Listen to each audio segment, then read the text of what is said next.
The long road back has taken John Lester through the battles of cancer. Tonight, the emotional return to his home field of Fenway Park. The wait is over.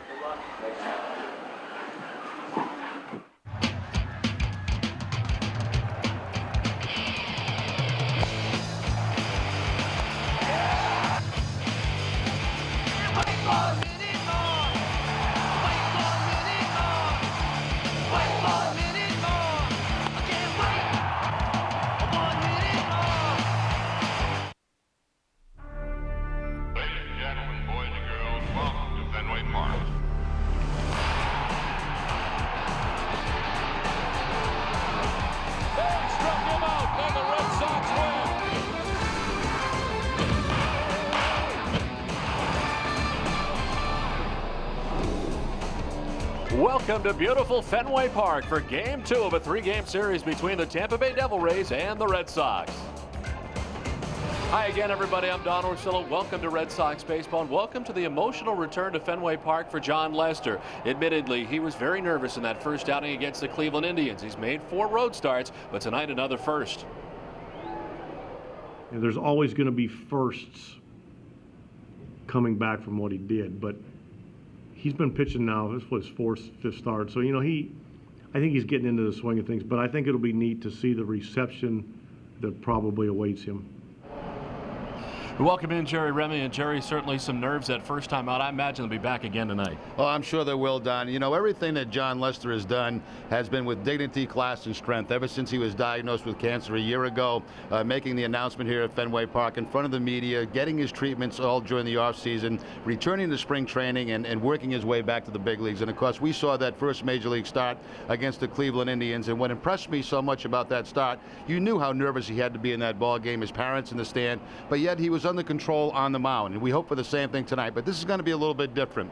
This is the first time that he's back at Fenway Park in front of this home crowd. I'm sure he's going to get a tremendous ovation, and you know, you can't help but feel, you know, that tremendous emotion from the fans when you get out there. So that does make you nervous. Hopefully he can calm down very quickly and get into his rhythm and get into the groove of the game and pitch very well. He's had a couple of rough outings last time out. He'd like to have a good one tonight. Well, tonight the Red Sox have the tall task going up against Scott Kazmir, who's been 4-1 since the break. Kazmir has been outstanding as John Lester puts on the jacket, and we're just moments away from him making his way from the Red Sox bullpen, where he has just finished his warm-up tosses with his pitching coach John Farrell alongside. And here comes John Lester as he'll make his way back towards the Red Sox dugout in his return to Fenway Park.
We'll return after this. We'll step aside and see John Lester's first pitch.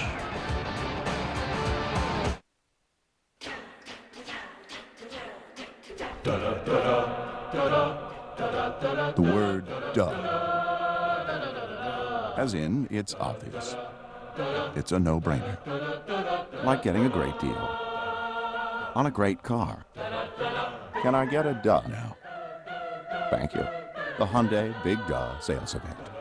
Lease the 2008 Hyundai Sonata GLS for just $199 a month.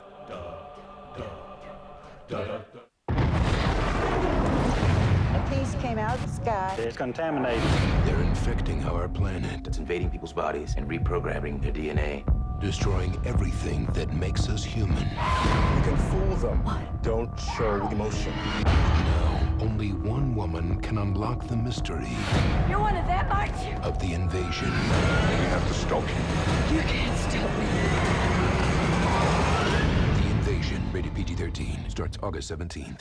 Take these to Rogers and Lewis.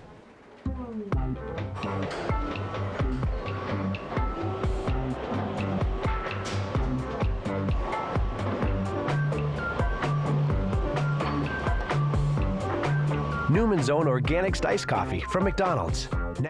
Back at Fenway Park, this was a scene just moments ago as John Lester made his way in from the Red Sox bullpen.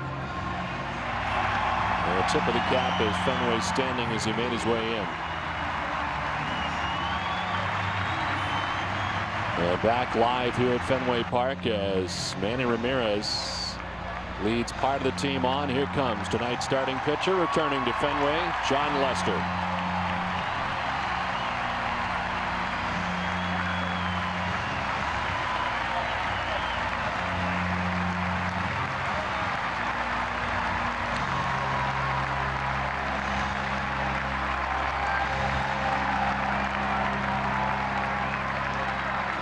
Well, John Lester will be making his 5th start, his first here at Fenway Park. His first start was against Cleveland. He picked up a win.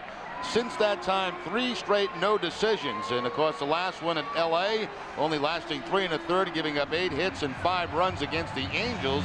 1 start this year against Tampa Bay, not involved in that decision. That's a game the Sox came back with 6 runs in the 12th inning and eventually won that ball game 12-6. Starting pitcher brought to you by Infinity. Let's check out the starting lineups for the Tampa Bay Devil Rays, brought to you by Rico. Akinori Iwamori at third base leads it off with Carl Crawford in left field, B.J. Upton in center, Carlos Pena at first base with Delman Young in right field, Brendan Harris at second base, Johnny Gomes at DH tonight, Josh Wilson at shortstop bats 8th, and Josh Paul does the catching. He bats 9th. On the mound, of course, is John Lester tonight for the Red Sox. Umpiring crew tonight, Philden Culbreth has the plate calling the balls and strikes tonight. Paul Schreiber at first base, Tim McClelland at second base, and Marty Foster is the umpire at third. The Red Sox defense is brought to you by a Boston area Lexus dealers. They are 4th in the league with 63 errors in 118 games. Mike Lowell at third base, Julio Lugo the shortstop, Dustin Pedroia at second, and Kevin Youkilis at first. Left to right, Manny Ramirez, Coco Crisp, and Willie Mo Pena, and Jason Veritek doing the catching for John Lester. Where available, this telecast can be heard in Spanish by selecting the SAP button on your television remote. You enjoy the game. Buenas noches, amigos. A beautiful night here tonight at Fenway Park, and an emotional one for John Lester. He's made 4 starts. All of them have been on the road. His last start was here on August 18th against the Yankees.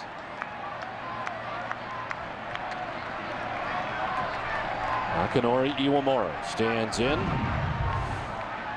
Lowell in on the grass at third. Lester's first pitch misses for ball 1. Iwamori is starting the night, hitting at .286 with 3 homers and 16 runs batted in.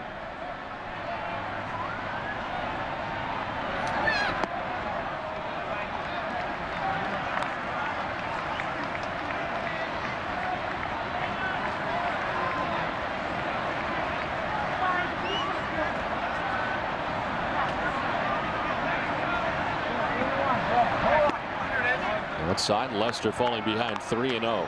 That's the thing we talked a little bit about in the open, Don. You know, the emotion here tonight at Fenway Park, the introduction of John Lester. Would he be nervous and uncomfortable at the beginning of the ball game? Falls behind 3-0 to Iwamura.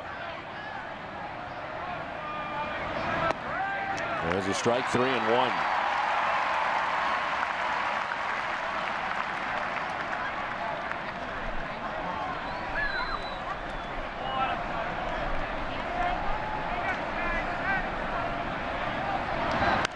Iwamura fouls it off to the left, and it's a full count as Lester battles his way back. First time Iwamura faced Lester in that game down at Tampa Bay was 1 for 2 against John. While Crawford waits on deck.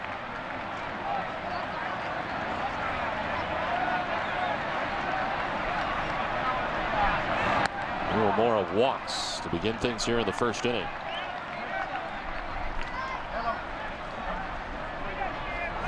Boston Red Sox baseball on NESN is brought to you by Southwest Airlines, New England Subaru dealers, Foxwoods Resort Casino, Acura, Rico, and by New England Toyota dealers.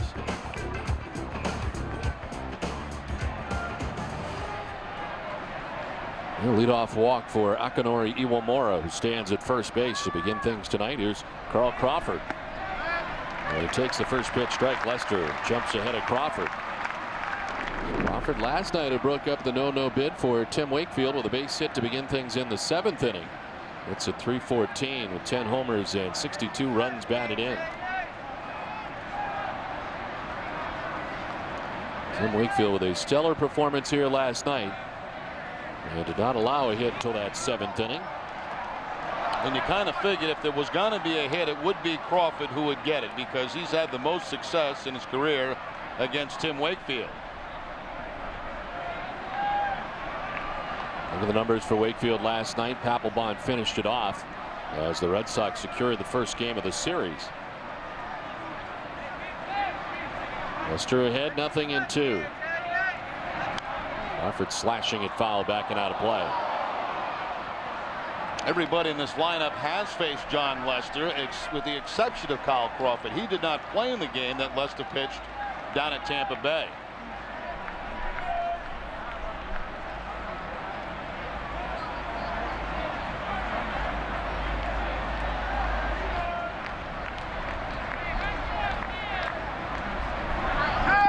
Crawford went around. Says home plate umpire Philden Culbreth, who rings him up.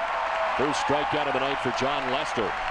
And he goes to the curveball against Crawford to pick up the strikeout. Crawford tries to check the swing. He can't do so. And strike 3 called by Fielding Culbreth, the home plate umpire.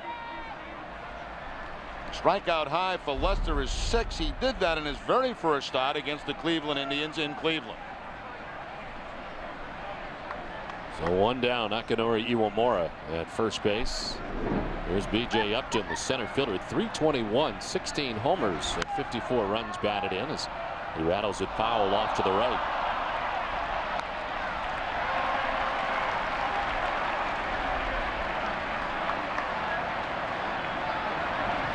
Upton has hit a .322 since coming off the disabled list. And a left quad strain that placed him on the DL July 13th, missed 29 games. Quick check and diving back a little bit late was Iwamura. Not a good percentage stealing bases. He does have 8, but has been thrown out 5 times. Diving to the outfield side of the first base bag, make that tag a little bit longer for Kevin Youkilis.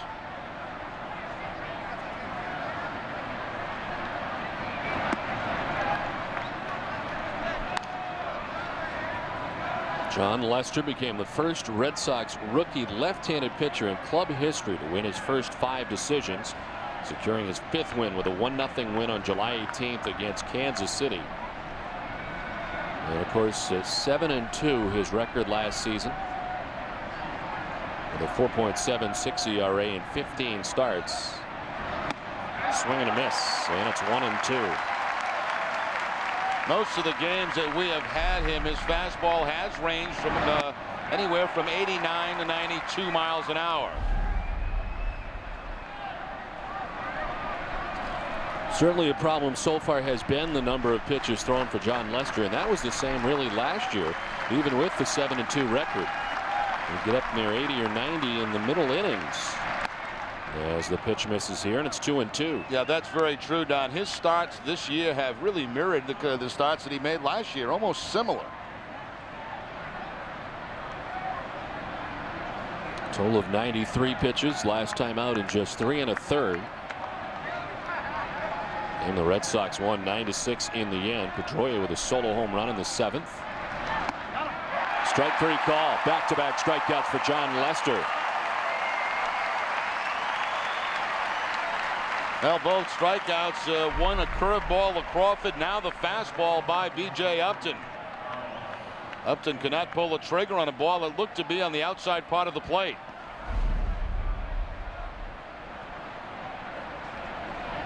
So 2 down. Iwamura, who walked to begin the first inning, still stands at first. And here's Carlos Pena, who's been hitting cleanup most of the season for Tampa Bay. Hits a .265, 26 homers, and 73 runs batted in. 27-year-old was just 3 for his last 29 with 11 strikeouts. He has truly struggled on this road trip for Tampa Bay. And the Red Sox have the shift on in the infield. Julio Lugo to the second base side of second base, and Pedroia right about at the edge of the grass. A lot of strikeouts for Pena. Mentioned 11 on the trip so far. He's got 102 on the season. It's the 6th most in the American League. He takes strike 1 from Lester, who's now been ahead of everybody since the leadoff walk by Iwamura. Now they have back-to-back hitters in this lineup. Upton and Pena, both who are in the top 10 in strikeouts. Pena, as you mentioned, down at 102, 97 now for B.J. Upton.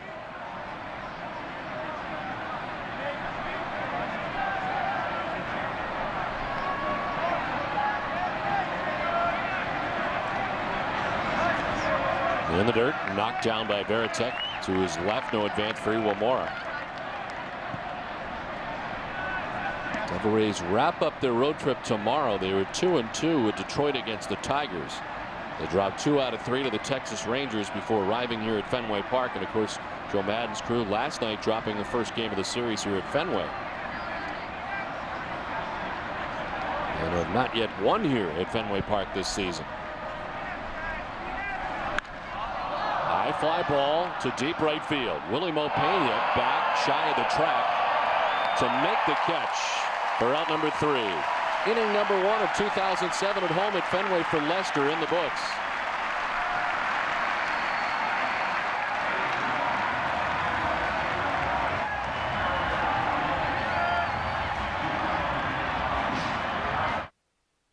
Thanks, folks. I gotta get going. Cindy, keep my plane ready a little later. We're not finished yet. Cindy, I got stuck on a client call. Cindy, something else just came up. Oh, yeah. Hey, Cindy. Your plane is ready. Thanks, Cindy. You're the best. With so many convenient nonstop flights, you'll feel like you have your own company plane. You can count on Southwest Airlines to get you there on time with friendly customer service. You are now free to move about the country.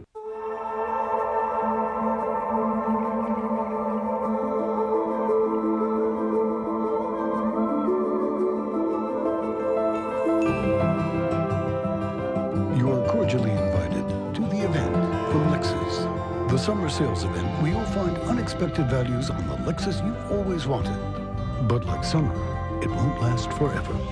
The event, now through September 4th. See your Lexus dealer. When you're on the go, you need the convenience, quality, and pricing you'll always find at Extramart. Extramart is proud to be your headquarters for the 147th Annual Woodstock Fair in Woodstock, Connecticut. This Labor Day weekend, August 31st through September 3rd. The Woodstock Fair features over 48 acres of rides and exhibits, great food and top-notch entertainment including Trick Pony, The Bangles, The Cherry Poppin' Daddies, Quiet Riot, Jordan Knight, and Josh Grayson. Save $10 by getting your advanced admission and ride tickets at participating Extramart stores. Tickets are going fast, so get yours today. You thought your child was safe. She made it out of high school without smoking. No more worries, right?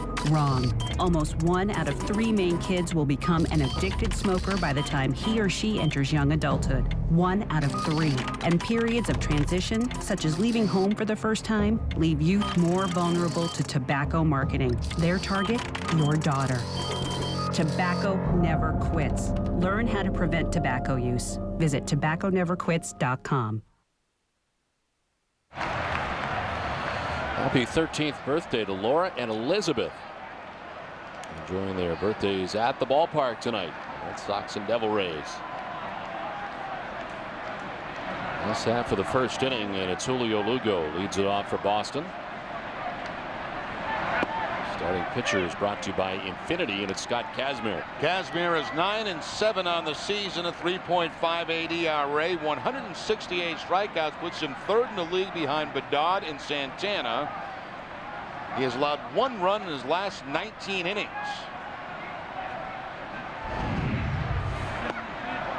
And against the Red Sox, he's faced him twice this season. Both times he's faced Daisuke. He's 0-1 this year, 12 innings, 9 hits, and 3 earned runs against Boston. 5-5 in his career against the Red Sox. Lugo fooled on the pitch, and it's 1-2.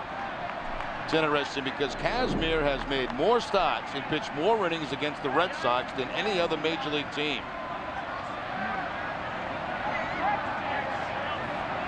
The numbers against the Red Sox in 12 career starts.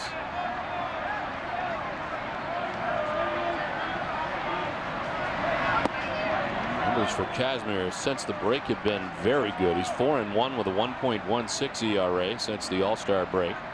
It's the best ERA in the American League and second lowest among major league qualifiers. Only Brandon Webb has a better earned run average since the break in the majors. Webb, of course, of the Diamondbacks, 1.01 his ERA since the All-Star break. Red Sox will see the fastball with very good velocity, the slider and the changeup from Kazmir.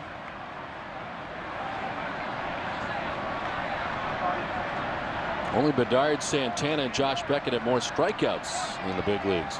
And it's 45 since the break. On the ground, left side to Wilson, charging and throwing out Lugo for the first out. Let's check out the rest of the Red Sox starting 9, brought to you by New England Dodge Dealers.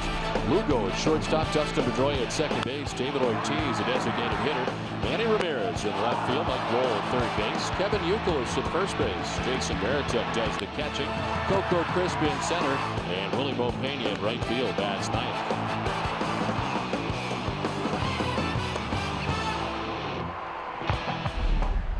One down here in the first inning, and it brings up Dustin Pedroia.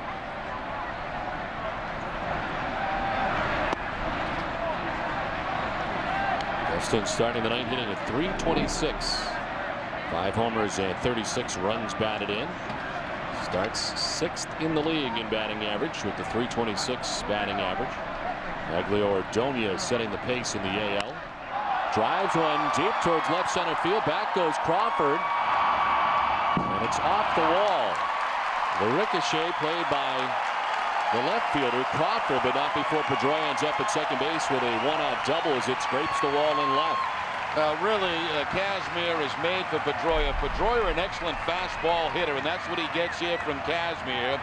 He has faced him 7 times now, and he has 4 hits against the very good left-hander from Tampa Bay. Right up above the scoreboard, it bounces funny, and I think it's finally Crawford who does get the play, but it's going to be the stand-up double for Dustin Pedroia. A runner in scoring position with 1 down, and it brings up David Ortiz.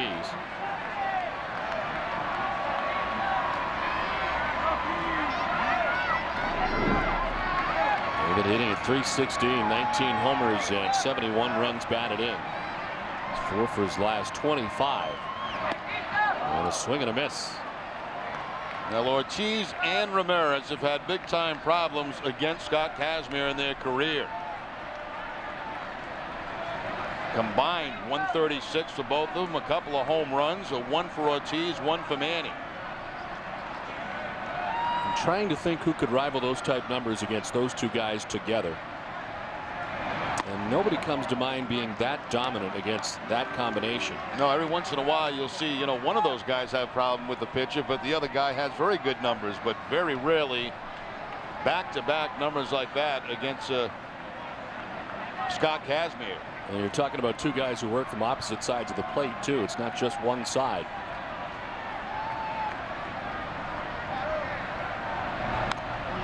Fouled off, and it's 1-2 now to Big Papi. 1 for 4 here last night. Knocked in Julio Lugo in the first inning. As he was able to hit one out towards the .420 marker and into the triangle out there in right center field.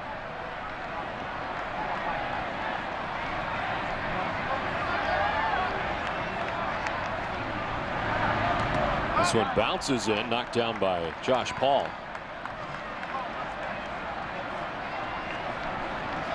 Looks like Kazmir tries to change up and just bounces it out in front of home plate. Ball taking it right off the side of that chest protector. Kazmir has walked 70 batters this season to go along with those 160 strikeouts. Third most in the American League. Pedroia at second base, one down here in the last half of the first. Ortiz to deep center field. B.J. Upton heading back onto the dirt of the warning track to make the catch as Pedroia tags and tries for third base. He'll get there with the head first slide. Well, Pedroia was playing that halfway because there was one out in the inning. And of course, if that ball's caught, you go back, you tag up, or you stay there in scoring position. He makes the correct play. B.J. Upton with great speed in the outfield and chases this one down off the bat of David Ortiz. Had there been nobody out there, Pedroia would not have been halfway. He'd have been tagging up right from the get-go. So 90 feet away with two down here in the first inning. And it brings up Manny Ramirez.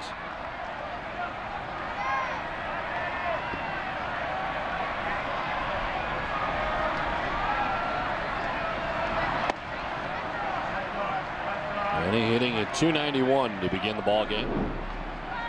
With 19 homers and 78 runs batted in.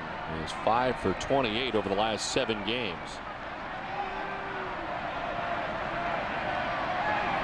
He's been crushing left-handed pitching again this season, hitting at .345 off lefties.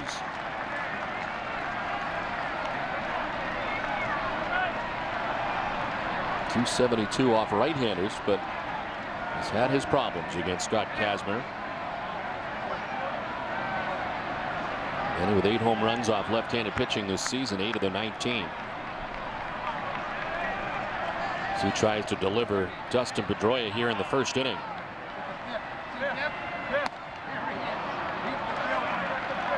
A check, did he go? No, says Paul Schreiber, first base umpire, and it's 3-0. 2-0 changeup that time to Manny.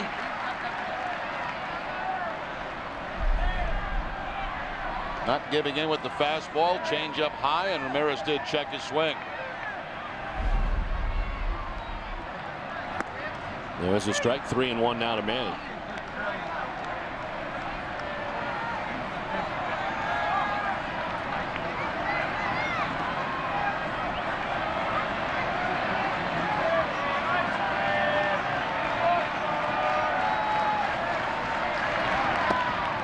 Ball 4, and he walks in. The Tampa Bay defense is brought to you by New England Ford dealers. They are last in the American League with 94 errors on the season. Akinori Iwamura at third base. Josh Wilson, the shortstop. Brendan Harris at second. And Carlos Pena at first.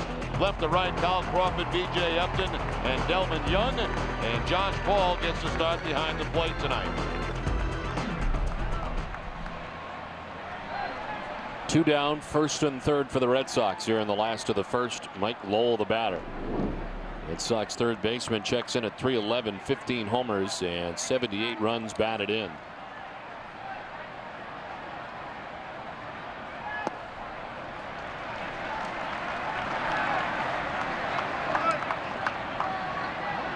Lowell has hit safely in 11 in the last 12 games. And a couple of hits here last night. First game of the series, went 2 for 4. Also made a nice play at third base.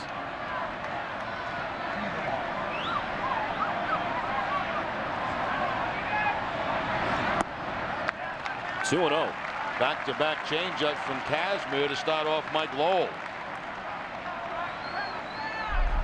He missed high, 2-0 against Manny with the changeup. Misses low to Mike Lowell. So Lowell in the driver's seat with the 2-0 count.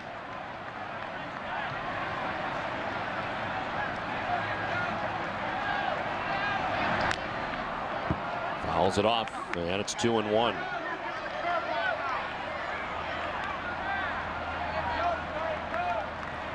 And the Red Sox with a victory last night. The Yankees with a walk-off win last night of their own. The Yankees remaining 4 games back of the Red Sox heading into tonight's action.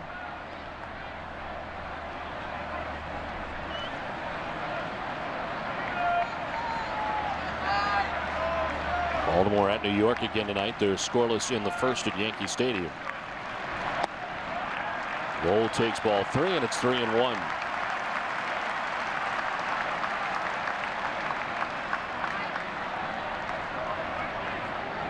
Kazmir trying to get out of a first inning jam. With Dustin Pedroia at third base, Manny Ramirez at first base, 2 down.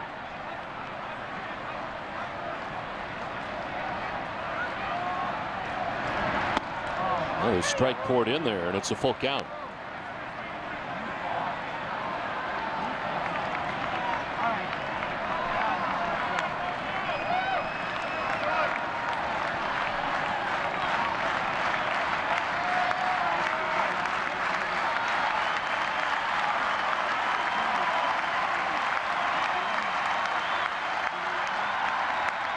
Lowell appeared to go around and did. The catcher, Paul, will fire to first for the out that ends the inning as the Red Sox are unable to score, and Kazmir gets out of the jam. Scoreless after 1. Take these to Rogers and Lewis.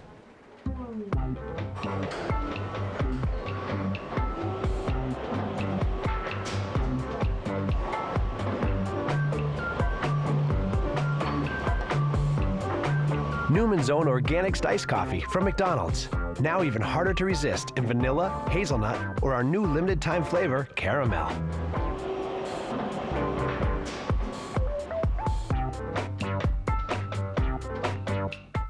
Mere words cannot express the elegance, comfort, and extreme value of this Chase sectional. It's beyond your imagination.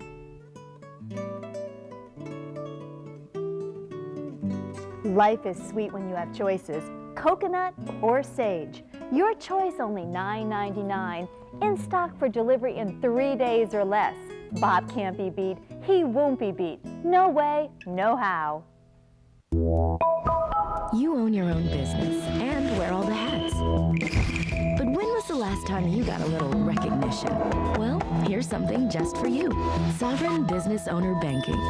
You can get free business checking, 300 free monthly transactions, and no minimum balance. Plus, your first order of checks free. We'll even add the rewards of our best personal checking account free. Sovereign Business Owner Banking. Does that work for you? It's Ford's model year clearance. The best time to get the best offers of the year. Like 0% financing or a $269 a month lease on Ford Edge. Ford Edge gives you up to 25 miles per gallon and best-in-class horsepower. Plus, Edge offers a class-exclusive Vista roof. Lease the exciting crossover Ford Edge for just $269 a month. Just $269 a month during Ford's model year clearance at your local Ford dealer today. Sign up now for the Red Sox Foundation's Fantasy Camp at Fenway Park on September 19th. You will get your own personalized Red Sox jersey, your name announced as you step to the plate, and play on the field at historic Fenway Park. Proceeds from the event will benefit the Red Sox Foundation and children's programs it operates. For more information, visit redsoxfoundation.org or call 617-226-6760. Top half of the second inning back at Fenway, scoreless after 1 as John Lester returns to the mound, dealing with Delman Young, Brendan Harris, and Johnny Gomes here in the second inning.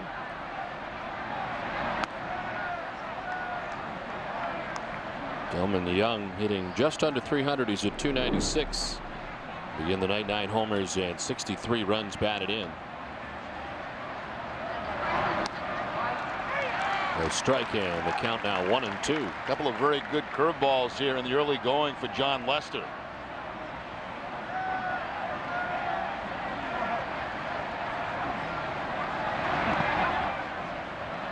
Delman Young, who is 21, is the only Devil Ray to play in all 119 games. And he was convinced he was hit by the pitch, but Cobra says no.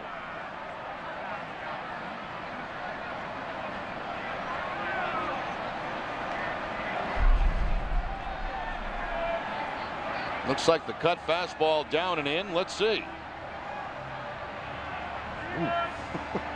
Looks like it got it right off the right toe, didn't it? Yep, definitely changed direction. Oh, yeah. There's no question about that. It bounced right up and hit Veritek in the chest. Now I'm sure they're going to ask the first base umpire for help on this.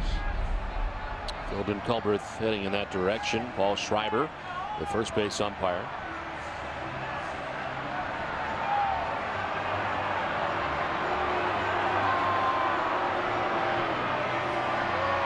Ooh, he's saying no. Did they check the baseball for shoe polish?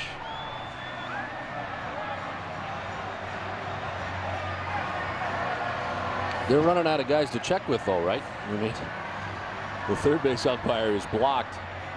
And it looks like they got this one wrong. Surprised that the umpire did not look at the baseball to see if there was shoe polish on it. Take one more look, and I don't think there's any question that it hit the toe of Delman Young. You see it bounce up and then come up in the chest protector of Jason Veritek. Doesn't bounce that way unless it hits something. And change direction. Now, Delman Young strikes out. That insult to injury as he walks off with the third strikeout for Lester. Now just drops his bat at home plate and walks the Tampa Bay dugout. Frustrating. You know you got hit by a pitch and you get strikeout on the next pitch, which is the curveball.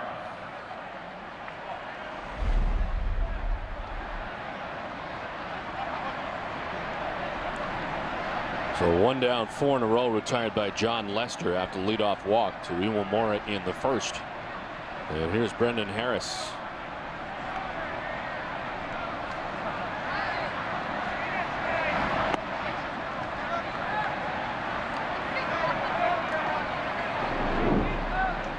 This is a .294, 8 homers, and 45 runs batted in.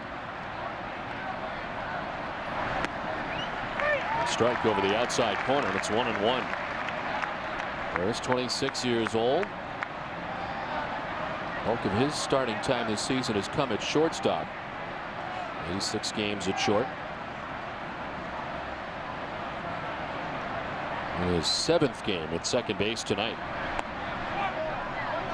Lester falling behind, 2-1.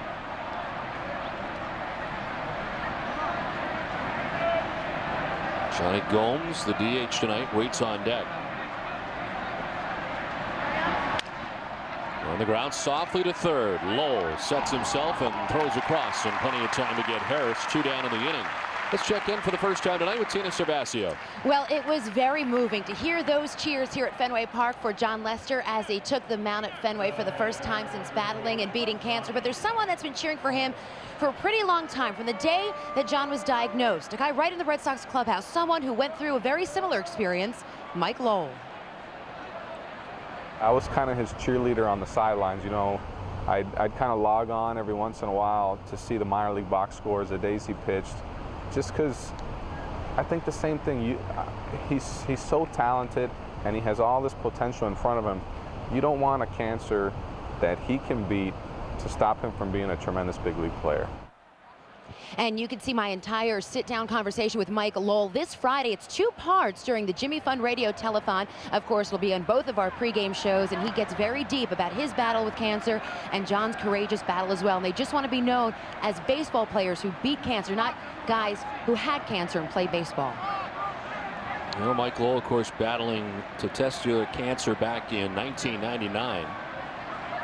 And was named the recipient of the Tony Canigliaro Award, presented here by the Boston Baseball Writers, 1999. A swing and a miss for Johnny Gomes. And again, that curveball from John Lester, quite a few of them in the first couple of innings, and all very good.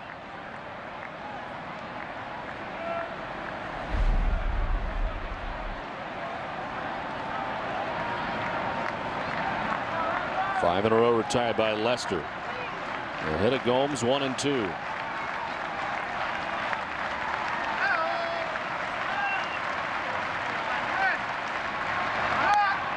Fouls it off to the right, and we'll do it again. Lester shaking off Veritek twice. He first called for the curveball, shook off. Called for the changeup. That also was not accepted by Lester. He went with the fastball away.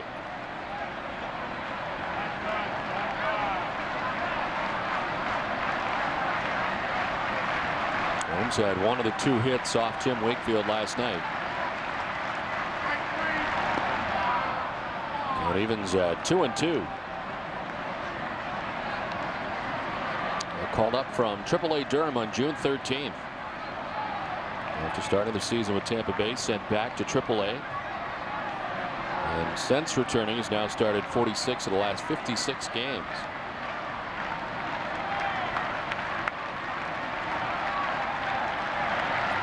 Swing and a miss. Struck him out. 4 strikeouts for John Lester. The Devil Rays down an order in the second. They're scoreless.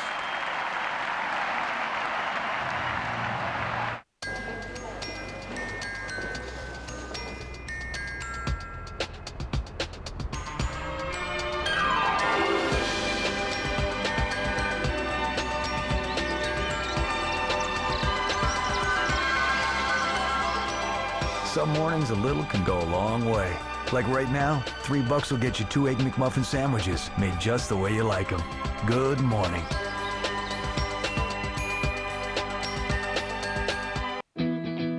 Somewhere along the way, you lost a step. You swapped 2-a-days for 8-hour days. You surrendered tackles for time cards. Somewhere, life got in the way. But you never turned in your stripes as a field general. And guess what? You never have to. Matt, NFL 08, rated E for everyone. EA Sports, it's in the game. ThermoSpas custom designs hot tubs for therapy, along with entertainment, and today has engineered a revolutionary swim spa called the Spa Trainer, large enough to accommodate 12 adults. A powerful current allows you to swim endlessly, while the other side provides the ultimate hot tub experience. In the Spa Trainer, you control the intensity, and best of all, it's self-contained, so it's ready to use the day we deliver it. Call to receive a free DVD and a 48-page brochure to learn all about ThermoSpa's luxurious hot tubs and swim spas. Call now and we'll include free delivery, a $450 value, free chemicals, a $150 value, and a $400 cash coupon. This $1,000 offer is free, with no obligation, and is valid for 1 year. Call 800-862-3700. ThermoSpas, luxurious hot tubs made affordable.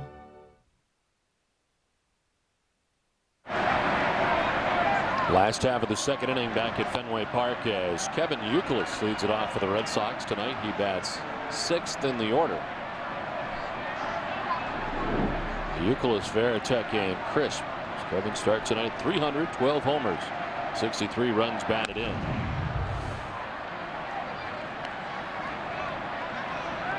He was 1 for his last 12 over the last 4 games, and was 0 for 4 here in the first game of this series against Tampa Bay.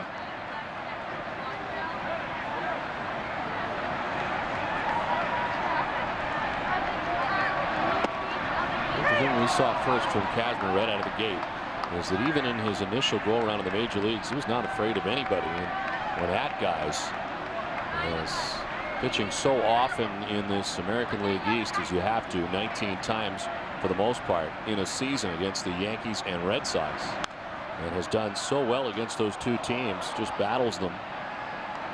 Gives you an idea how good he's been.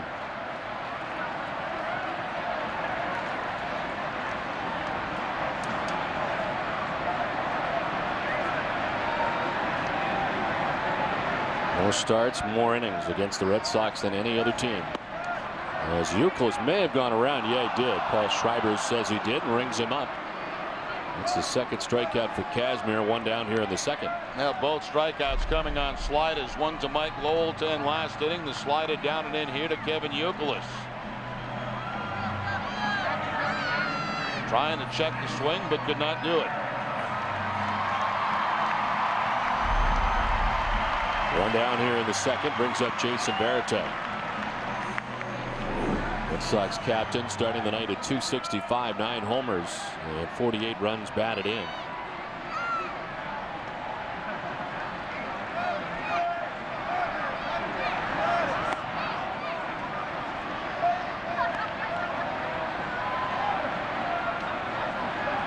They're taking the night off last night. Of course, Marabelli catching Tim Wakefield.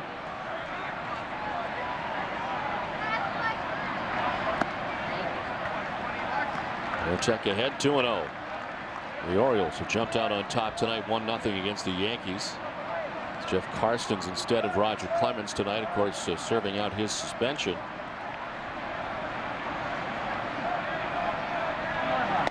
It's amazing through all that stuff that went on between Toronto and the Yankees, all started by the A-Rod yell, and of course I blame Toronto for that. They throw at A-Rod twice, and it ends up being Clemens being suspended for drilling Rios.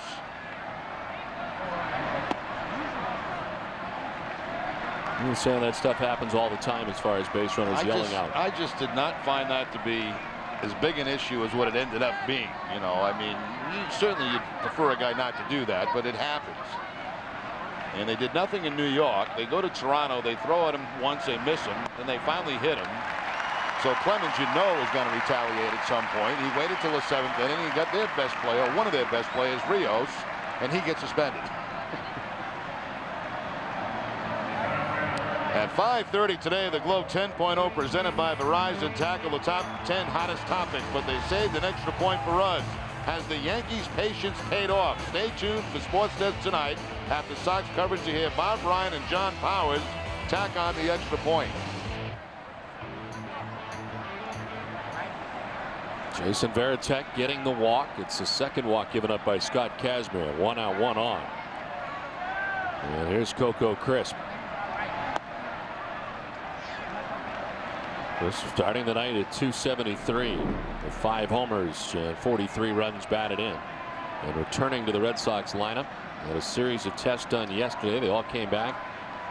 And he is okay, according to Terry Francona today before the game. And they talked this morning. And Terry told him that if he felt okay tonight, that we put him back in that lineup. And Coco thought he would not have a problem getting back in the lineup tonight. Does feel weak still. And battling some flu-like symptoms. The weakest part for him has kind of been his legs, which is a problem, of course, if you play with the style that Coco Crisp does. But well enough to be back in there tonight.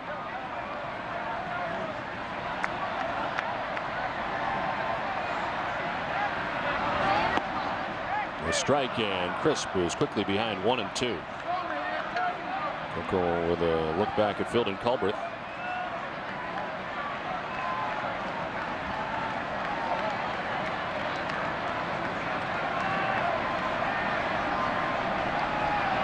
Kazmir walking Manny in the first. Has walked Varitek here in the second. In the dirt, and it's 2-2. Now, these fantastic overhead pictures of Fenway Park are brought to you courtesy of H.B. Hood. Hood has donated more than $500,000 to support children's hospitals throughout New England. It's another reason you can feel good about Hood.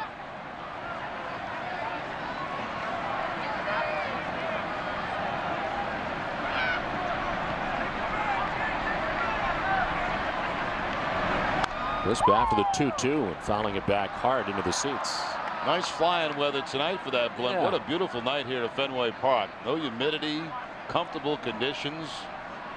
A beautiful mid-August night at the old ballpark. 65 degrees. And nothing but clear skies above.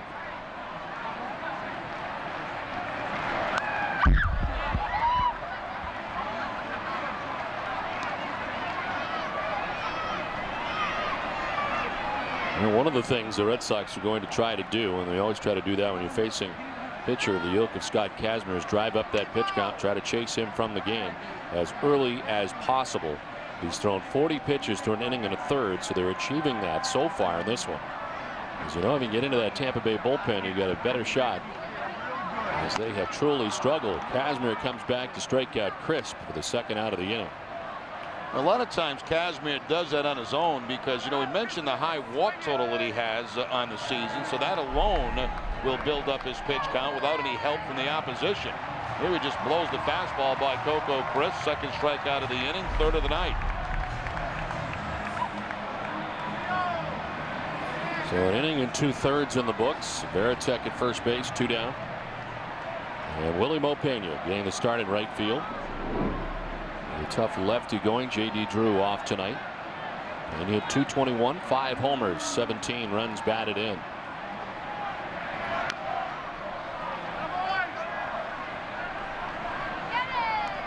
Willie did not play in the game last night.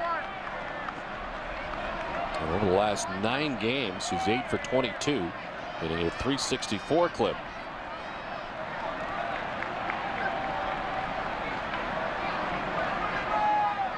Tonight marks the 21st game that he started in right field, 10 in center and 8 in left.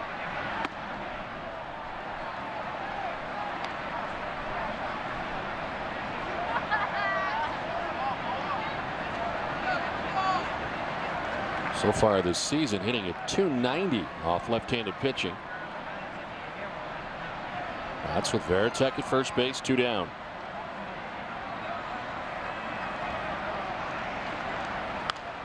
Fouled off to the right, and it's 1-2 now to Pena.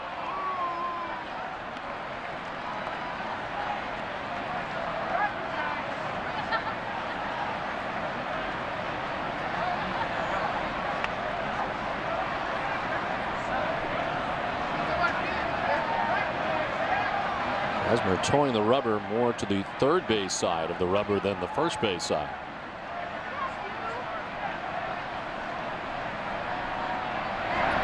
Pena strikes out. Ends up striking out the side, does Kazmir. Done with 2, no score.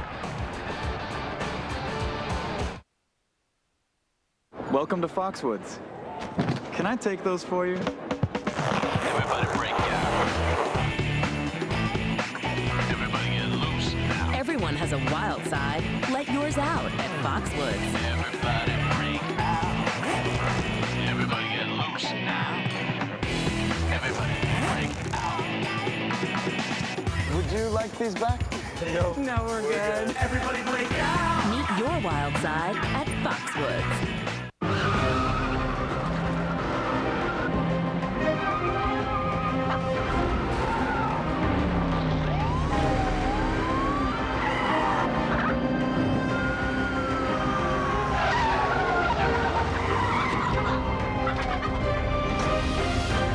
It's wrong to let chicken be bad.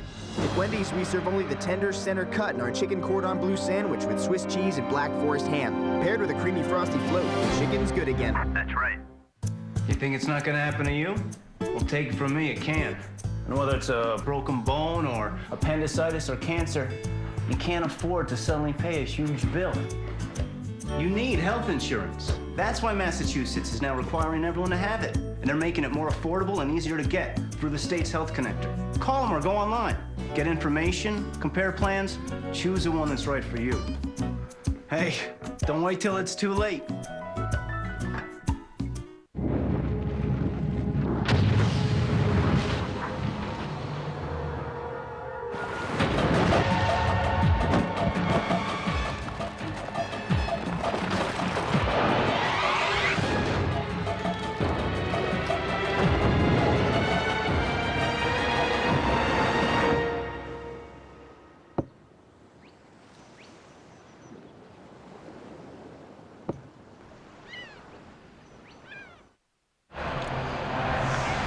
No score as we go to the top of the third. From the people on the Green Monster comes WB Mason's Whataburger Super Clearance Center. You will save up to 75% on hundreds and hundreds of new and used office products. Located in Boston at 647 Summer Street. Across from the Boston Athletic Club, there's plenty of free parking. Keep your eye out because there are new values every day. Who but WB Mason's Whataburger store. So we're going to honeymoon on Lake Winnipesaukee. We should probably wait till the winter when it's frozen, and then we can do some ice fishing. Aren't you going to need to get a divorce first, though? Why? You should take 50, and then this one will divorce me and take the other 50. I got nothing left. Josh Wilson leading it off as we head to the top half of the third. A check swing grounder right side. Youkilis ranging, covering is Lester for the out. Let's check back in with Tina Cervasio. All right, Don, thank you. It's always fun to be in the Legends Suite during the game, and joining me is John Grady, president of the 99 Restaurant. And John, today before the game, you guys gave an $80,000 check to the Boys and Girls Club. How did you raise that money? Well, Tina, we're doing a rebranding of all our restaurants, and prior to the rebrand, we do a silent auction for all the memorabilia that was on the restaurant walls previously, and we take all that money and donate it not only to the Boys and Girls Club, but to local schools, and raised $80,000 so far this year. And you also give money to the Pine Street Inn. What is your affiliation with them? We've been working with the Pine Street Inn for about 27 years now.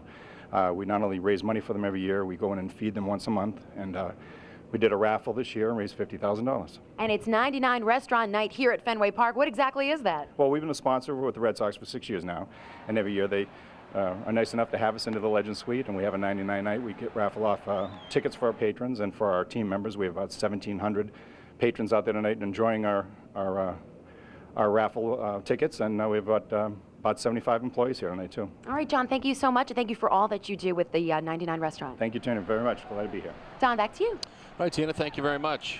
And we thank them for their contribution, the Boys and Girls Club. It's pretty cool. A lot of good memorabilia on the walls in the 99 Restaurants. I'm sure they benefit a great deal from that as Josh Paul bats with one out. The catcher in there tonight after we saw Deanna Navarro catch last night.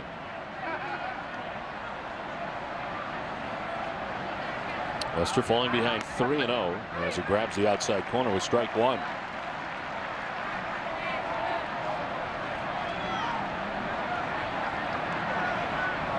Lester walking the first batter that he faced tonight. Since then has retired 7 batters in a row.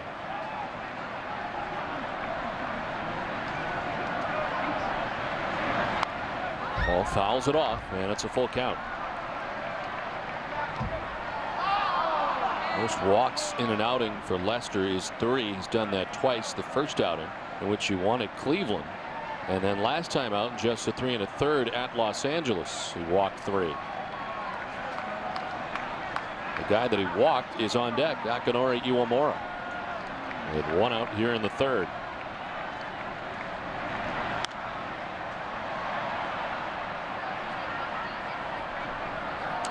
Josh Paul, veteran catcher, returning from his rehab assignment, activated off the 60-day DL on July 27th, went on the DL, the left elbow strain, originally suffering that injury back on May 19th. And he got an exchange with Miguel Olivo with the Marlins, who slid into home plate and ended up banging up his elbow pretty bad.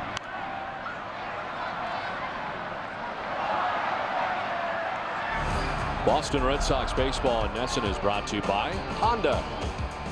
Olympia Sports, the official sporting goods retailer of the New England Sports Network. And by Dunkin' Donuts. Oh, what a beautiful shot that is on a beautiful evening in Boston.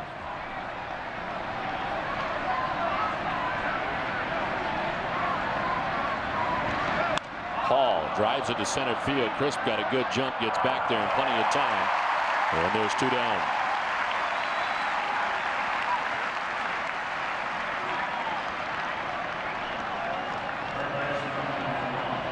Well, again, you know, we mentioned in that first game at Cleveland, one thing that impressed me with all the emotion surrounding that game for John Lester, he came out very much under control.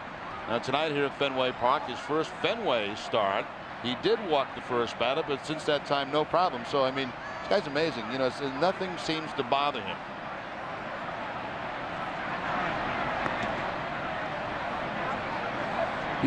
Having gone through what he has gone through, I wonder how that has changed his outlook as far as in-game competition at all, whether or not that has an effect on it, what he battled off the field. I don't know, Don. That's a tough one to answer. I haven't been in that situation, but you know, obviously your feelings on life must change a little bit. He's still very young, but professionally as a player, you know, it's the same thing. I mean, you want to continue to improve, be better and better. You do put pressure on yourself to do so, and that's just being an athlete. I remember the interview earlier this year with his dad, who's saying that while for them the furthest thing from their minds was baseball, John kept his mind on baseball pretty much the entire time. as this one is chopped foul beyond the Red Sox dugout. I'm sure that helped him tremendously going through his treatments. A focus, a goal, and his goal to get back in a major league uniform and become a successful major league pitcher. I'm sure that led to a lot of the frustration in spring training when the Red Sox were trying to keep him sort of at bay a little bit and slowly bring him back into the fold, as he was ready to go, cancer-free before Christmas of last year, and was able to work out leading up into spring training. He wanted to get back on a major league field immediately. We'll hear many of those stories come Friday here at Fenway Park in the day-night doubleheader on Jimmy Fun Day.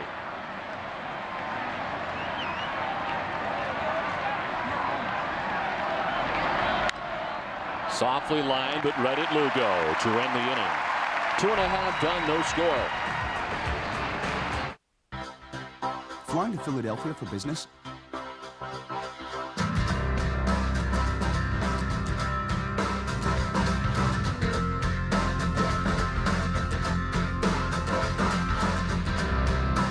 If these 12 reasons don't convince you to fly Southwest Airlines nonstop to Philadelphia, maybe this will. You can fly nonstop from Manchester or Providence to Philadelphia for just $49 one way. You are now free to move about the country. Seriously, 4 feet by 5 feet. Well, apparently not, because I'm looking right at it. Geico. 15 minutes could save you 15% or more on car insurance.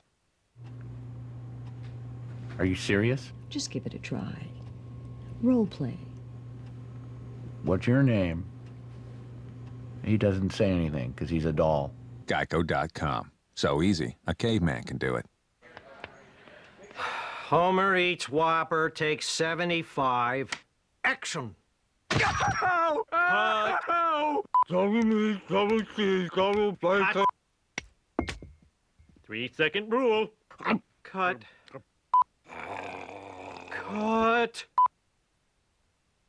What? I get sweaty when I eat. Double meat, double cheese, double bacon, double... At Dell, we believe your small business needs more than just technology it can rely on. You deserve an entire division of small business experts. For advice before the sale, ideas to keep your business humming, and trained support, online, on the phone, and on site. At Dell, we believe in giving you advice, customized technology, and support whenever you need it most. Maybe that's why we're the #1 choice for small business. Dell, we believe in small business. Paris Hilton in the ball game tonight. Covidien, one of the world's largest providers of medical devices, supplies, imaging products, and pharmaceuticals, is a proud sponsor of the Red Sox on Nesson. Is that Paris done? I don't think so, no. Oh, it's not? Quite a resemblance, you're right. And Paris has turned her life around.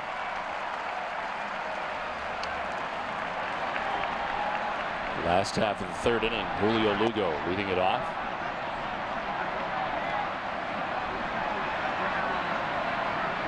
Kazmir's thrown 46 pitches now as he faces the first batter of the third inning. It's Lugo, Pedroia, then Ortiz.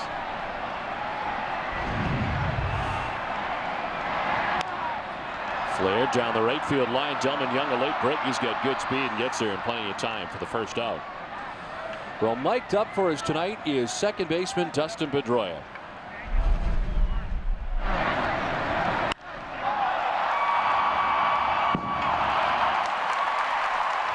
Thought I hit that out. Didn't go? Hey, did that even hit the top of the fence? No, he caught it on the warning track. It looked like that wind kind of grabbed about the ball I hit. No, middle. God, I need to lift more weight. I think the wind kind of grabbed onto it because that ball took off and kind of came back. How about Dustin Pedroia? I thought that was going to get a lot higher on the wall than it did. And it kicked off the top of the scoreboard. DeMarlo Hale said it came back a little bit. So Pedroia is going to lift more weights, and maybe we'll see a bulked up Dustin Pedroia come the offseason. Well, Pedroia's got the Red Sox last home run as he sends one out to center field. B.J. Upton is back there, and he makes the catch for the second out. Red Sox haven't had a home run since last Wednesday in the 7th inning when he hit it in Los Angeles. Yeah, the Red Sox right now 9th in the league in home runs with 114 on the season. The Yankees lead the league in home runs with 147. 37 2/3 innings. David Ortiz fly to the warning track in center field. First time up.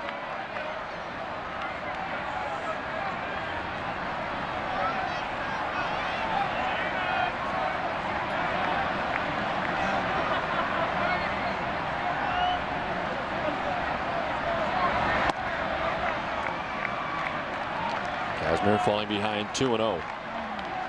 Last home run for Big Papi was at Seattle.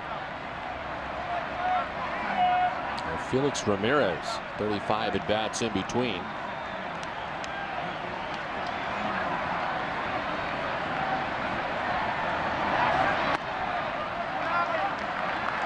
We're here at Fenway Park in Boston. Don Orsillo, Jerry Remy, and Tina Cervasio bringing you Boston Red Sox baseball in high definition. Dolby Digital 5.1 surround sound on NESN.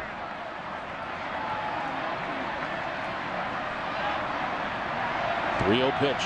Ortiz taking, and he takes ball 4. A 2-out walk. The third walk served up by Kazmir. He's given up 1 in each inning so far.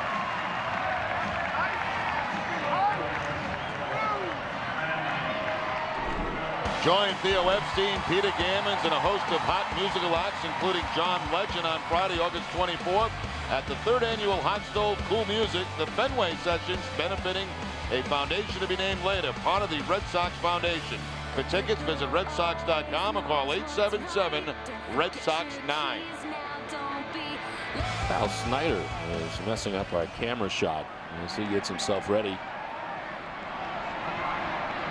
Thus the shaking of our bullpen cam.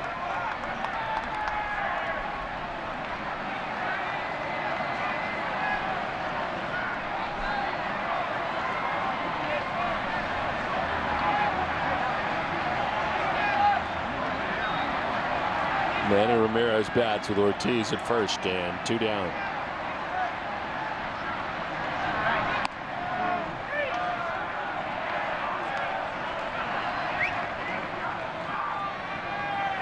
He walked in the first inning. It's 9 RBIs in his last 9 games and 33 RBIs in 31 games since the All-Star break. He was 3rd in the majors in that span behind Bobby Abreu and Maglio Ordonez. Abreu with 38 RBIs since the break, and Maglio Ordonez with 34. And he's got 33.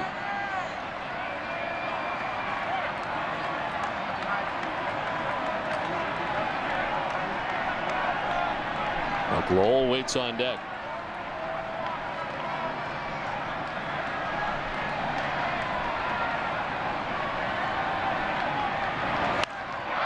To right center, ran in for a hit. Big Papi touches second, heads for third. Is the throw from center, and it's off the mark. Now to second, where Manny is going to be out. So Manny running into an out, as the Red Sox would have had themselves set up pretty well. We're scoreless after 3. Closed captioning for Red Sox baseball on NESN is brought to you by Aflac. Ask about it at work.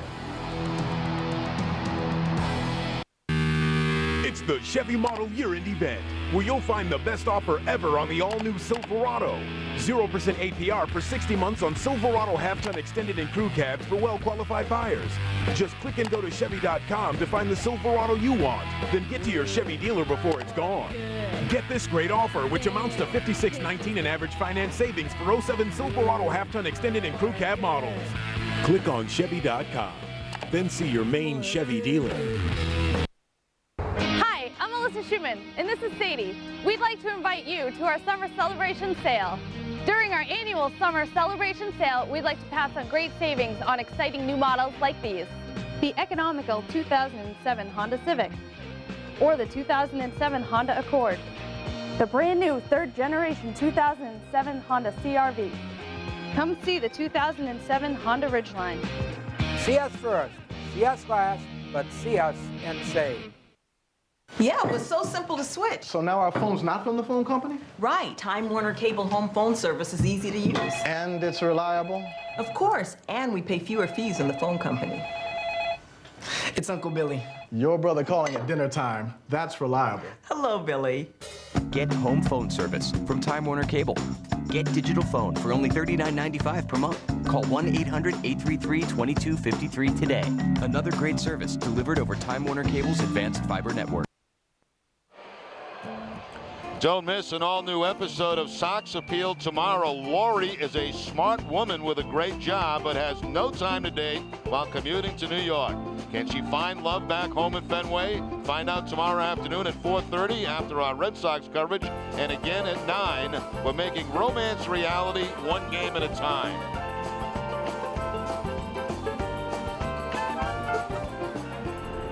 Carl Crawford leading it off here in the top half of the 4th inning. It's Crawford, Upton, and Pena to face Lester, who's retired 9 in a row. Crawford struck out swinging in the first.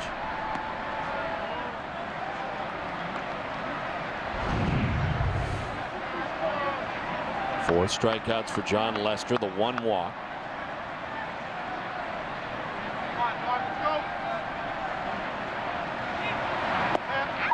Pitcher strike in the count, 2-1.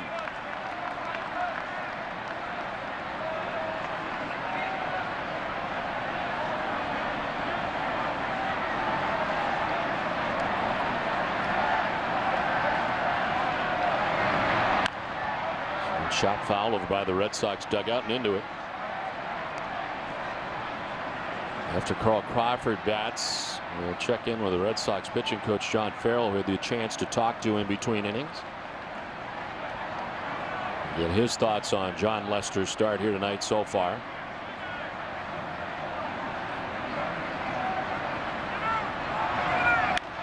To left field, down the line for Crawford, and foul back into the seats.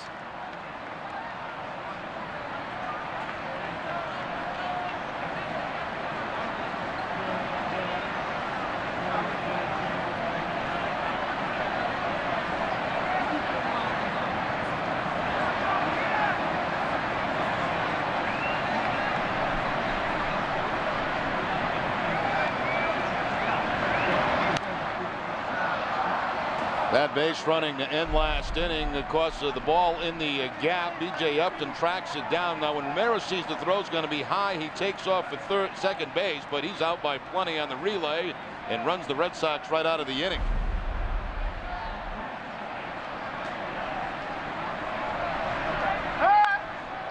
This one hooked down the right field line, foul beyond Canvas Alley.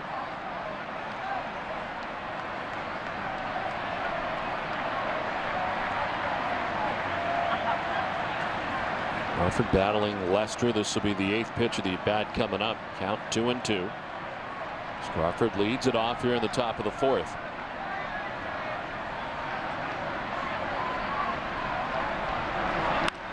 To left field, sending Ramirez back. He turns and will play it off the scoreboard. And the throw to second base, not in time. A double to begin things for Crawford. Well, as I mentioned, we had a chance to talk to John Farrell in between innings. I asked him first about some early jitters for John Lester, but he seems to have settled down since. Yeah, he really has, Don. I think the thing that we're seeing tonight is 3 pitches for strikes, and particularly the use of his curveball to the top half of the order. But what stands out more tonight than the previous 4 starts with him has really been the use of his changeup, which has been an outstanding pitch for him tonight. John, you know, coming over first season with the Red Sox, obviously watched a lot of tape of him from last season. Spring training was kind of strange because he was moving around, pitching in different games. You're still really kind of getting to know him. Is there anything that you've really changed with John Lester? No, there's been no mechanical adjustments. I think the one thing that we monitor is how far across his body his stride direction can get at times. But I think the one thing that we are finding out about John is he's very self-critical at times, and I think that's a detriment to letting one pitch or a pitch that he may have thrown for a ball to let that go and not filter into the next pitch. But tonight there seems to be much more clear purpose and intent on his part with each pitch he throws. Well, thanks to John Farrell for joining us in between innings. Done a fine job as a Red Sox pitching coach this season. As B.J. Upton is the batter. He is ahead in the count, 1-0, strikeout victim in the first. Red Sox and the Oakland Athletics, the only two teams with team ERAs of under 4. Red Sox at 3.79, Oakland at 3.97. John Farrell has been extremely approachable all season long and very candid. And asked about all of his pitchers on the staff and very helpful to us.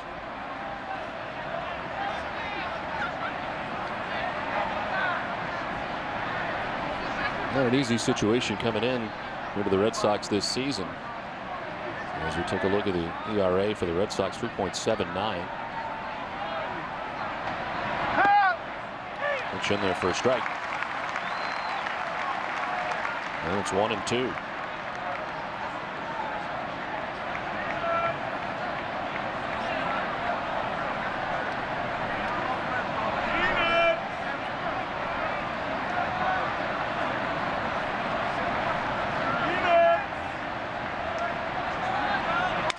Broken back, soft liner. Pedroia can't get it. He dove it off the tip of his glove. It goes to right, into third goes Crawford. B.J. Upton reaching. And a bid by Pedroia had him diving out there on the short lawn and right. A little slow to get up. Yeah, broken bat, line drive. Pedroia goes back. It looks like it hits right off the top of the glove. Can't make the play. And a first and third situation now for the Tampa Bay Devil Rays with nobody out.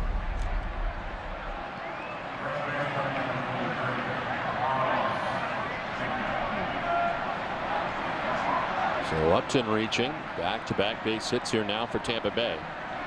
First and third, nobody out. Carlos Pena, the batter. Pena fly to right, first time up, sending Pena just shy of the warning track in right field. Willie Mo Pena, that is. Carlos Pena driving it out to deep right.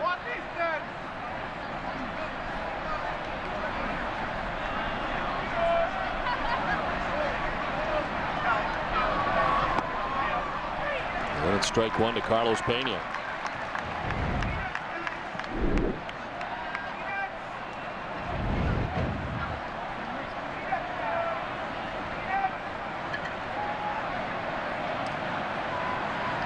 And his last home run was on the 4th of August off Brian Burris of the Baltimore Orioles.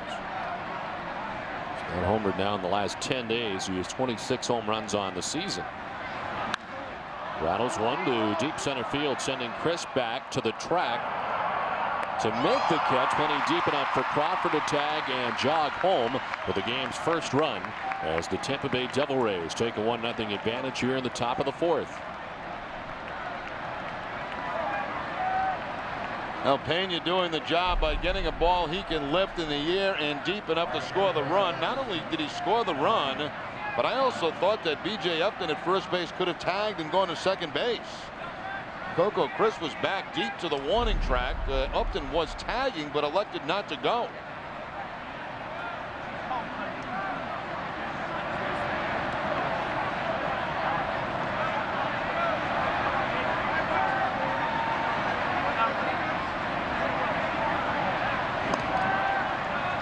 Check on B.J. Upton at first base. Run in now for the Devil Rays. 13 steals, but has been caught 6 times.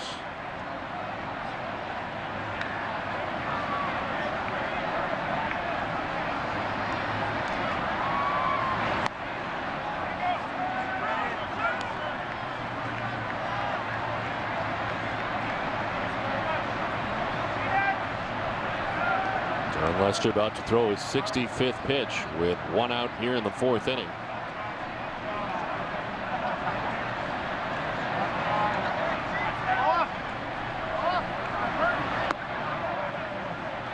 He falls behind 2-0.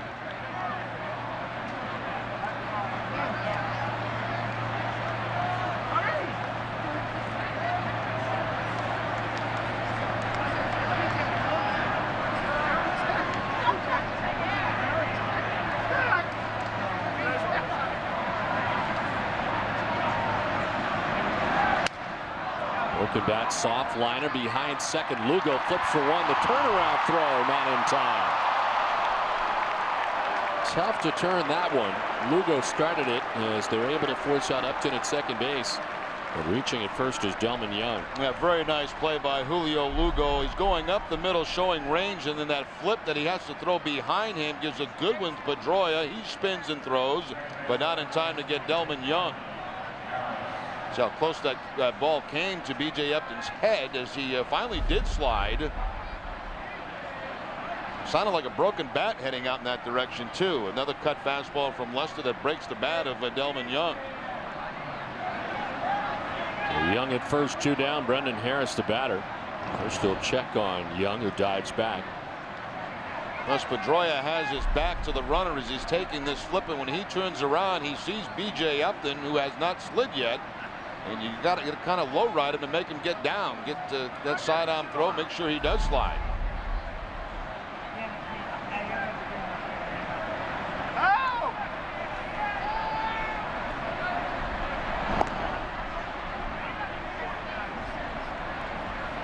Remind me again, mouth open, he's covering. Well, who's giving the signs here? Well, it could be Lugo giving the signs. We'll check. Because Pedroia had the mouth open with the glove blocking. And I can never remember which it is. And you've said it many times, and I apologize. We'll take a look and see if Lugo's giving him first. Well, Pedroia. If I was giving him at second base, mouth open would be you got it, mouth closed would be me. I got it.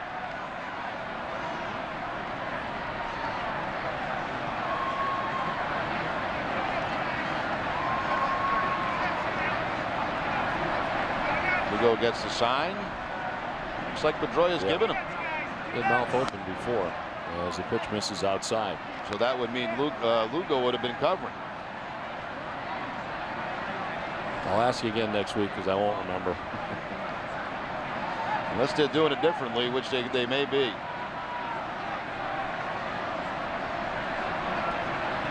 Yep. And Pedroia's got it.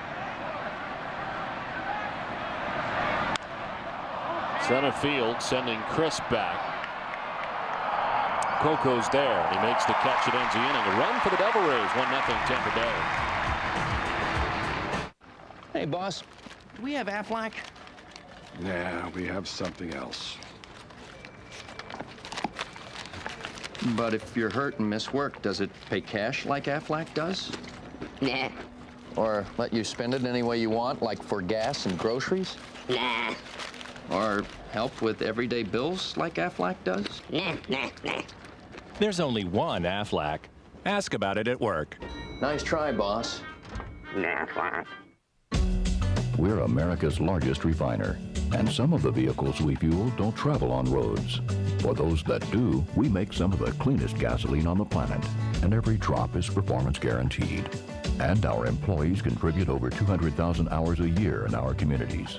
We know you probably don't think about these things when you think of Valero. That's okay, just as long as when you do think of us, you think of this. Valero, the energy to take you anywhere. No matter where you're headed, stop by Friendly's to fill up with a sandwich and cool down with a chiller, like our new Orange Cherry Chiller or Orange Blue Raspberry Chiller. Sprite, fruit flavors, orange juice, and fresh fruit. Try Friendly's new chillers today. And while you're there, check out our Turkey Club Deluxe. Roasted turkey, smoked bacon on toasted sourdough, or our new steak dip sandwich. Now get a free sundae with any featured sandwich. This summer, grab your friends, grab a bite, and chill at Friendly's. So come on, get in, get friendly. You know, we're similar to NASCAR drivers. How's that? Their tires say Goodyear. Our blimp says Goodyear.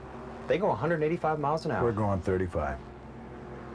There's Goodyear innovation at the racetrack and at your Goodyear retailer. Now get up to a $40 gift card by mail-in offer with the purchase of 4 select Goodyear tires. Or double your gift card up to $80 when purchased on your Goodyear credit card. Goodyear, get there. For the best tire deals, come to Sullivan Tire. We're always here to get you there. Back at Fenway, and time to check out the Aflac trivia question tonight. Our question is, since 2004, Scott Kazmir has 5 wins versus the Red Sox, most among Devil Ray pitchers. Who is second? The answer for you a little bit later. Can I take a shot at that? Why not? I might be way off base. Ted Lilly? No. Among the Devil Rays. Oh, is it Devil Rays? Yep. you got to be a Devil Ray. Which is tough, because all you can think about is Kazmir and all the victories he's had against the Red Sox and all the trouble the rest have had. Shallow right center as B.J. Upton, now Young. It's Delman Young who makes the catch. One down. Let's check in with Tom Caron. Don, thanks. On New England Toyota dealer game break. This was the night Roger Clemens was supposed to start, but he was suspended and missed his spot of the rotation.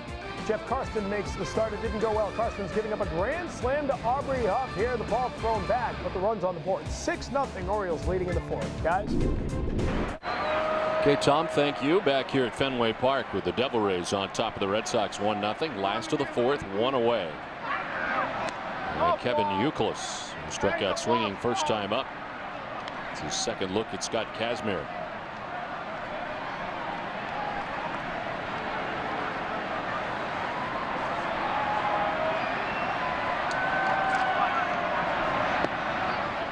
That's a good question, because it's been pretty much Scott Kazmir, and then there's been everybody else as far as starters go for the Tampa Bay Devil Rays over the years.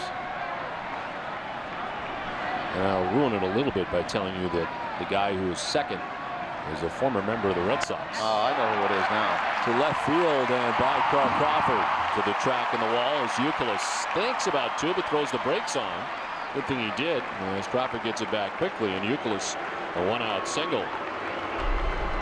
Well, Youkilis has had his difficulties with Kazmir. This time he gets the fastball right down the middle of the plate and the topspin line drive down the left field line. He's thinking double, but has to put the brakes on at first base. Good job by Crawford getting there and getting it back in quickly.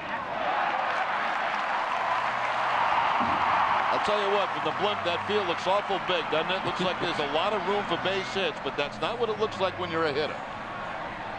Also looks like everything's a line drive, even though it's a towering fly ball. I remember when I first started this job 20 years ago, and I get up this high, and I looked at the field. I said, how in the world could I not get more hits with all that green out there? A lot of space. But you know what? It doesn't look like that way when you're at the plate. Supposed to hit them where they ain't. It's not hard when you're up here. All you see there, when you look out there, you just see a nasty pitcher and a bunch of guys ready to catch your junk.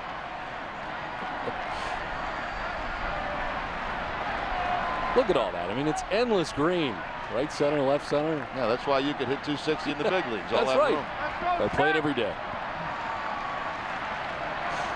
Jason Varitek batting with one out, one on.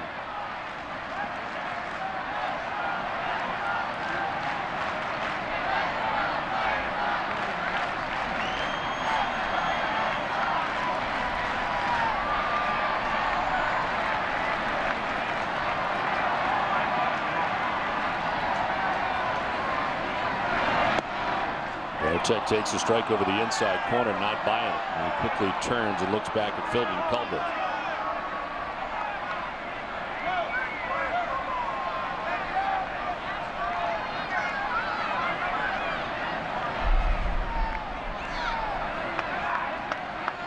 Well, Varitek thought that ball was down and in. You see him shaking his head, and to his surprise, it's called a strike. Swing and a miss, strikes out, and has some things to say as he walks away with the fifth strikeout for Scott Kazmir. Well, when you get a call like that, it puts you in a bad hole, 0-2, and then, of course, you become very defensive with two strikes and swings the slider down and in. Big difference, 0-2 count, 1-1 count, and maybe you don't chase that pitch if it's 1-1. Always great shots we've enjoyed all night. Pictures from Fenway Park brought to you courtesy of H.B. Hood. Donated more than $500,000 to support children's hospitals throughout New England. It's another reason you can feel good about Hood.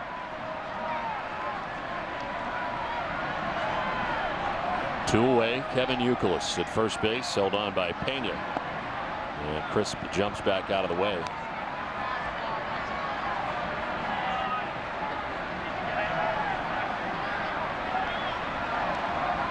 Let's go, Willie Ball!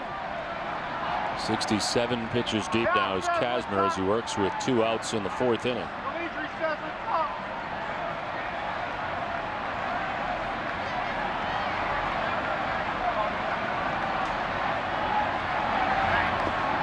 Bouncing in, knocked down by Paul, and it's 2-0. Nice mustache, Dave. Razor.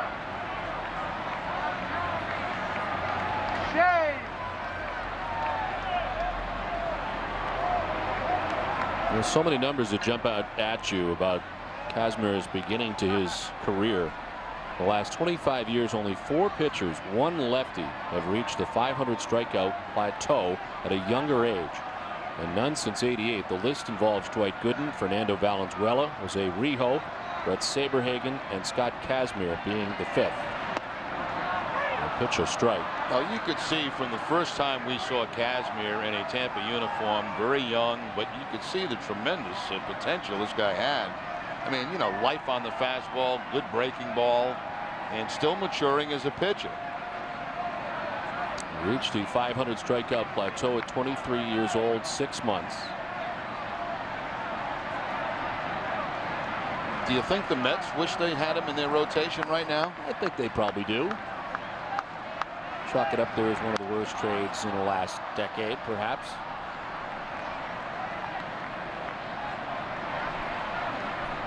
Guy to do it the quickest was a Met, Dwight Gooden, 20 years, 10 months.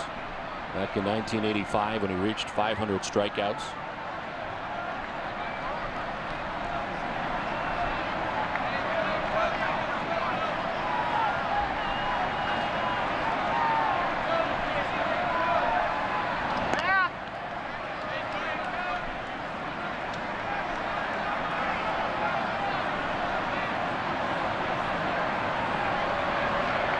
Yeah, I'm not even sure where Victor Zambrano is these days.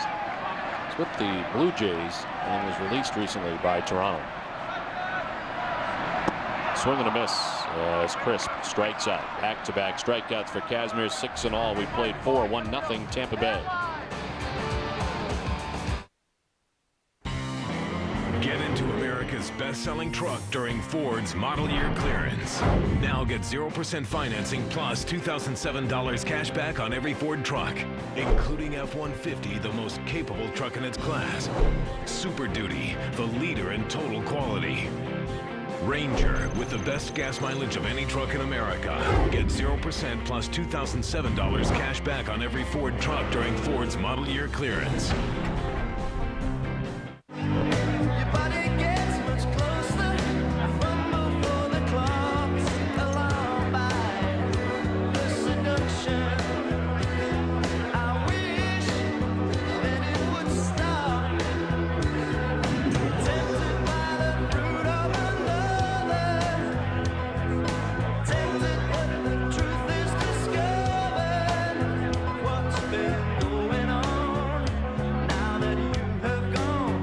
Monday, Tuesday, Wednesday, Thursday. Tuesday, Wednesday, Thursday. Monday, Tuesday, Wednesday, Thursday.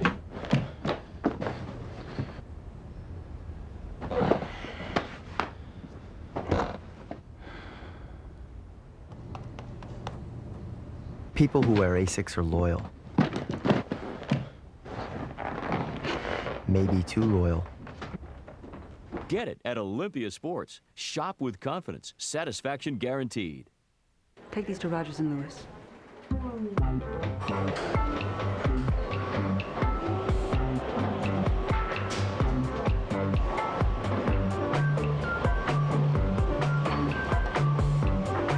Newman's Own Organic Iced Coffee from McDonald's. Now even harder to resist in vanilla, hazelnut, or our new limited time flavor, caramel.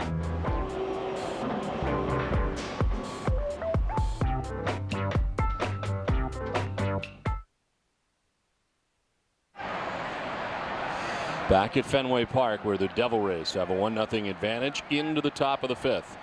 And it's the bottom third of the Devil Rays order to face John Lester. Johnny Gomes leading it off, struck out swinging in the 2nd inning.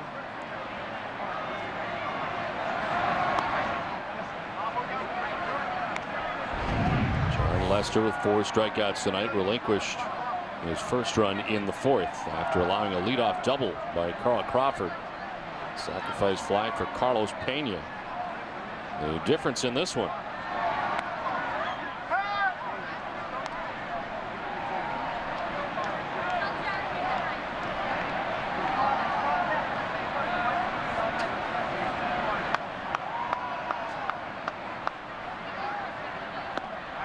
The pitch a strike and the count 2-1. No fastball for Johnny Gomes on the 2-0 count. Lester stays with the changeup.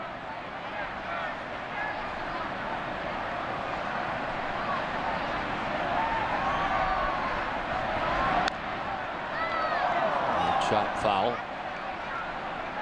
Let's check out the answer to our Aflac trivia question. They have already ruined it last inning. Since 2004, Scott Kazmir has 5 wins against the Red Sox, the most among Devil-Ray pitchers.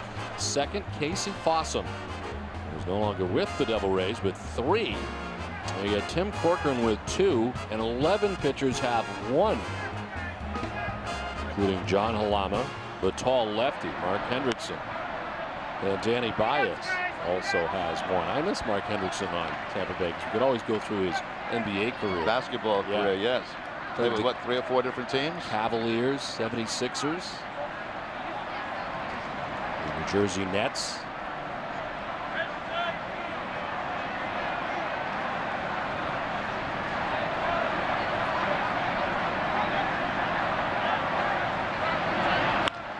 To left field, lined at Ramirez, who makes the catch. Hot shot, but right at Manning. Let's take a look at John Lester's night. He returned to Fenway Park after 4 road starts and welcomed by the Fenway faithful.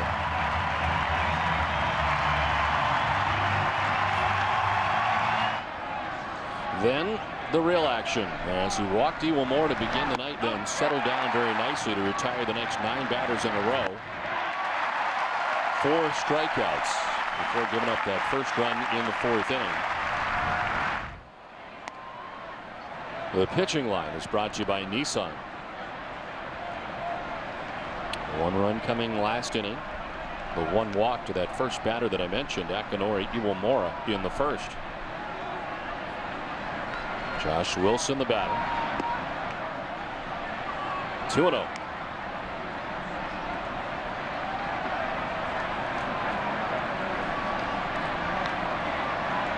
Victor Zambrano, by the way, who Kazmir was traded for, going to the Mets, was with Toronto earlier, was signed by Pittsburgh and is now pitching at AAA at the moment in the Pirates organization.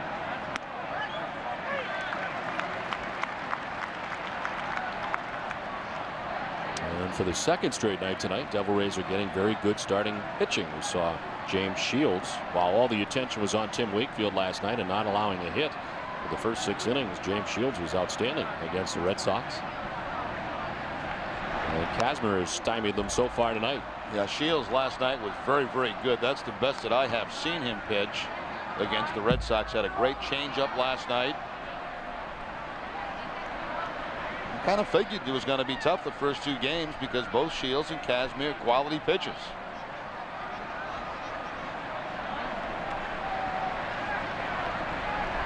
Shields, the tough luck loser in last night's equation. The bullpen gave up a couple of runs, only surrendered 1. And it came in the first inning as David Ortiz knocked in Julio Lugo in his 6th inning effort.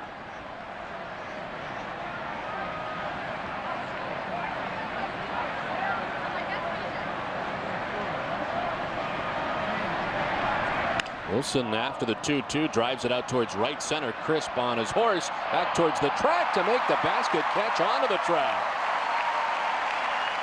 Hilker Crisp with a great grab, 2 down. Yeah, you could tell right from contact that he was going to track this ball down. It was hit high enough.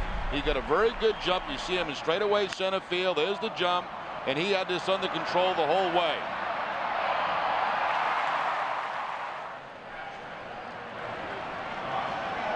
Little bobble after the basket catch there, but certainly not enough to pop out of the glove. Do you agree that he has played Gold Glove caliber center field? Without question. 1 error on the season. He has tracked all kind of fly balls and line drives down. He's made highlight film catches. He's made web jabs all season long.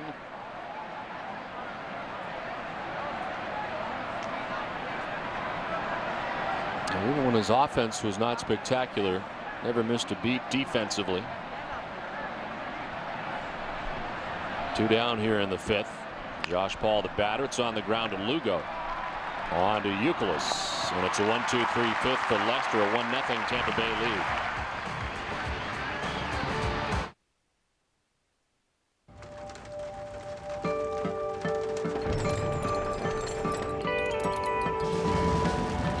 It's Toyota's Lots on the Lot clearance event. With so many great models to choose from, it's the right time to buy. Right now, you could save on the last of the 07 Toyotas, like FJ Cruiser, with its first ever cash back offer, $500. Or $500 cash back on a rugged Tacoma. Toyota's Lots on the Lot clearance event ends September 4th. See your New England Toyota dealer now. How would you like to run a business of your own from the comfort of your own home? It's not as crazy as it sounds. I made over $100,000 a year from my home. I just made a down payment for our vacation home, working part-time. Yeah, you have to be crazy to visit this website and find out how to start your home business. Crazy like a fox. Log on and get your success kit. I made $5,000 yesterday. Crazy? I don't think so. Log on now. Get toothpaste with your 20s or milk with your money. All in just one quick stop. Now that Sovereign Bank has added over 1,000 ATMs in CVS pharmacy locations across the Northeast, you can do two things at once. Like get your deodorant with your dollars. Sovereign ATMs at CVS. Make your own double play. Could win a $10,000 shopping spree with the Text to Win challenge. $10,000? I could buy a lot of shoes, an awful lot of shoes, even a diamond ring for both hands. A new bass amp, yeah, or a jet ski. Now that would really rock. Correctly answer 2 trivia questions in a row, and you're entered to win a $10,000 shopping spree. Just text SHOP31 to 79608. Text to win now.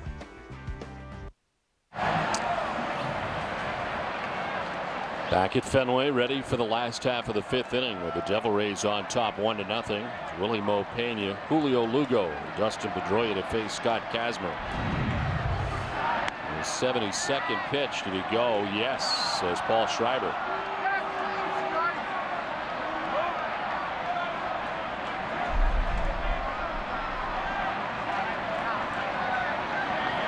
Well, again, that's a different look than what the first base umpire gets.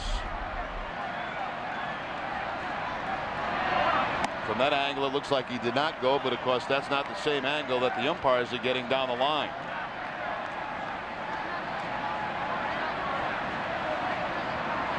Willie Mo struck out in the 2nd inning, one of the 6 strikeouts tonight for Scott Kazmir.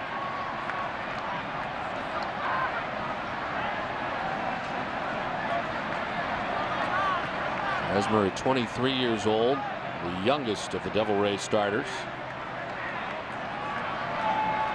He's the opening day starters, you might imagine, for Tampa Bay. Their ace inside, Pena ducking back out of the way. It's one thing Kazmir has not been afraid to do since coming into the big leagues, and that's pitch inside to right-handed hitters. Snapping the head back of Willie Mo Pena.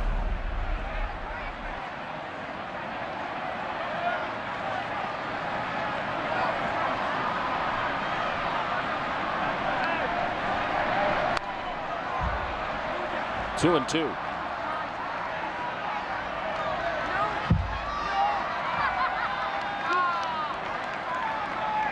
The 31 victories for Scott Kazmir is 2nd on the club's all-time list to the guy he was traded for. Victor Zambrano won 35 games in a Tampa Bay Devil Rays uniform. He'll soon surpass that. Hopped up, foul off 3rd. Iwamura. One away. Let's send it down to Tina.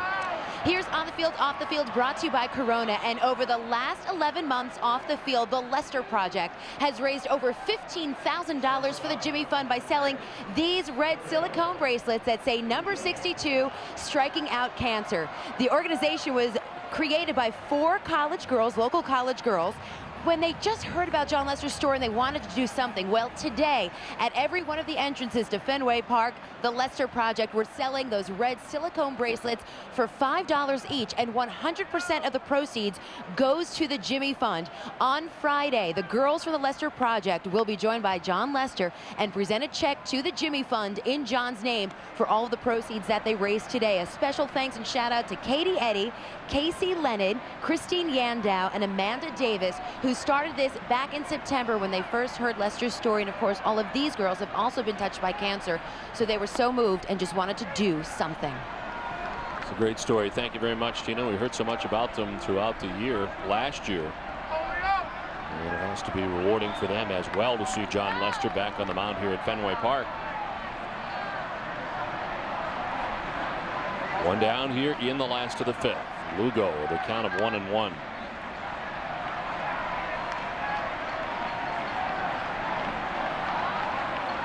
Julio's grounded to short and fly to right. And 2 at bats tonight against Kazmir.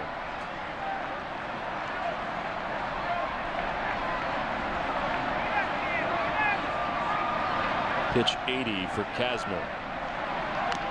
And it's foul tipped in the catcher's mitt. 2-2. Player profile brought to you by Sovereign Bank, the official bank of the Red Sox cable network. What a difference between road and home for Lugo. Likes the friendly confines of Fenway Park.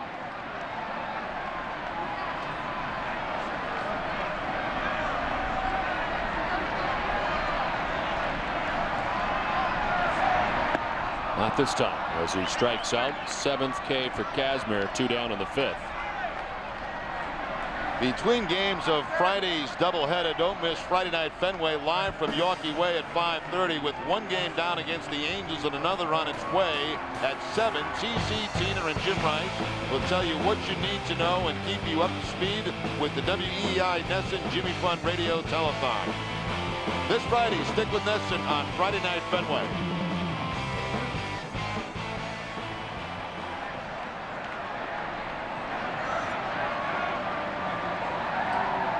Two down for Dustin Pedroia.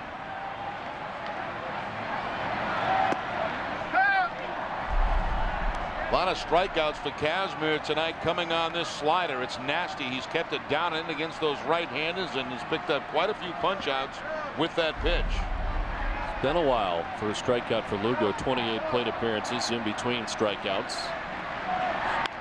On the ground and through into left field. A 2-out base hit for Pedroia, his 2nd hit of the night. Now he gets the slider that time, but this one stays up in the zone, and Pedroia picks up the base hit. So his double in the 1st inning was on the fastball. Here the slider that stays up in the zone, and the topspin ground ball for the hit. He's been piling up the multi-hit games, 14 of the last 24 games.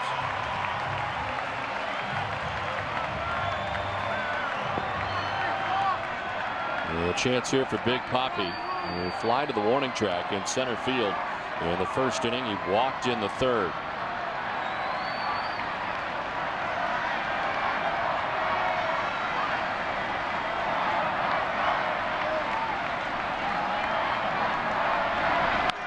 On the ground, softly to first. Picked nicely by Pena, who's in on the grass. That retires the side. We've played 5. It's 1-0 Tampa Bay. We're not going to make it. Can you get us to the airport in 15 minutes? Is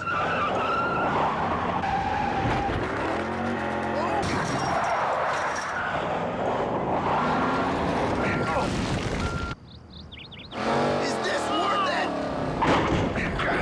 It's still cheaper than a change fee if we miss our flight. As with all airlines, it may cost more to rebook your flight, but on Southwest, we never charge an additional fee. You are now free to move about the country.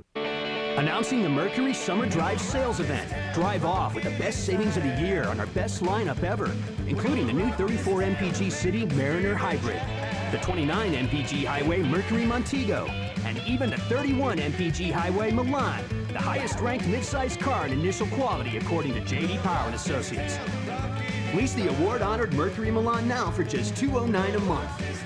Get the best savings of the year at your Lincoln Mercury dealer.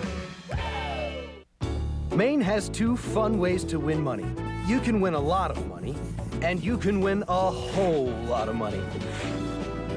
Megabucks and Powerball. Dream a little. Dream a lot. Please play responsibly. Back on the runner at first. Swing and a miss to elevate on Swisher. It's the 2nd strikeout for Beckett. 2 down. How about a side order Red Sox with your breakfast? Breakfast with the Sox. A 1-hour replay of tonight's game.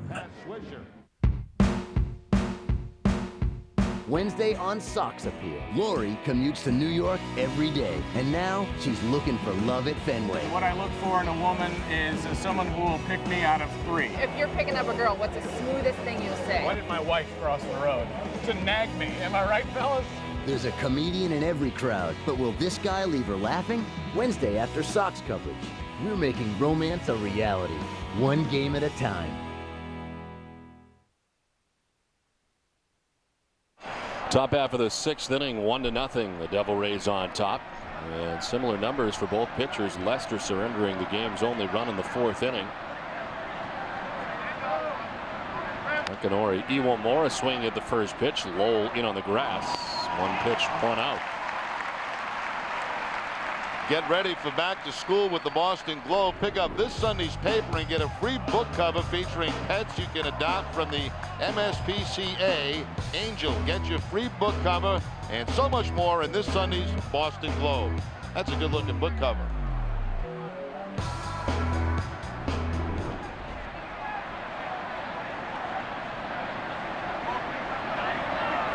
One down for Carl Crawford, who was 1 for 2 tonight.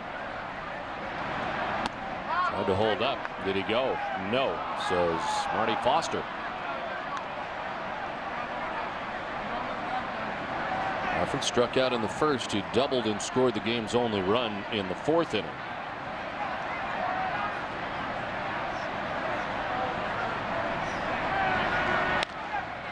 Right side of Pedroia. 2 down on 2 ground ball outs. Tonight's Chevy Triple Play contestant is Debbie Jocks of Augusta, Maine. Tonight, if our hometown team turns a triple play, Debbie will win a Chevy Impala. For your chance to win a fuel-efficient Chevy car or truck, enter the Chevy Triple Play contest this month at Nesson.com.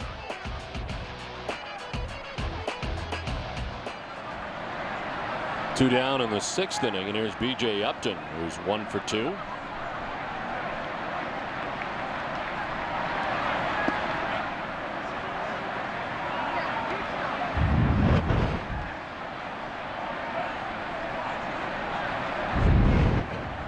These Devil Rays are the youngest team in the American League. Talked a little bit about it last night.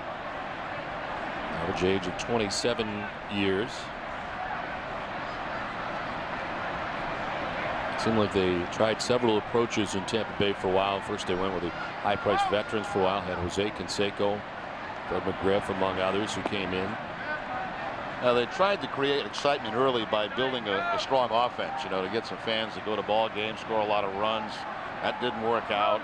They've had a lot of different programs down there, and finally they've got some new management. They've got a new general manager, and I think they've got some direction. I think for the longest time they really didn't know what direction to go in.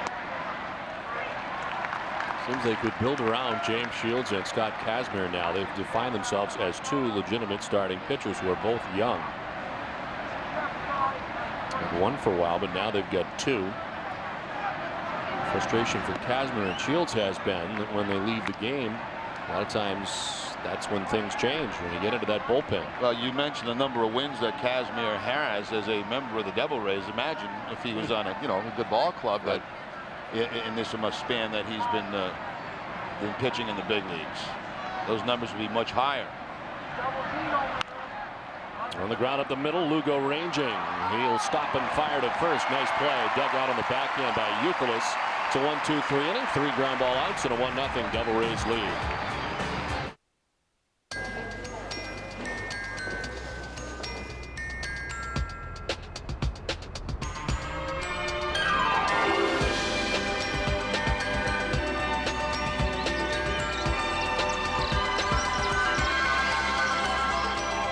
Some mornings a little can go a long way. Like right now, $3 will get you 2 Egg McMuffin sandwiches, made just the way you like them. Good morning.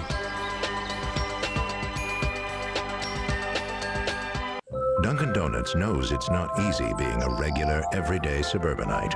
To prove it, we tried this experiment with supermodel Naomi Campbell.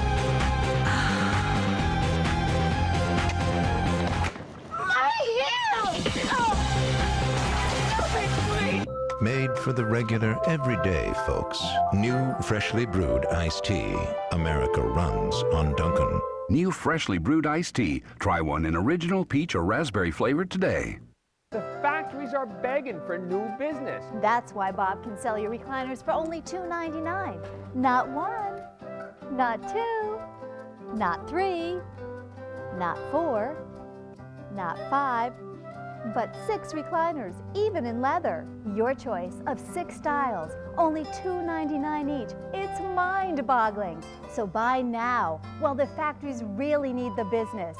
The competition, busted!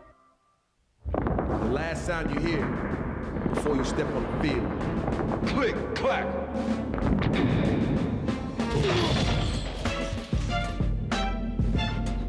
I think the air is coming. Click, clack.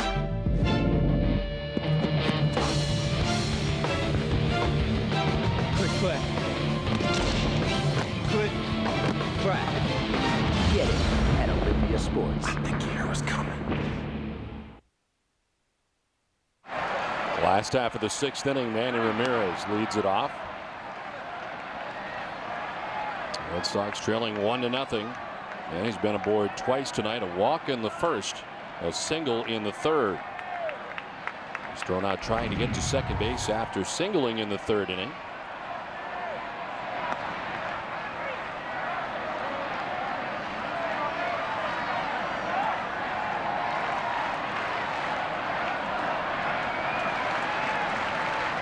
Waits on deck. Then Kevin Youkilis here in the bottom of the 6th inning.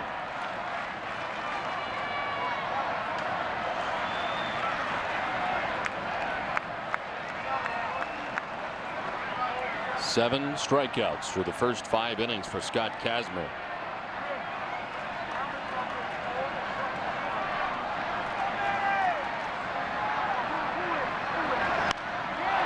Fly ball up to right center. Center fielder Upton made the catch. A little miscommunication out there. 1 down. Here's a great new look to the Red Sox Nation program in 2007. New rewards, gifts, and unique ticket opportunities. And of course, one of those coming up Sunday. 4 dugout seats provided by Tom Werner for the Angel game on Sunday afternoon if you're a member of Red Sox Nation. So join now. You still have a chance. We'll announce that later in the week. You know, also, Don, I think tonight, been away on the road on the West Coast. We don't get the same kind of audience you get at home and all that stuff. Maybe we'll change our luck. I'm going to have a giveaway. Go to the RemReport.com. Click the giveaway section at the Rem Report, and I'll give away 10 free T-shirts tonight. Very nice. What the heck? Very nice. You're a giver. Should see if we can change the luck of this game. The Red Sox haven't been able to mount much so far. As Lowell fouls it off. So RedSox.com for free tickets for Sunday.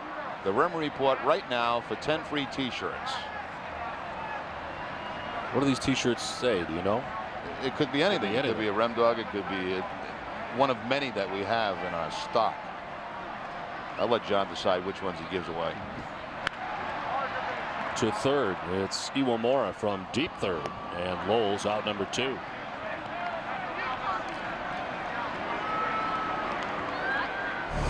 Boston Red Sox baseball on NESN is brought to you by New England Dodge Dealers, Pepsi, and by your local Lincoln Mercury dealers.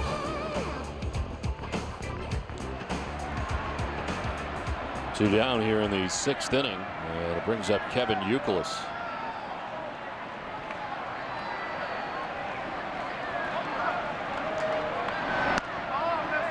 Youkilis struck out in the 2nd inning. He singled in the 4th.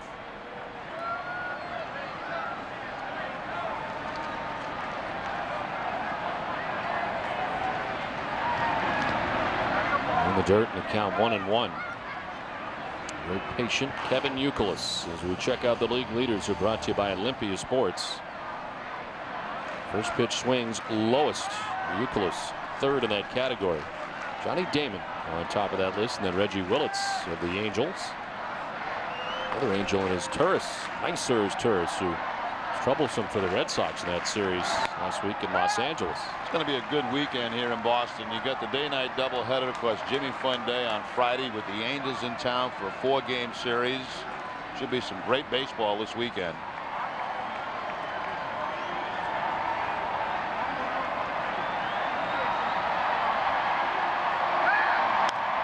Down the right field line, and a foul ball. Very close. Jumps back up into the seats. Duclos thought he had a base hit.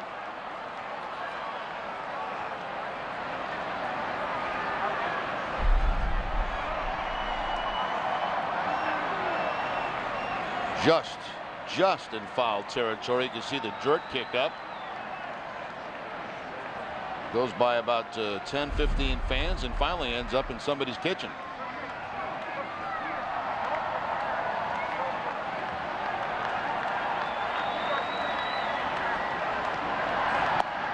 Duclos strikes out. That's 8 strikeouts for Kazmir. We played 6. Tampa Bay on top 1-0.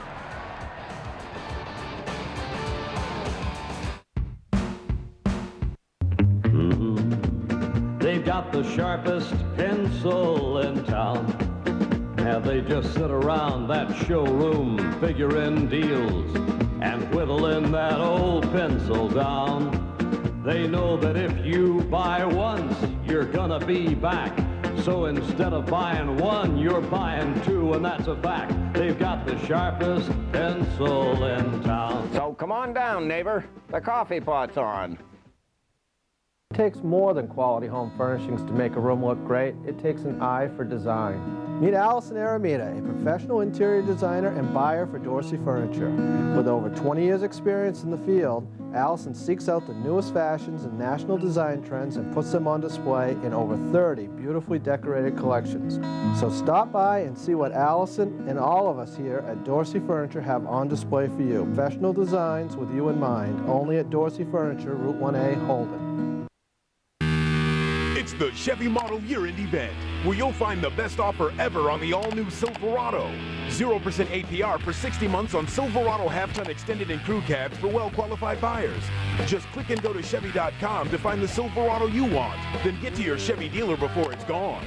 Get this great offer, which amounts to $56.19 in average finance savings for 07 Silverado half-ton extended and crew cab models. Click on Chevy.com, then see your main Chevy dealer.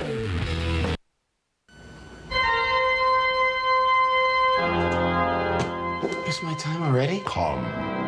Who are these guys? Nickel and dime. I got nickel and dime to death? Should have switched to reliable home phone service from Time Warner Cable. It could have saved a lot of money. Ha! I'm switching now. Sorry, boss. Get digital phone for only $39.95 per month. Call 1-800-833-2253 today. Another great service delivered over Time Warner Cable's advanced fiber network. Nesson for Sports Desk with Hazel May, presented by FW Webb, who invites you to be a Sports Desk anchor for a day. Visit Nesson.com for more details. You get a preview of dice game Matsuzaka's attempt at his 14th win tomorrow against the D-Rays. Plus, you'll hear from Bill Belichick as the Patriots prepare for their second preseason game. It's all on Sports Desk tonight after our Sox coverage. A beautiful night tonight in Boston as the Tampa Bay Devil Rays take a 1-0 lead into the 7th inning. Carlos Pena, Delman Young, and Brendan Harris. A trio that will face John Lester here in the 7th inning. Lester has retired 7 batters in a row. It's Carlos Pena who has knocked in the only run of the ball game with his sacrifice fly back in the 4th inning. It scored Carl Crawford, and it's the difference in this one. Yep, back-to-back hits by Crawford and Upton, then the sacrifice fly by Pena.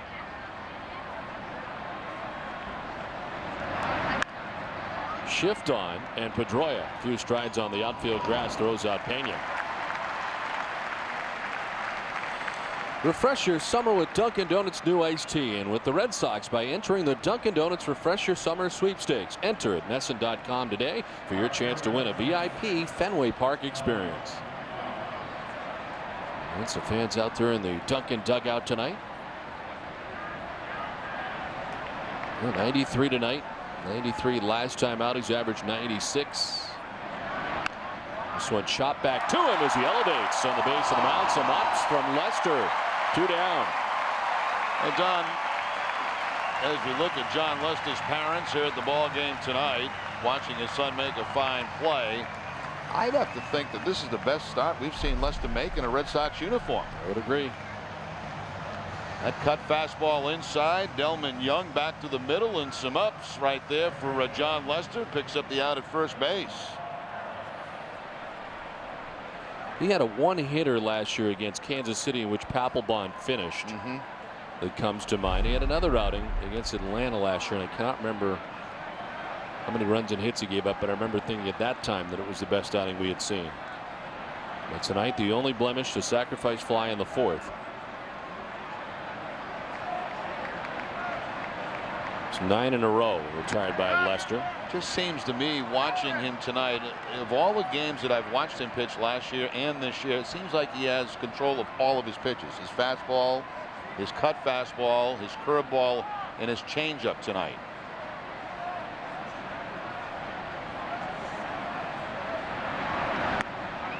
Which for a strike, and the count is 1-1. There's Manny Del Carmen, the first action we've seen in the pen. As far as strikeouts go, Lester did have a 10K game last year. He did that against the Washington Nationals. Tonight, some strikeouts early. Had 4 Ks through the first inning. He's not had a strikeout since. Brendan Harris hits a high fly ball to left. Playable for Ramirez. It's a 1-2-3 inning on 6 pitches. 7th inning stretch from Fenway. 1-0 Tampa Bay. Time for a Sports Desk update with Hazel May. Dawn, thank you. Hi, everybody. Coming up tonight on Sports Desk, presented by FW Webb. Home of Frank Webb's Bass Centers, the very latest on Michael Vick. Lawyers for the Atlanta Falcons quarterback are reportedly negotiating a plea deal before federal prosecutors file new charges next week. Vick's co-defendants are also apparently set to plead guilty and testify against him. All the dirt immediately following Red Sox postgame coverage. I'll see you all then. Don and Jerry return after this short timeout. When you're on the go, you need the convenience, quality, and pricing you'll always find at Extra Mart. Extra Mart is proud to be your headquarters for the 147th Annual Woodstock Fair in Woodstock, Connecticut, this Labor Day weekend, August 31st through September 3rd. The Woodstock Fair features over 48 acres of rides and exhibits, great food, and top-notch entertainment, including Trick Pony, The Bangles, The Cherry Poppin' Daddies, Quiet Riot, Jordan Knight, and Josh Grayson. Save $10 by getting your advanced admission and ride tickets at participating Extra Mart stores. Tickets are going fast, so get yours today. Nothing is more exciting than winning a freestyle cruise on Norwegian Cruise Line. Correctly answer 2 trivia questions in a row and you're entered to win a Caribbean cruise. You can dine or just unwind, all while visiting exotic destinations. With NCL, you're free to whatever. We're giving one away every month. So you better text "You could be next" to win a freestyle cruise on the Text to Win Challenge. Just text WIN31 to 79608. Text to WIN now.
The Dunkin' Donuts musical montage. Devil Rays on top 1-0 as this call to the bullpen is brought to you by a New England Ford dealer. Visit your local Ford store. Go to NewEnglandFord.com to register to win tickets to the September 16th race at Loudon, New Hampshire, as Gary Glover is in. Makes his second appearance of this series, his 49th overall. He was in the ball game last night, pitched an inning against the Red Sox, giving up a hit, a run, a couple of walks, and a strikeout. It's Jason Varitek to lead it off here in the home half of the 7th inning. Kazmir leaves after 95 pitches in the game tonight. And Varitek turns around to bat from the left side now against the right-hander. 2 at bats tonight against Kazmir, a walk and a strikeout. It's like Lester's night may be over. 97 pitches to get through that 7th inning on just 6 pitches.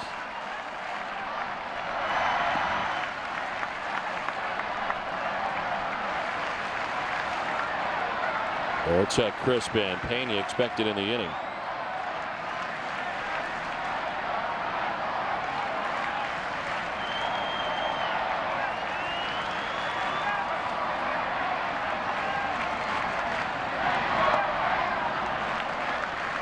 Glover in back-to-back nights for Tampa Bay. Coming on for Scott Kazmir. Went the first 6 innings, 4 hits, no runs, walked 3, struck out 8. And unfortunately for the Red Sox, leaving after just 95 pitches. After stymieing Boston in a 6-inning effort. I was a little surprised. I thought maybe he'd be out for one more. On the other hand, a young guy with a team that obviously is not going to win the pennant this year, maybe trying to preserve some bullets in that arm as time goes on. Last 6 outings, he has averaged 101 pitches, so that's about where they have kept him. Overall, in the entire season, only at 108. So that's been his general neighborhood as far as pitches thrown, but 95 tonight. Well, I'm certainly there's no member of the Red Sox unhappy to see him out of the ballgame.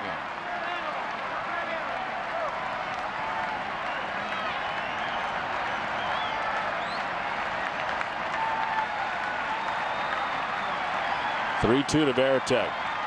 Ball 4. Lead runner on in the bottom of the 7th for Boston. 4th walk given up by Tampa Bay pitching. So Glover comes in. The first thing he does is walk the Red Sox batter and Jason Veritek, and here's Coco Crisp. Coco struck out twice tonight against Kazmir, who had 8 strikeouts in the game.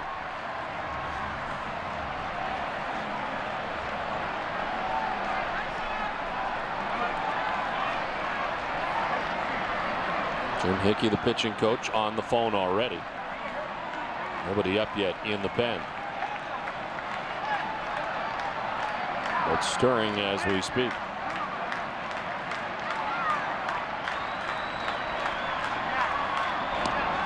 Throw to first base there to see if Coco Crisp will square around and give away a possible bunt. Lemure at third base in tight, expecting that from Coco Crisp. We'll see.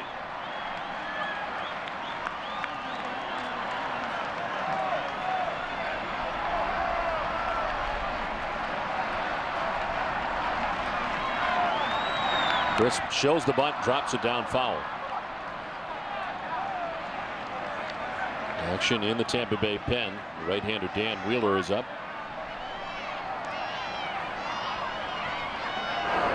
Now this is where the Red Sox want to be, in this Tampa Bay bullpen after the 2nd straight night of good starting pitching for Tampa Bay. How about these numbers?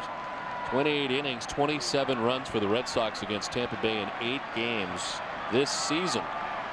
29 walks in 28 innings and 36 hits.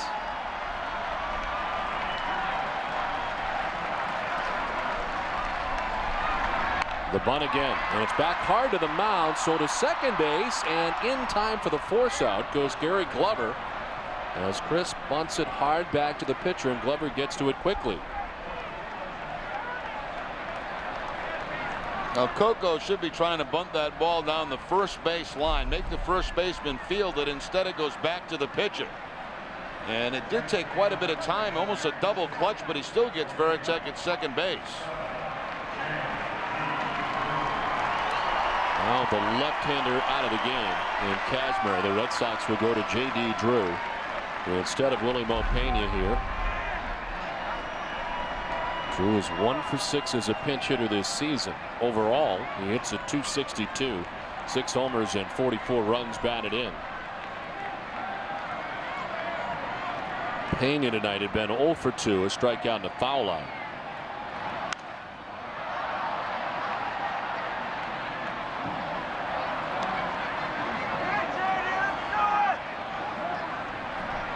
I think the only reason Francona was bunting in that situation, you know, Coco has been struggling a little bit. couple of strikeouts tonight, 13 for his last 63. Generally, when you get into the bullpen this stage of the game, he lets guys swing away.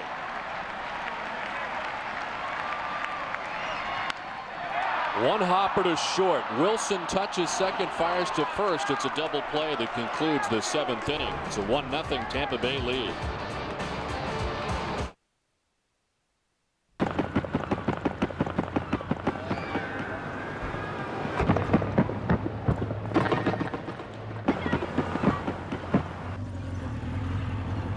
Can't we stay another day? Sure. Florida. Easy to get to, hard to leave. Go to Southwest.com for Southwest Airlines $74 internet specials from Manchester or Providence to Florida. Purchased by August 23rd. You are now free to move about the country. The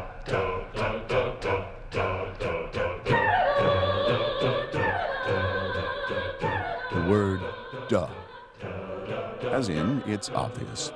It's a no-brainer. Like getting a great deal on a great car. Hit the duh switch. The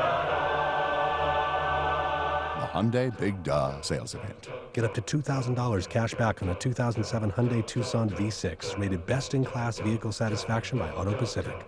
When you hear girls saying, "Oh, I was so gone last night, I shouldn't have slept with that guy," we could be that mistake. From the guys who brought you knocked up. We just need to think this out. For God's sake, we need to act. Oh, Seth, what happened? Superbad. Rated R. Opens everywhere Friday.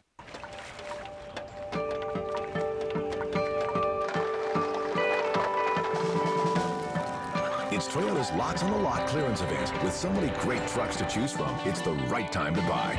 Like Tundra, you could save with $3,000 cash back, or 1.9% financing for 60 months, or lease for just $299 a month for 36 months.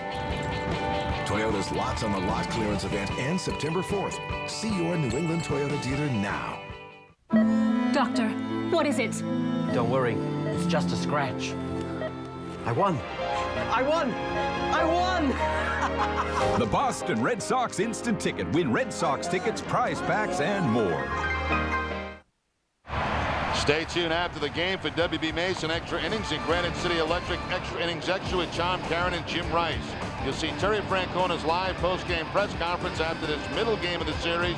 It's all part of a comprehensive reaction from the Red Sox clubhouse. It's all right after the game in high definition on NESN. 1-0 the Tampa Bay Devil Rays on top as we head to the top of the 8th. J.D. Drew stays in the game after pinch hitting for Willie Moe takes over in right field. Red Sox switch pitchers after 7 innings from Lester. Here's Manny Del Carmen. El Del Carmen's 25th appearance of the season, 17 hits in 24 innings, 9 walks and 26 strikeouts. Opponents only hitting 198. Last outing coming on the 12th at Baltimore, an inning in that game, and had 3 strikeouts in that inning. Well, John Lester retired the last 10 batters that he faced. He erased the Devil Rays on just 6 pitches in the 7th before handing the baseball off to Del Carmen in the 8th. Now that was a top-notch performance tonight by John Lester in his return to Fenway Park. The only blemish in the 4th inning, the sacrifice fly by Carlos Pena that scored Carl Crawford. It's the difference in this one.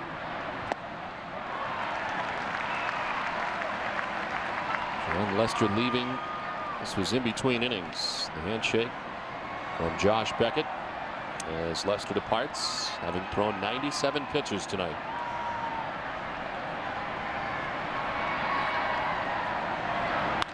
Gomes to left field and a base hit. Handing over to play it quickly. Gomes will hold with a single to begin things here in the 8th. Here are the numbers for John Lester tonight. 7 innings for Lester. Just the 2 hits, walk and 4 strikeouts, 1 run and 97 pitches. He walked Iwamura in the 1st inning. He did not walk another batter the rest of his 7-inning outing.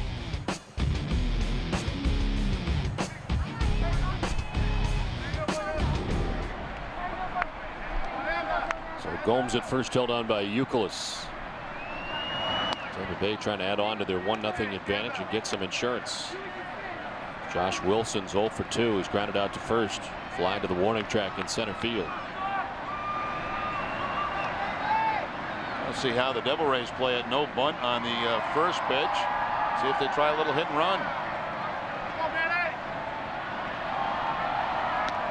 Close play. At first base, Gomes just getting back. Nice move by Del Carmen. Mentioned last night, Gomes with the 5 steals. He has that wide open stance. And sometimes it takes a little extra time to cross back over and get to the bag.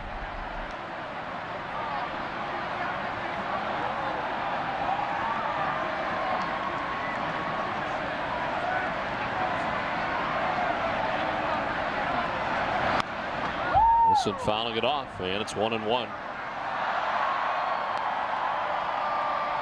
Red Sox are 6-1 against the Tampa Bay Devil Rays this season, and have won all 4 games at Fenway Park.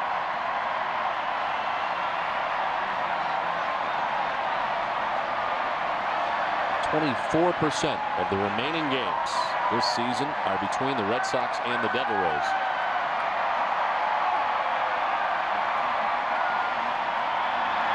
So just a little under a quarter of the remaining Red Sox games are against these Tampa Bay Devil Rays. Well, we still have 2 more trips to Tampa this season. Part of the next trip, which will also take the Red Sox to Chicago and New York. A 3-city trip.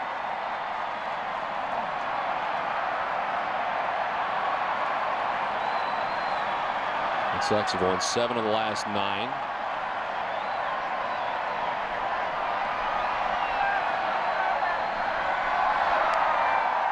This one fouled off into the seats. They do try hit and run on the 2-1 count. The changeup from Del Carmen, and it has Wilson off balance. He fouls it off.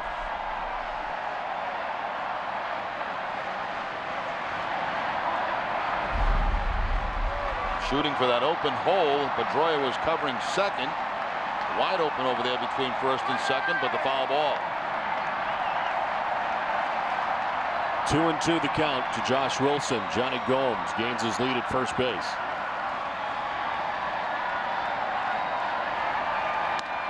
Up and away, ball 3, full count.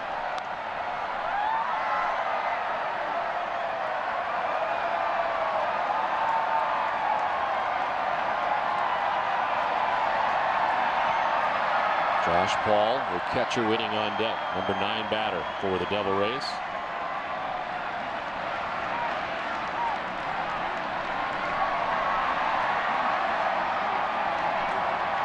Del Carmen has worked 4 scoreless innings in his last 6 appearances. And since coming up from the Paw Sox June 17th, a 2.35 ERA. There goes the runner at first, and it's fouled off to the right, and Gomes will have to come on back.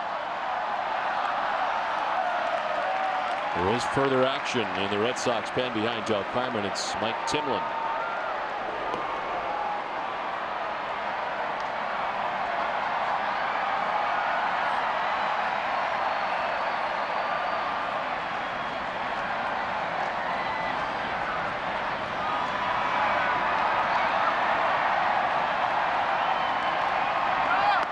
Runner goes, and it's ball 4. So a single and a walk, and the first 2 have reached for the Devil Rays here in the 8th. Second walk given up all night. Our Red Sox pitching. John Farrell makes his way to the mound. The game summary is brought to you by your local Lincoln Mercury dealers. And tonight, the return to Fenway Park for John Lester. The only blemish, a double for Carl Crawford that begins the 4th inning. He would later score on the sacrifice fly by Carlos Pena. Scott Kazmir stymieing the Red Sox in his 6-inning effort tonight, giving up no runs on 4 hits. Walked 3 and departed, handing the baseball off to the bullpen. And the bullpen so far has delivered a scoreless inning from Gary Glover. Tampa Bay remains on top 1-0. They're looking to add on to their 1-0 advantage, and the first 2 have reached for the Devil Rays here in the 8th. Now we'll see how the Devil Rays play this, whether they try to bunt and advance 2 men in a scoring position. If Paul is asked to bunt, he'll be trying to put it down that third base line and pull Lowell off the bag. It's line to center and grounded out to short, 2 at-bats tonight.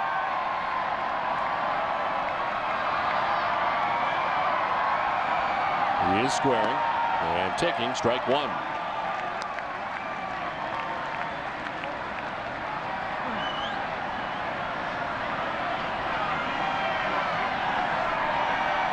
Tampa Bay does not sacrifice much. They're 12th in the league in that category, but trying to do it there on the first pitch. Lowell sending signs out to the rest of his infielders on what plays, what bunt play they'll be using here.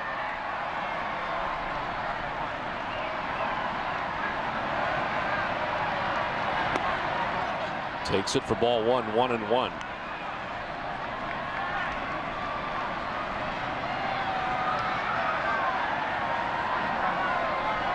Lowell again flashing signs to the infielders and also to the pitcher.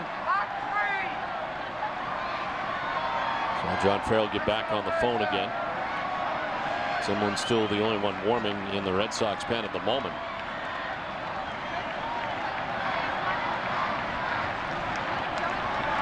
Ball gets it down. Lowell bare hands and throws in time. For the sacrifice for Josh Paul moves Gomes to third, Wilson to second. Perfectly done by Josh Paul as he pulls Lowell, makes him make the play. That leaves third base vacant.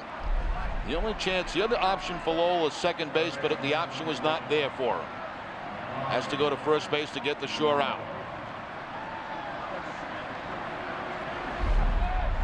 Second and third, one down. Akinori Iwamura.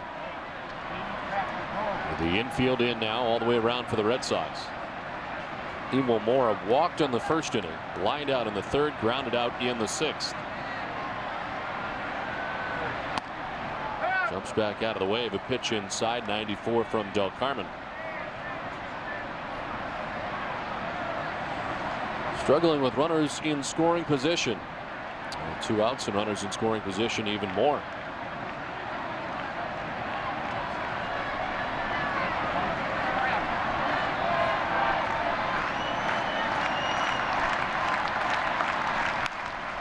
Sliced foul, and it evens at 1-1. He has been in a major slump on this whole road trip. You saw the numbers there with runners in scoring position. 0 for 2 tonight. 6 for his last 34. Red Sox pull the infield in, of course. Gomes at third, Wilson at second. One down here in the eighth. Red Sox trying to keep it a 1-run deficit. Iwamura lifts a fly ball to shallow left. Manny coming in. He'll make the catch, and Gomes can't go anywhere. 2 down.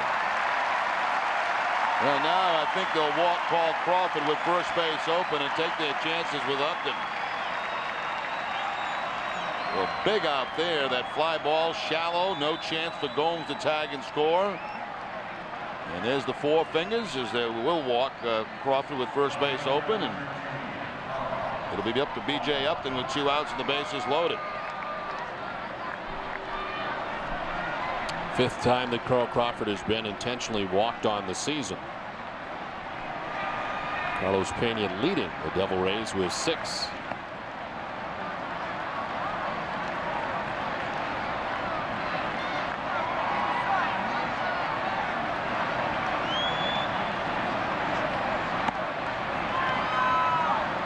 B.J. Upton will be next. He has struck out, singled, and grounded out.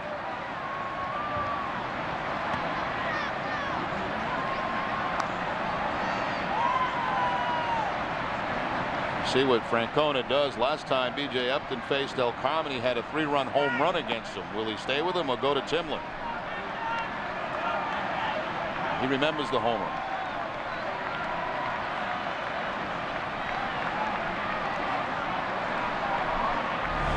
Mike Timlin will be in when we come back. This is Text to Win Challenge, and if you know how to text, you could be next. Your phone is your ticket to win this amazing 50-inch plasma TV. Just pick up your mobile phone and correctly answer 2 trivia questions in a row, and bam, you're entered to win. You can enter up to 10 times per weekly challenge. One of our lucky weekly winners will get a chance to win an all-expense-paid trip for 4 to the biggest pro football game of the year. So you better text. You could be next. Just text TV31 to 79608. How would you like to run a business of your own from the comfort of your own home? Be your own boss, set your own hours, and make great money. It's not as crazy as it sounds. Last year, I made over $100,000 a year from my home. I just made a down payment for our vacation home, working part-time. We gave up our jobs. People thought we were crazy. And we took in over $250,000 in our first year. Yeah, you have to be crazy to visit this website and find out how to start your home business. Crazy like a fox. There are thousands of opportunities for you, full or part-time. Live the lifestyle you've been dreaming of. The secret is in this success kit. To get yours, log on now. Next year, my goal is $500,000. I made $5,000 yesterday. We've made enough to spend winter in Hawaii. Crazy? I don't think so. Log on now to get your success kit. What would you do with an extra $2,500? I'd buy more clothes. I'd go fishing. You could be next. Correctly answer 2 simple trivia questions in a row and you're entered. We're giving away $2,500 each week for 13 weeks. I'm gonna need a bigger closet. Happiness is a private charter. One of our lucky weekly winners will have a chance to win $100,000. You better text. You could be next. Just text Cash 31 to 79608. Each time the Red Sox win at Fenway Park, Hood donates $1,500 to children's hospitals throughout New England. It's another reason to root for the Red Sox and another reason to feel good about Hood. 2 down here in the top half of the 8th inning. As the base is now loaded for Tampa Bay, it's a 1-0 Devil Rays lead. And the new pitcher on for the Red Sox, Mike Timlin. Timlin's 32nd appearance of the season. He's 1-1 his last outing on the 12th a couple of days ago in Baltimore. A scoreless inning in that game against the Orioles. Here's B.J. Upton, 1 for 3 tonight, is single back in the 4th inning. Upton takes strike 1.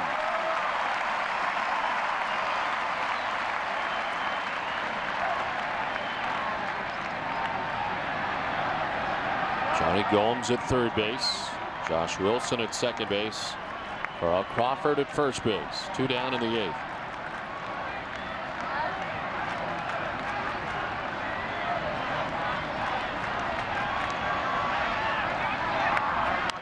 Upton fouls it off, and Timlin quickly ahead, 0-2.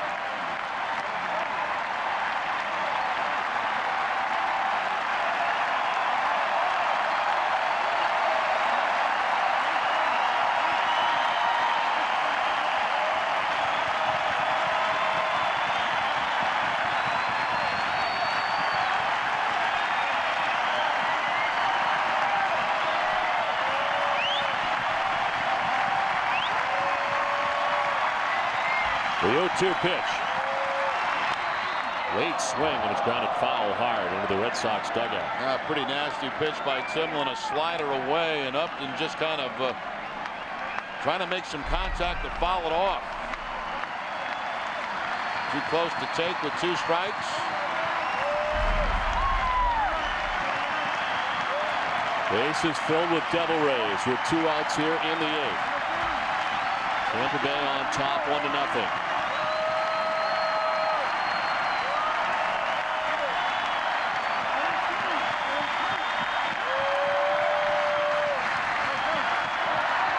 Swing and a miss. Timlin strikes out Upton.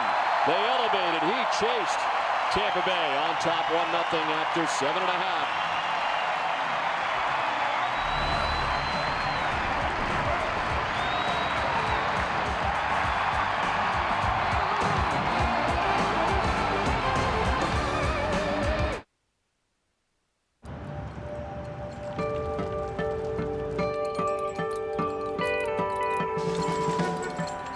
Toyota's Lots on the Lot clearance event. With so many great models to choose from, it's the right time to buy.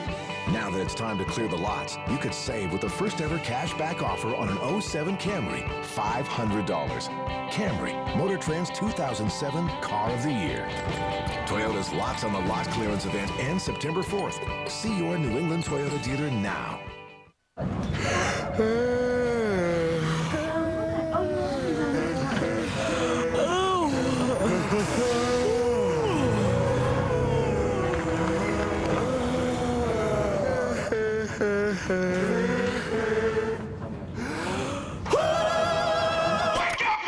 New Diet Pepsi Max with ginseng and more caffeine. Revive yourself at Cumberland Farms with new Diet Pepsi Max, an invigorating cola with 0 calories. Sam Adams Boston Lager. It was love at first taste. I fell in love with the white ale. Sam Light is my drink. Cream Stout, my personal favorite. I'm very fond of the double bock. The winter lager is the best thing on this planet. You want to reach wings. In an age of war, Defend the Emperor! one group of warriors stood from the rest. Kill them! Witness the rise of King Arthur's legend. The Last Legion, rated PG-13, August 17th.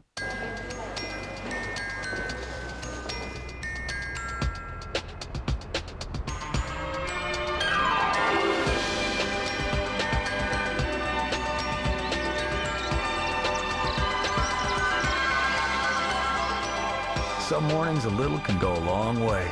Like right now, $3 will get you 2 Egg McMuffin sandwiches, made just the way you like them. Good morning.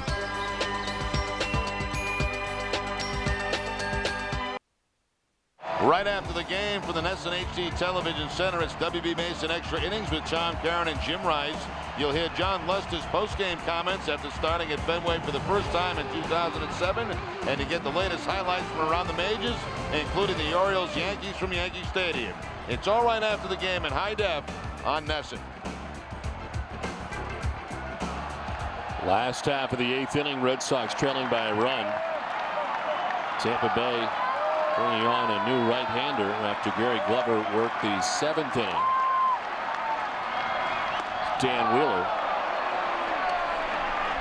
Well, Mike Timlin with the fastball by B.J. Upton with the bases loaded, up and away. Big strikeout for Timlin to leave the bases loaded and leave this a 1-0 ball game.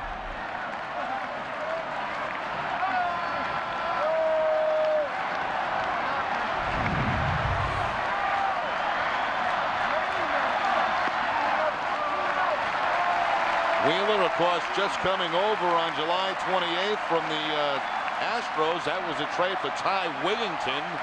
His 5th appearance in a Tampa Bay uniform. First appearance of this series. Second stint in the Tampa Bay Devil Rays uniform for Wheeler. Inside, 3-0. Red Sox pen's busy. It's Gagne along with Snyder.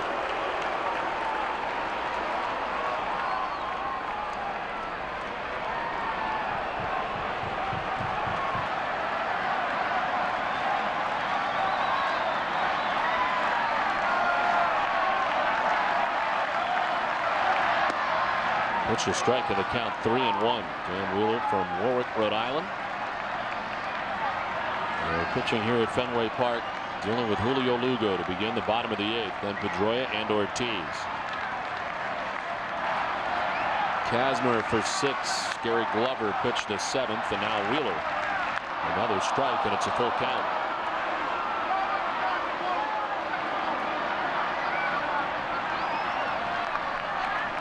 Now Reyes has been a surprise for Tampa Bay this season, closing games up in the pen. He's not had a save opportunity since June 23rd. It's been a while. Popped up. Down from first is Pena to make the catch. Well, the catcher Paul got tangled up with Lugo, but fortunately Pena down the line to make the catch for Tampa Bay. Those two got all entwined, one down. And there hadn't been many opportunities for the Red Sox tonight, but a couple of plays that hurt. Manny getting thrown out at second base. This is would have been a first and third with 2 outs. Instead, he becomes the third out of the inning, runs him out of an inning. And then in the 7th, Coco with the bunt. They get the force out at second base, and following that, a double play. So not much offense for the Red Sox, and when they've tried to do something, it hasn't worked out.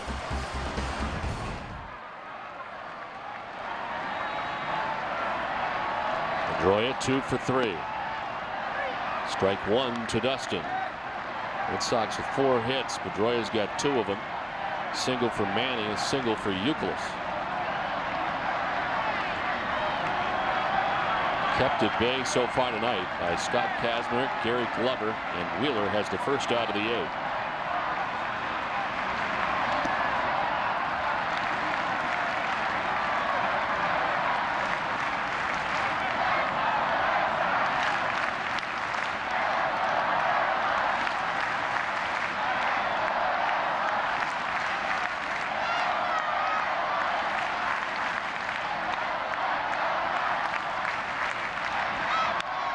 ground foul outside of third.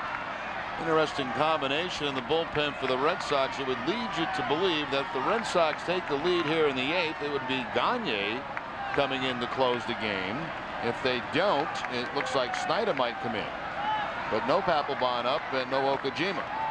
Okajima hasn't pitched since the 12th in Baltimore a couple of days ago. Of course, Papelbon got the save last night.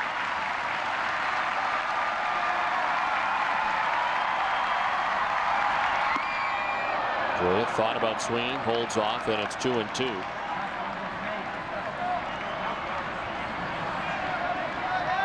Papelbon last night throwing 20 pitches in his outing.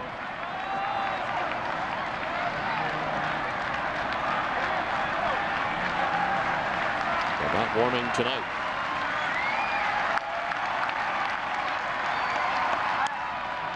Popped up. Shallow center. Wilson makes the catch with Upton running into him. 2 down. And it looks like B.J. Upton was calling for that, but maybe Wilson could not hear him, and he ends up making the catch, and they avoid a collision.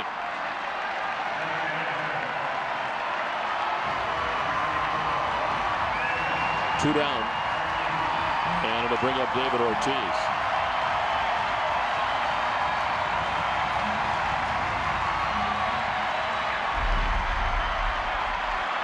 Ortiz has flied to center field. He has walked and grounded out to first base.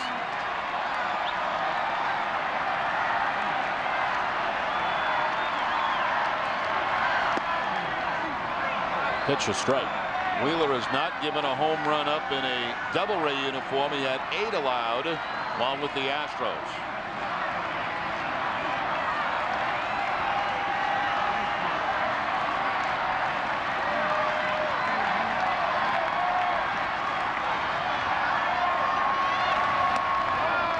Ortiz does not chase, and it's 1-1. Wheeler with postseason experience in 04 and 05 as a member of the Astros.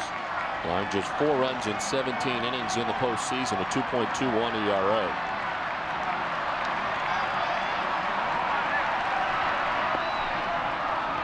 Two and one. It's originally a Devil-Rays 34th pick. Franchise's inaugural 1996 draft. Finally reached the Rays in '99. To Big Papi. The strike, and it's 2-2. Ortiz thought it might have been high.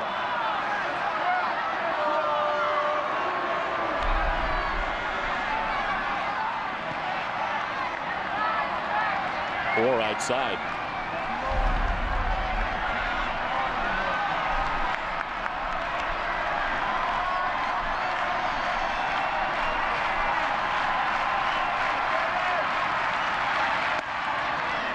Away, 3-2. Two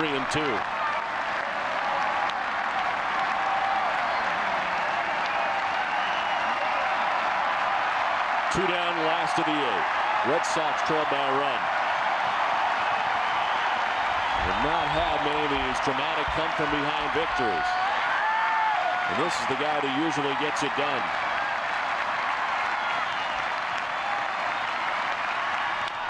Chopped right side. Pena on the backhand. Wheeler covers, and the Red Sox down in order in the 8th. We head to the 9th, 1-0 Tampa Bay. Welcome to Foxwoods.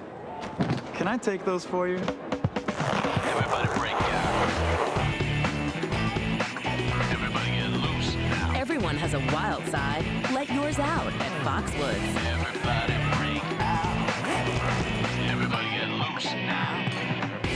Everybody break out. Would you like these back? No, we're good. Everybody break out. Meet your wild side at Foxwoods.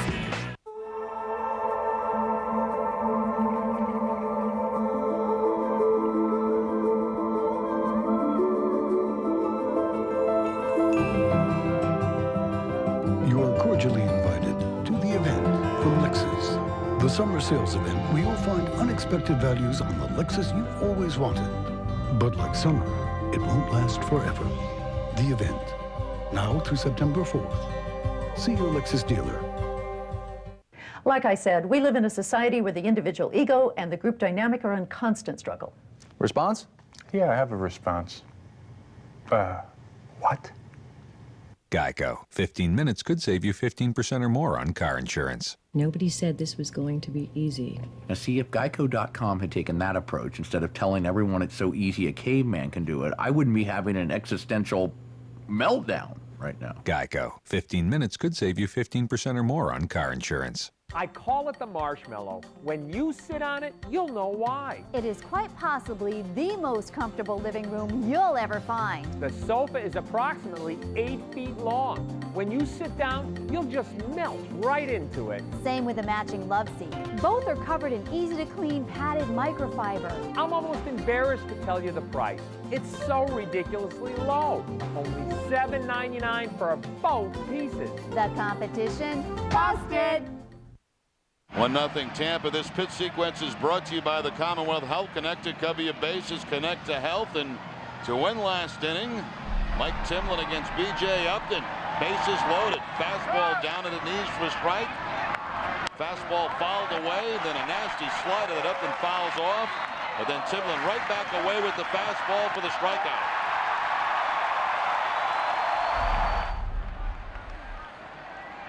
Well, it's on to the top half of the 9th inning. And in for the Red Sox, Eric Gagne. Gagne making his 6th appearance in a Red Sox uniform. 4 innings, 10 hits, and 7 earned runs. And we all know what happened over the weekend in Baltimore to Gagne. Blown save number 2 on Sunday. The numbers overall for Gagne on the season. Pitched 5 times since coming over from Texas. 4 innings, 7 runs, and 10 hits. So after giving up 8 runs in 34 games and 33 1/3 innings pitched with the Rangers. Back-to-back curveballs from Gagne, the first 2 pitches to Pena. And 0 for 2, a sacrifice fly in the 4th. Is the difference as Gagne falls behind 3-0.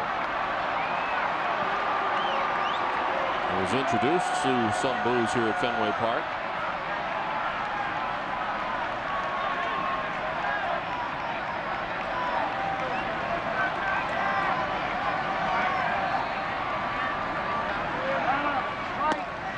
There's a strike, 3-1.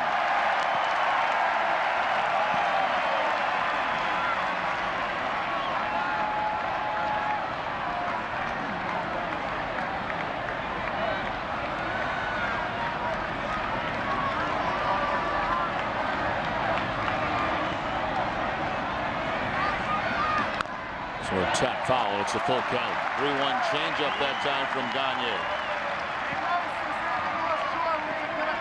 Changeup, an excellent pitch for him his whole career, and instead of the fastball on the 3-1 count, the changeup.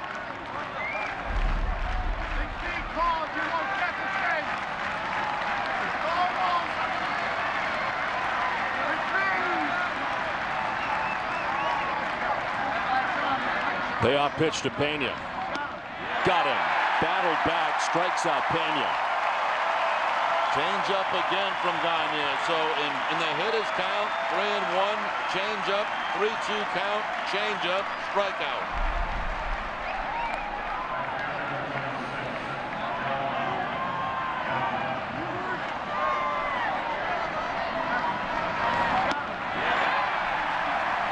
This really is kind of a closing situation for Gagne, because at home you have a tendency to bring your closer in a 1-run game to try to hold a lead there and give you a chance, your team a chance to come in the bottom of the ninth to win it.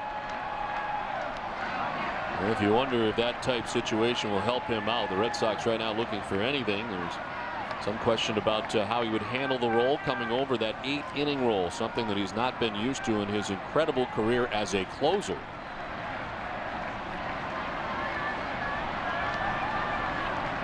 And so far it has not worked out too well.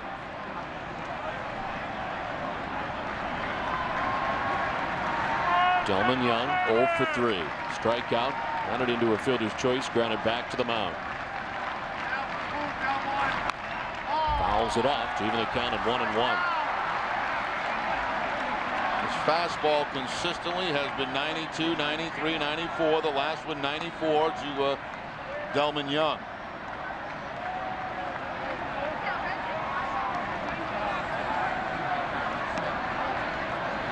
On deck for Tampa Bay is Brendan Harris as they try to grab some insurance on top 1-0 in the ninth. Looking ahead to the last of the ninth, Manny Ramirez, Mike Lowell, and Kevin Youkilis, the expected trio in the inning. Gagne trying to keep it right here. The Red Sox trailing by a run. Throw it foul, and it's 1-2 to Young. Change up again, and tonight he's throwing his change up for strikes. He's had a problem getting those pitches for strikes in some of the other outings. There's the change up again.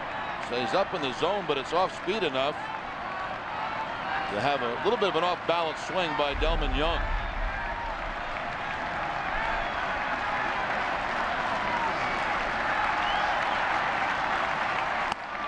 They elevate, and he strikes out. Back to the gas, and there's 2 down. Once they get ahead of Delman Young, they try to go up and out of the strike zone with the fastball. He'll chase it, and he does here.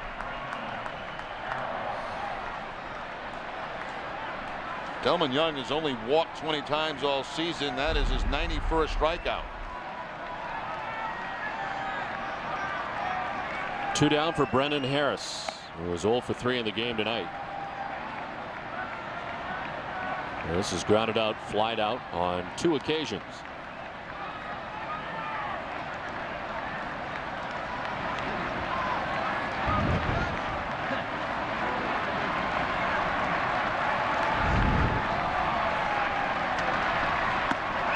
Drops in there for strike 1-1. And hitters counts tonight. They're seeing change-ups. That time the curveball.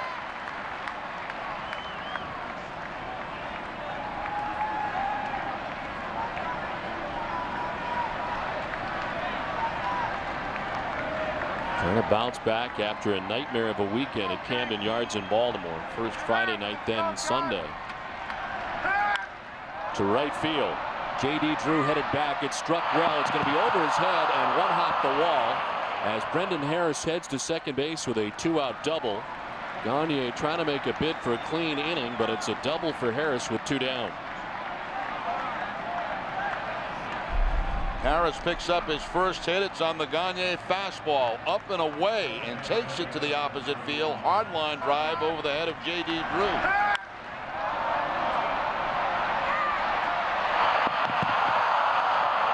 Nice play by Drew on one hand off that short fence out there, but the 2-out base hit gets Harris in a scoring position.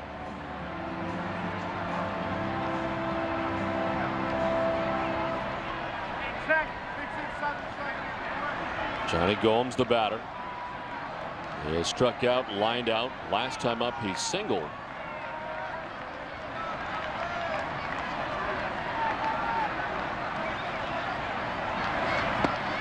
Strike 1 to Gomes.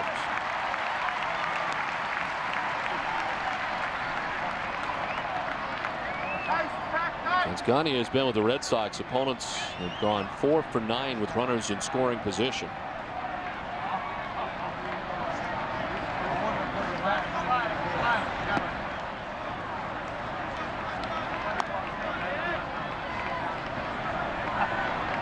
While he was with the Texas Rangers, batters were hitting at just 174 with runners in scoring position against Gagne.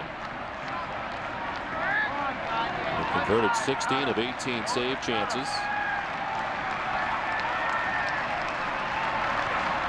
Gomes tried to hold up, but he offers down 1-2.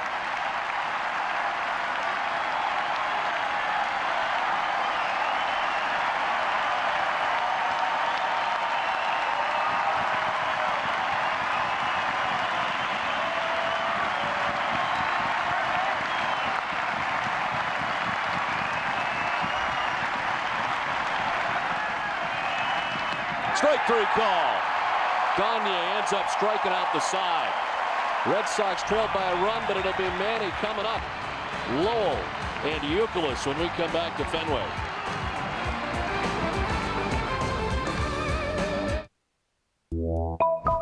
You own your own business and wear all the hats.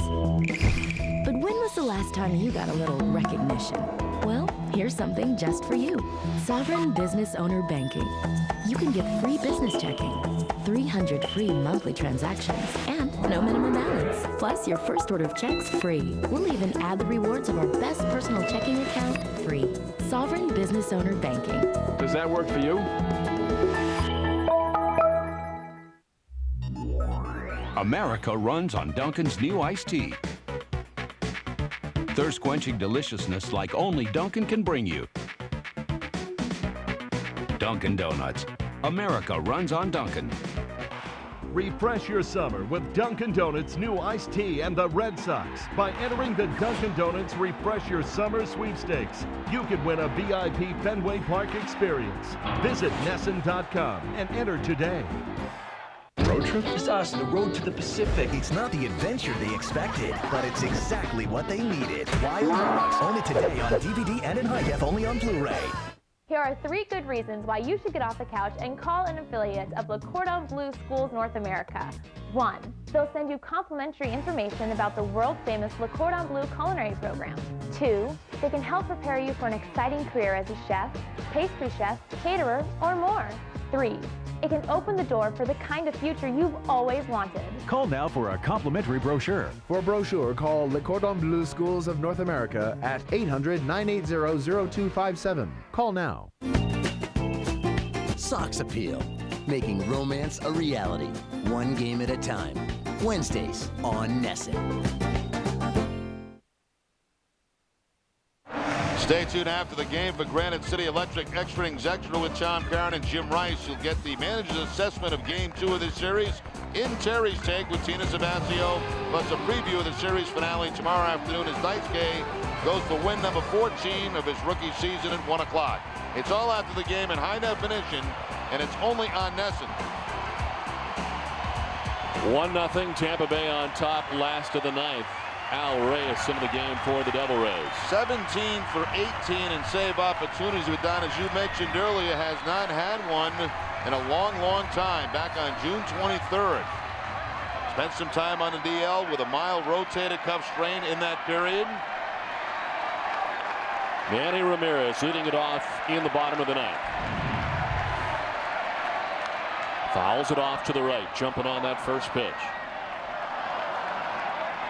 Manny tonight has been aboard twice, a walk in the first, singled in the third, was thrown out trying to get to second, fly to center.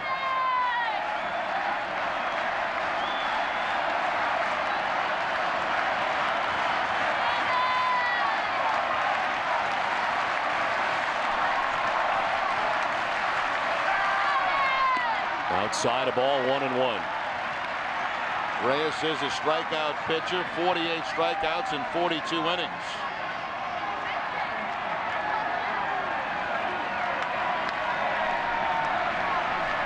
Non-roster invitee Al Reyes. The 1-1. 2-1.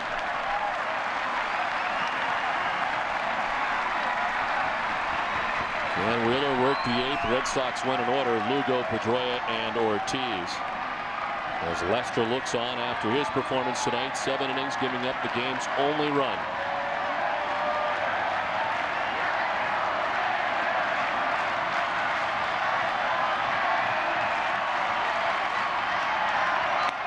On the corner for strike 2.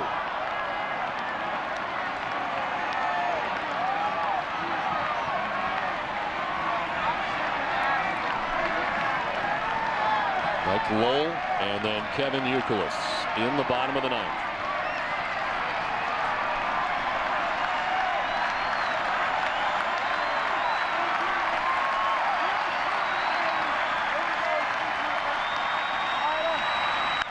On the ground foul, down by DeMarlo Hale and Bayern.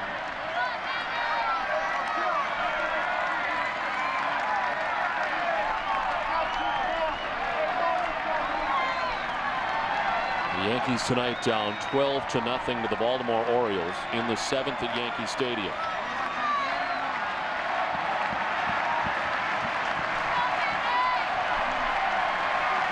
Red Sox, who have left 6 men on base tonight, have not been able to push across a run.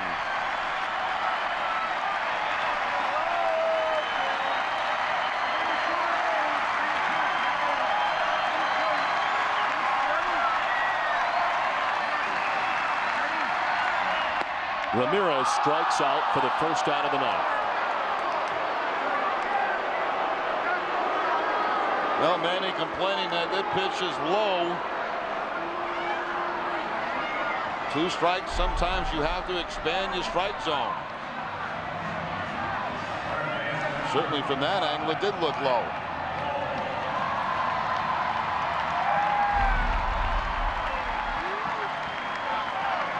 One down in the ninth as Mike Lowell stands in.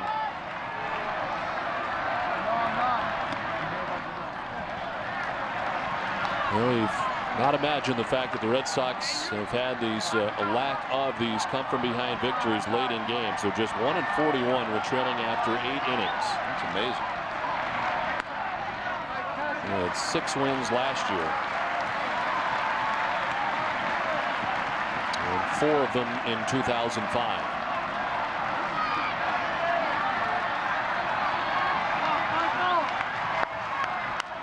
Lowell to left field. Crawford looking up. When it comes down, we're tied.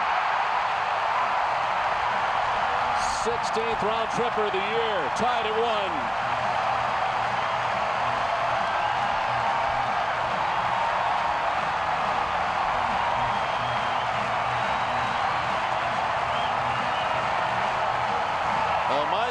Jumps on a high inside fastball and gets the Red Sox on the board. That's the 9th home run that Reyes has given up as the Tampa Bay closer.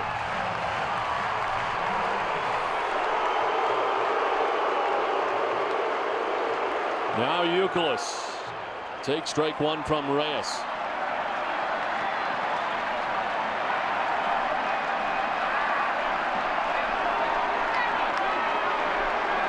1 for 3 tonight, a single in the 4th. Another look at the home run. Fastball inside. About letter high inside part of the plate, and Lowell loses it.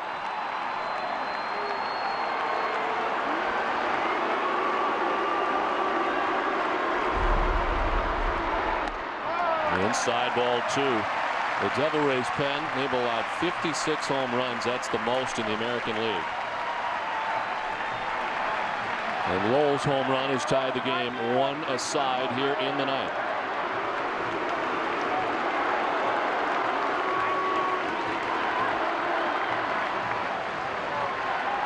Red Sox pen busy as Hideki Okajima up and throwing.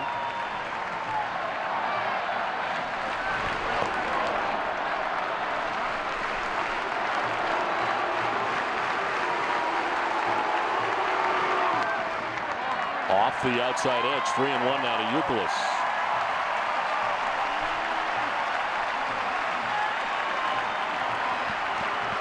Veritek on deck as Reyes was able to strike out Manny Ramirez to begin the inning. Lowell's tied the game 1 aside. Now a 3-1 to Kevin Youkilis. Line foul. Hot shot, but a foul ball. Now Youkilis all geared up for the fastball, but he gets the changeup on the 3-1 count.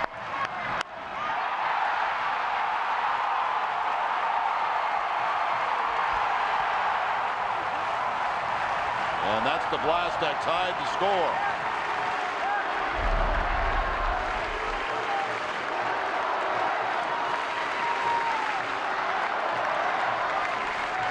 Youkilis wants time. Reyes taking too much of it.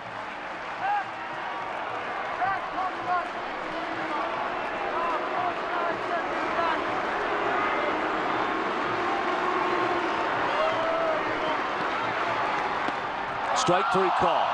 Youkilis not pleased, striking out for the 3rd time tonight. And you better be careful.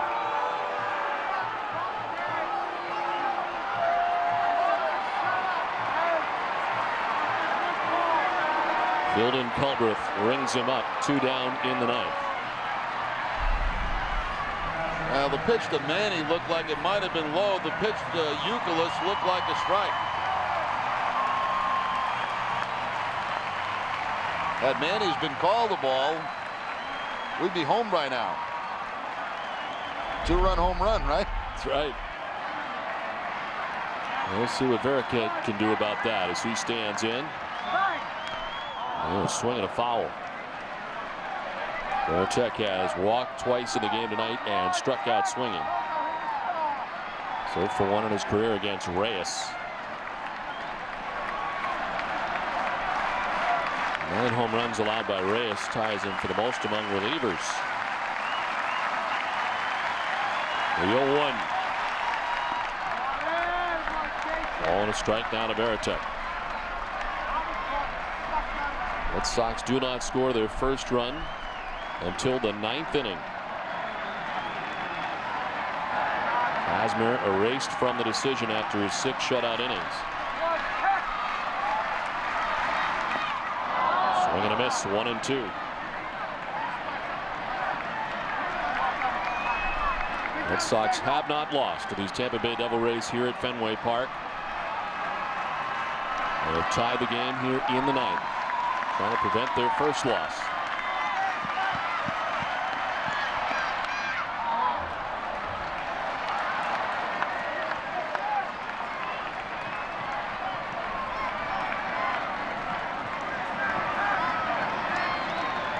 Coco Crisp on deck.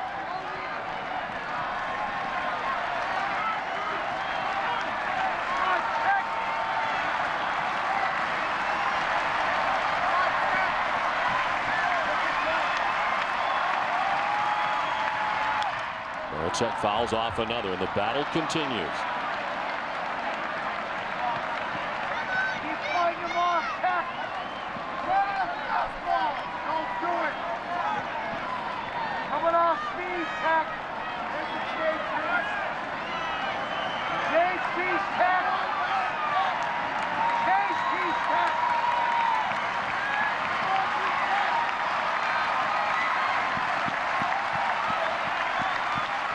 Change up. Inside, 2-2.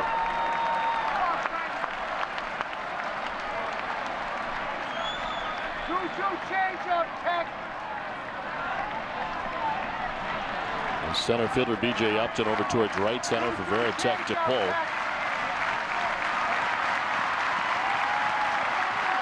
The 2-2. To right field, down the line, towards the corner, and it's going to one-hop up into the seats. It's a ground rule double, and the potential winning run for the Red Sox in scoring position. Lengthy at bat for the captain, and he's got himself a double. And again, back-to-back changeups to Veritek. He gets this one, and he rifles it down that right field line. Changeup stays middle in. And one hop into the stands for the ground rule double. So the Red Sox with an opportunity with that winning run in scoring position. And a bit of a break there for the Devil Rays. If that somehow stays in, Veritek could have been at third base. Yeah, probably at third base, no question about that. Now a chance for Coco.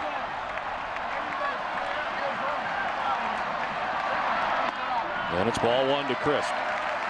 He struck out in the 2nd. He struck out in the 4th. Reached on a fielder's choice in the 7th.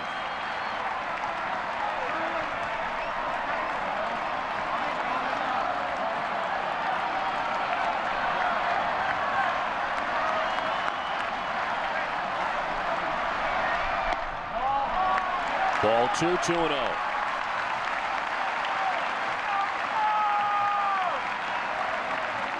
Reyes about to throw his 25th pitch. Joe Madden, Jim Hickey go over the options. Have not had anybody warming behind him.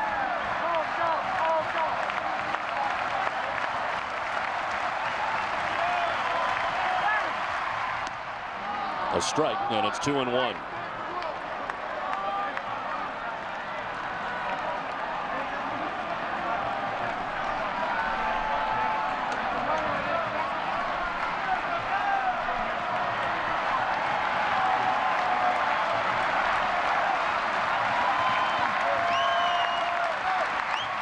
Outside, 3-1. I wouldn't be at all surprised to see a changeup here from Reyes on the 3-1 count. Not giving in with the game in the balance. J.D. Drew waits on deck. Red Sox have tied it, now trying to push across the winning run.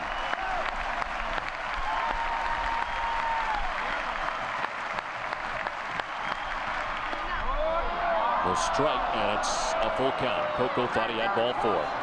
He did get the changeup. Coco thought it was high.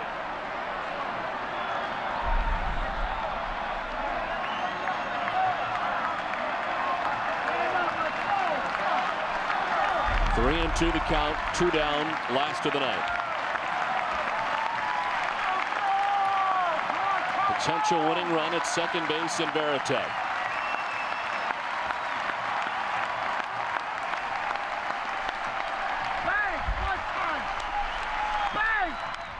Crisp fouls it off down the left field line, back and out of play. A very defensive swing there for Coco. 3-1. You know, you get the changeup in the back of your mind. You got to believe you're going to get it again. He doesn't. He gets the fastball away, and he fouls it off.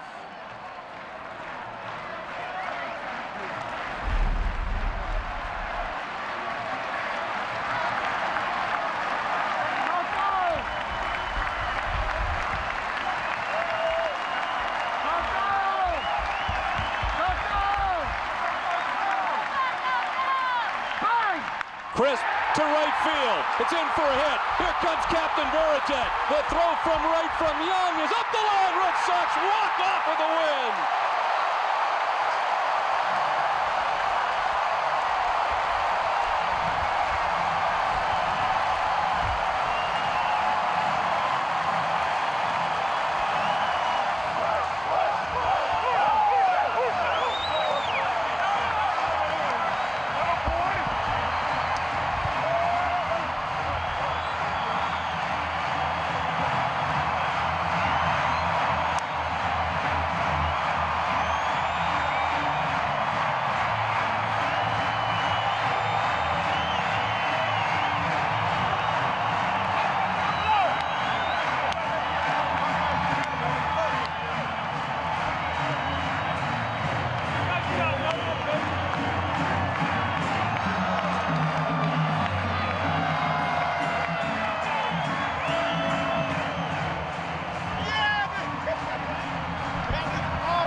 Well, we saw a lot of changeups from Reyes. Coco Crisp got one on the 3-1 count. He gets another one on the 3-2 count after fouling off the fastball, and he's ready for it. The base hit. Delman Young in right field has 11 outfield assists, but not close at home plate as Veritek scores the one. One of the most exciting wins here at Fenway this season.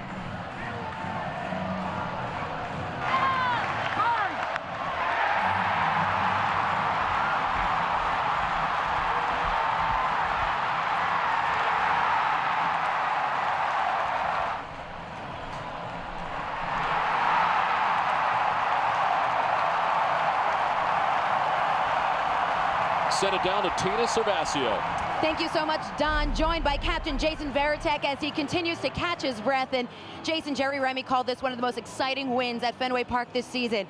Although John Lester does not get the decision, what does it mean to this team to come back and win this game on a night that he returns to the Fenway Park mound? More importantly, he threw that ball extremely well. And, you know, we've gotten him a few starts into him, getting to see him a little more, trying to mix and match his pitches some more. He did an excellent job. And it was a shame we couldn't score any runs earlier, but this was an exciting game for us because it's been a while. What did you see in Lester's 7 innings and just 2 hits, and how different he pitched from his last 3 starts? I think we had better command, and we were able to use some changeups, use some off-speed down in the count. But most importantly, he got ahead of hitters. All right, Al Reyes came into this game allowing 8 home runs as a Tampa Bay closer. You see Mike Lowell make it number 9. What goes through your mind there with the possibilities of this rally and this comeback? I'm just trying to have a quality at bat and you know, get something I can hopefully drive. And I missed a few pitches, and then I was able to hit the changeup. All right, Jason, thank you so much for your time. Thank you. Don, back to you. Thank you, Tina. On a night that John Lester returns to the Fenway mound, the Lester's family got to watch a tremendous game tonight. A memorable night from Fenway Park for Lester and the Red Sox. They walk off with the win. Back with more after this.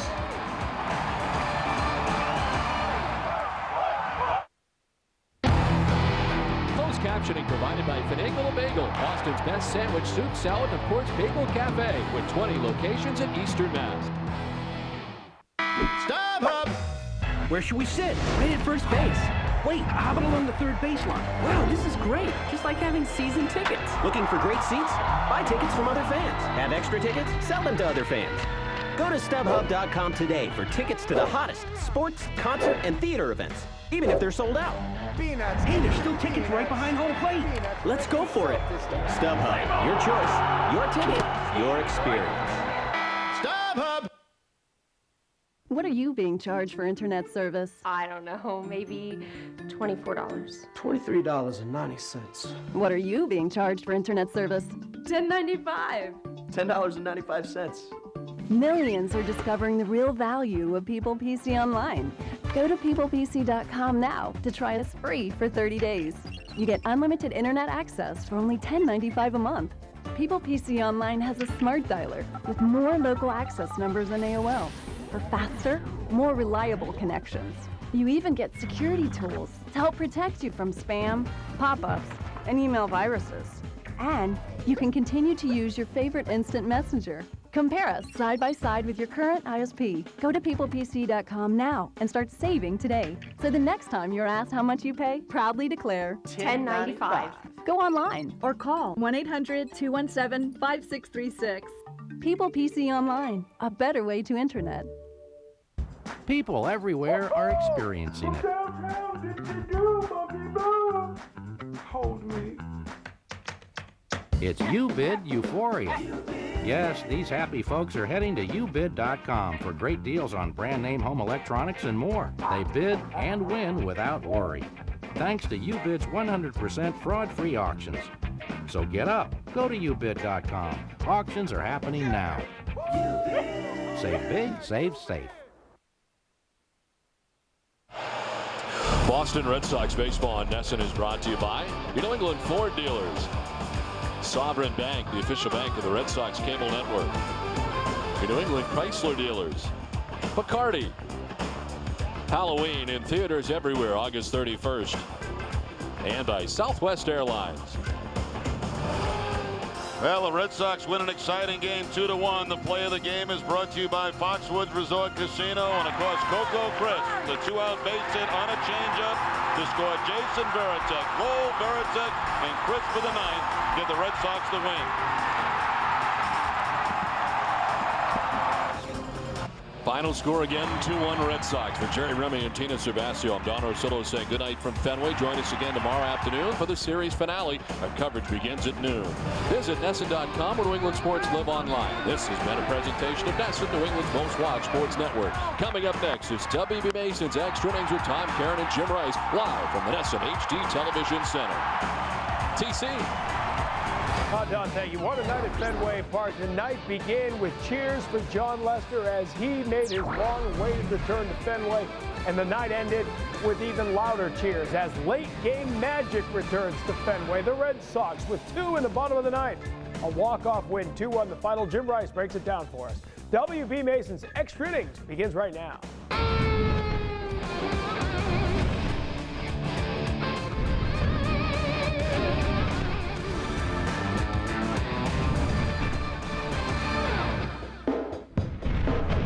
The Red Sox with a walk-off base hit from Coco Crisp after a game-tying homer from Mike Lowell. They win this one. Jubilation at the Fens as they are now 2-0 on the homestand. Another tight pitcher's duel tonight. 2-1 Red Sox win this one with a 7-hit attack. 3 of those hits coming in the bottom of the ninth. Hello and welcome to W.B. Mason's Extra Innings. Everyone, Tom Karen along with Jim Rice. Feels like old times. We haven't seen much of this season. That late game offensive flair for the dramatics that made the Red Sox such a great team the last few years. Yes, I mean, when you have fans like the Red Sox have here, it's like you can't go home. Even though you're 1 or 2 runs down in the ninth inning, you may be in the 8th inning. A lot of ball clubs, a lot of teams, you feel can't come back. But with the Red Sox, anything can happen anytime. Just the second walk-off base hit of Coco Crisp's career, and his first since 2004. But the big blow, Mike Lowell, because they had very little going against this Tampa Bay pitching staff tonight. They get past Kazmir into the bullpen. Reyes has been very good as a closer, but he's prone to give up the long ball. He gave one up tonight. Yes, but you have to think about this too. With Kazmir pitching, you think about the hitters that was facing him. They said, let's do something to get this guy out. And so when you have a team to bring a reliever in, doesn't matter if he's one of your top closers, you still want to see someone new, because now you see a different pattern. You see a left-hander, now a right-hander. Left-hander has some good breaking stuff. Now you see a right-hander with throwing more fastballs. And, you know, by having a reliever come in, his chances are much greater of making mistakes than the guy been out there for. It was a nice at-bat for Jason Varitek right there. Fought off a couple of pitches, finally got one. He could drive, and he does. And Coco Crisp just get that ball to the outfield, give Tech a chance to score. Yes, it all started with Lowe. Then Varitek had an outstanding bat, and then we go to Coco. A couple times we've seen our hitters go 3-2 and they look for a walk. But this time Coco went 3-2 and tried to look for a base hit, something he could drive. Now we talked about the emotion of the return of John Lester. Even more emotion at the end as the Red Sox are able to pick up the starter. We'll have more on the dancing at Fenway right now. Back to the ballpark here from the manager, Terry Francona. The game aside, how pleased were you to see John Lester do what he did tonight? Excited. He pitched like he can pitch. He was aggressive with his fastball, commanded it, arm side to right-handers, threw his cutter, changeup, and curveball. And from the first pitch of the game, even though he threw 3 balls, he was aggressive down with a good angle on his fastball, and even his demeanor on the mound looked different. He looked like he was in charge of the game. And he can do that. You know, he's a 6'4", 6'5" left-hander that has some presence out there. And it was good to see that. Terry, we had sort of downplayed the whole, you know, first start at home and all that. But do you think that the emotion and adrenaline kicked in a bit and that contributed at all? You know, you'd have to ask him. I'm not saying that it didn't. I think the ovation that the fans gave him probably was very special to him. I don't know that you pitch differently. He's a pretty smart kid, and I think he gets it. He understands his job to go out there. If he understood it back in his first start, I think he would understand it tonight. I think he knows that when he pitches a major league game, go out and pitch the best you can and win regardless of where you're starting or circumstances, things like that. Can you talk about that ninth inning round? Sure. Talk about Lowe getting. I mean, it was, you know, we had obviously a pretty quiet night offensively, and then Mike Lowell jumps on a pitch, and the whole complexion of the game changes. All of a sudden, we're tied. We have Okajima in the bullpen. We're at home, and our inning's not over. Jason has a great at-bat. And I think from the dugout, we all didn't think it was going out, but we're blowing on it and pushing it and hoping it would go. And then Coco has a real good at-bat and stays on it enough. And then you're just hoping that the ball short hops like it did, because you know he's got a good arm out there, and you just, it's nice to see our guys jumping on each other. We haven't seen that a lot. Terry, why do you think that is? That, you know, 4.5 months into the season, this is only your second walk-off win and the first since Mother's Day. There's not enough holidays. Yes, I don't know. You know what? If I had a real good answer, we'd have a bunch of them. And that's. I mean, given all the, I mean, you've had a lot of dramatic late-inning wins here the last 3 or 4 years, and there just haven't been many like tonight. No, but fortunately our record is still good. I mean, maybe some of the, I understand we've had some chances, and I think everybody gets so used to those heroics that, you know, the bar's been set pretty high, but if we want to start now, that would be okay. Did you think about running for Tech at all? No. We have AC that can run because he's a good runner and he's intelligent. We don't have the Dave Roberts. You know, sometimes I think you can outdo yourself. A guy that's in the flow of the game, that's been out there, I think unless you have somebody that really significantly runs faster, maybe you're overdoing it. I mean, we thought about if Pedroia got on with AC because we do it, but it's splitting hairs. Jerry, can you talk about Gagne a little bit? The decision to go to him, he gets behind 3-0 to Pena, and then kind of right things. He was pitching the ninth tonight regardless. Save situation, that was his inning. Thought he used his off speed from the early on right through. Gave up a double, but I thought he pitched the way he needs to pitch. Saw our whole dugout, the way they reacted. It was a big inning. And again, this is a veteran guy who's got a lot of innings under his belt, but you can see the way his teammates reacted to him getting that out. Can one outing like this turn it around for him, do you think? Well, again, he's had a pretty good career, and I know he's had the last 4 outings he's given up runs, but I don't think he's that. I think he's so mentally strong that, again, he threw a 3-2 changeup to start the inning off. You know, he knows how to pitch. But it's nice for him to have a good inning. I mean, I think he'll probably feel a little bit better about things too. But I actually have liked his demeanor. I think for what he's gone through this first 10 days, he's been an unbelievable teammate.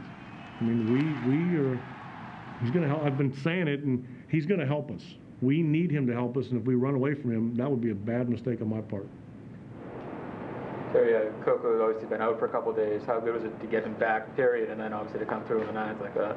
Well, it's hard to get hits when you don't play. I mean, I don't know that I'd call an O for when he's not playing. No, I said out. Oh, out. Yeah, it's even defensively. Just, you know, having those legs out there it means a lot to what we're doing, and then to have him do what he did tonight, now that's exciting. Does anybody call Mike shot on the bench? Well, you'll probably hear 25 guys say now that they did, but I think most of us were just hoping. As soon as somebody hits a home run, everybody had it. That's the way the game is. Jerry, even though he didn't score against Kazmir, it appeared, I thought, that they worked the hitters very well. That we did what? Pleased with that? That they worked him very well, the hitters did. Made him throw strikes. We didn't do a whole lot. Maybe I had a different take on that. I mean, we try to work very hard, but he's a phenomenal young left-hander. He had all his pitches working tonight. He pretty much had his way with us, I thought. What is it about Kazmir that just frustrates the Terry team? Francona talking about Scott Kazmir, who pitched very well, but you get past him, you get in that Tampa Bay bullpen, you've got a chance. Didn't come until the ninth inning, but when the chance did come, the Red Sox made the most of their opportunity. Mike Lowell with a team-leading 79th RBI, tying the game up with the 16th homer of the year. We'll show it to you again, talk about Eric Gagne, get reaction from the clubhouse, and show you right now why the Red Sox now have a 5-game lead in the American League East, because it has just gone final down at Yankee Stadium. A tough night for New York, and there haven't been many of those since the All-Star break. Aubrey Huff with a grand slam in the third inning. That's the big blow. Jeff Karstens, the pitcher tonight. This was supposed to be Roger Clemens' start, remember, but he got that 5-game suspension, had to miss a start. Tonight was the start he missed, and the Yankees paid the price. 12-0 the final. The Yankees are beaten, and the Red Sox pick up a game in the American League East. And the Mariners right now leapfrog a half game up in the wild card standings. We'll show you complete highlights of that. Plenty of reaction right now. Let's check it with Tita Servasio back at the ballpark. All right, Tom, the fans are still here at Fenway Park celebrating a walk-off win over the Devil Rays. And coming up, I'll go one-on-one with manager Terry Francona in Terry's Take. We'll get post-game reaction from the Red Sox clubhouse on this 2-1 victory over Tampa Bay, as Jason Varitek, Mike Lowell, and Coco Crisp all got it done here at the ballpark. All of that coming up as WB Mason's Extra Innings continues with Tom Caron and Jim Rice. But first, let's send it back to our NESN HD Television Center and check in with Hazel May. And Hazel? Tina, thank you, and welcome back, by the way. Hi, everybody. Coming up in our post-game update, more on the death of Yankee legend and longtime broadcaster Phil Rizzuto, as well as what's on tap for tonight's edition of Sports Desk, presented by FW Web. I'll see you all in just a few moments. Bob Ryan will see you right now. Thanks, Hazel. Tonight on our Extra Point question, John Powers joins me. You know, everyone criticized the Yankees for not making any major moves at their trading deadline, but was their patience a virtue for them? John and I will debate that on Sports Desk after Red Sox baseball.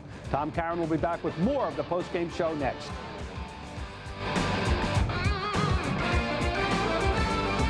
The Subaru all-wheel deal clearance is going on now. Feel the freedom in a brand new 2007 all-wheel drive Subaru Forester. Current driver's best small SUV with the government's highest possible 5-star safety rating. Get $2,000 customer cash back, plus 1.9% financing. Buy a new Forester for only $19,395. Go to NewEnglandSubaru.com for a list of local dealers. Offer ends September 4th.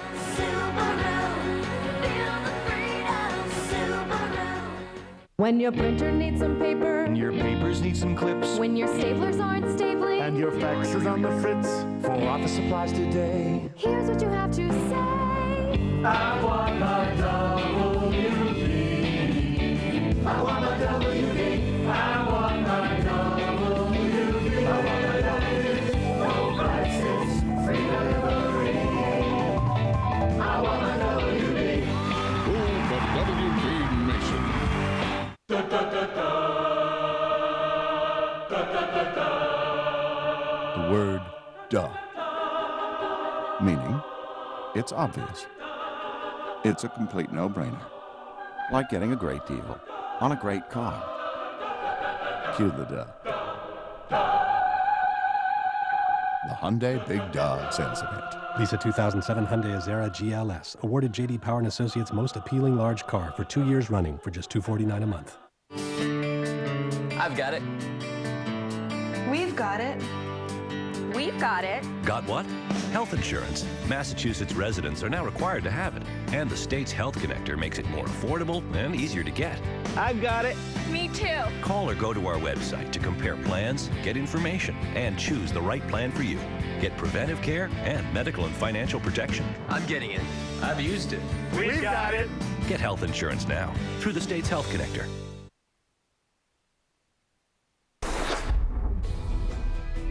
Eric Gagne back on the mound, and he's back in the win column tonight. Very impressive performance. He did give up a double, but he struck out 3 batters, mixing that changeup in. And that changeup, Jim, when he's got velocity, and he does seem to have that velocity once again now, fully healthy, obviously, that changeup can be devastating. Only the velocity, too, I think you have to look at location. I mean, when you got the velocity, you still want the location. He had the velocity and the location right. And that changeup baffles hitters because, you know, when you talk to hitters, you hear that his delivery is so good. I mean, it looks just like a fastball coming at you. That's the key there. You got to have good arm motion. When you have the arm motion, it's very as for deceiving the ball to the hitter. The hitter have a tendency, even though you're throwing a changeup, he's looking fastball because everyone hits the fastball. No one wants to off speed. So to have the arm angle and the velocity of the changeup, it's very deceiving. I know you weren't a pitcher, but in a lot of ways, late game hitting or late game pitching for the bullpen is about confidence. Was this an important night for Gagne to start getting that confidence back? Yes. I think as for sitting up Papelbon, and like Terry said, he's going to be out there. Tonight was his night. Regardless, he was going to be out there. And so Terry probably talked to him, and so he's up for that. So now what do? You go out to the bullpen and try to make sure that you got your stuff together, bring it into the game. Now the crowd behind him certainly tonight. 3 strikeouts for Eric Gagne. The bullpen has been a source of strength for this team all year. It got a little dicey in the 8th inning. Manny Del Carmen came in, had a little bit of control problems. Again, a single to Gomes, a walk to Wilson, Josh Paul to bunt. So you got 2nd and 3rd, but he gets the key out. That's Uramura right here. Then they're able to walk Crawford. So Del Carmen did a good job getting out of the jam. Yes, missed the location, came back with the location. Tech wanted the ball inside, he got the ball inside. Routine fly ball to Manny, no run scored. Mike Timlin comes in after that, and Timlin has become once again a very good pitcher, although we're seeing the bunt again there. But let's talk about Mike Timlin because we know the struggles he went through. He was down in the minors, had trouble getting his success back at a consistent rate. But talking to him weeks ago, he said he feels fully healthy, the velocity's back, and he's become lights out once again. That's the key. I mean, this guy knows how to pitch. He's been around. But when the velocity is not there, just like Kurt Schilling had a little arm problem, the velocity is not there. You got the location. But when you continue throwing 93 and all of a sudden you're throwing 88 or 72, the hitters like that. Well, and it's a learning process for pitchers, too, as you get a little older. I hate to bring up the age every time we talk about Mike Timlin, but the fact of the matter is you do have to learn to pitch a little bit differently, and he seems to have come around. He's now given up just 1 of the last 16 games he's appeared in. He's given up a run, and so obviously Timlin's become a big part of the bullpen once again. Yes, I mean, he's always been a big part ever since he's been here with the Red Sox, but when you have those little twinges, I guess you got to, take a couple of days off. Like you say, you're getting up in age and everything else. But still, when you have that, you take a little time off. your strength is going to come back, and the only thing you hope that you'll be able to find your location. Don't get me wrong, none of us are getting any younger. I didn't mean to single out Mike Timlin. You might be, but most of the rest of us are getting older by the day. I had that today, remember, Rizzuto. I didn't say that. And we will talk about the passing of Phil Rizzuto later in the show, a baseball icon passing away earlier today. Right now, our WB Mason delivery of the game, Coco Crisp delivers the big hit. The 2-out RBI that sends Red Sox Nation home cheering. 3 hits in the bottom of the ninth. And the Red Sox rally from a 1-0 deficit to win it by a 2-1 final.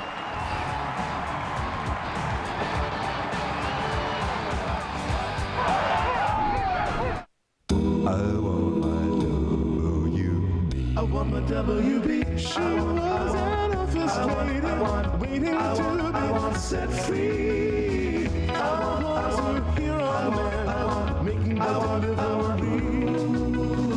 So for your office supplies, count on WB. He'll give you low prices, free delivery. I want my WB. Oh, but WB Mason. Announcing the Lincoln Summer Drive Sales Event. Drive off with the best values of the year on our best models ever, including the Lincoln MKX Luxury Crossover, the redesigned Lincoln Navigator, and the Lincoln MKZ, the highest ranked entry premium car in initial quality, according to J.D. Power & Associates. Now, lease the award-honored Lincoln MKZ for just $329 a month. The Lincoln Summer Drive Sales Event, the best values of the year at your Lincoln Mercury dealer. Now you see me? Now you don't. Now you see me? Now you don't. What you are seeing is how much farther, wider, and better you'll see with new Silver Star Ultra headlights from Sylvania. Because the next time you see me, I may not be alone. See farther, see wider, see better. New Silver Star Ultra headlights from Sylvania. Get toothpaste with your 20s. Or milk with your money. All in just one quick stop. Now that Sovereign Bank has added over 1,000 ATMs in CVS pharmacy locations across the Northeast, you can do 2 things at once. Like get your deodorant with your dollars.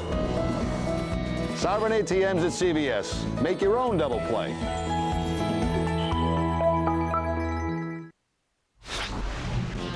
Time for our Subaru Star of the Game, brought to you by the Subaru dealers of New England. Field of Freedom. John Lester back at Fenway Park for the first time in nearly a year. August 18th, 2005, the last time he pitched at home. He pitched there tonight, a no decision, but a great outing. And we talked so much about what he must have been going through to be back at Fenway Park before 37,000 supporting fans. And tonight, his teammates picked him up at the end. Let's go back and hear John Lester at the podium. Oh yeah, a little bit more normal. Thought I, got it back locked in at that 4th pitch, but I ended up walking him.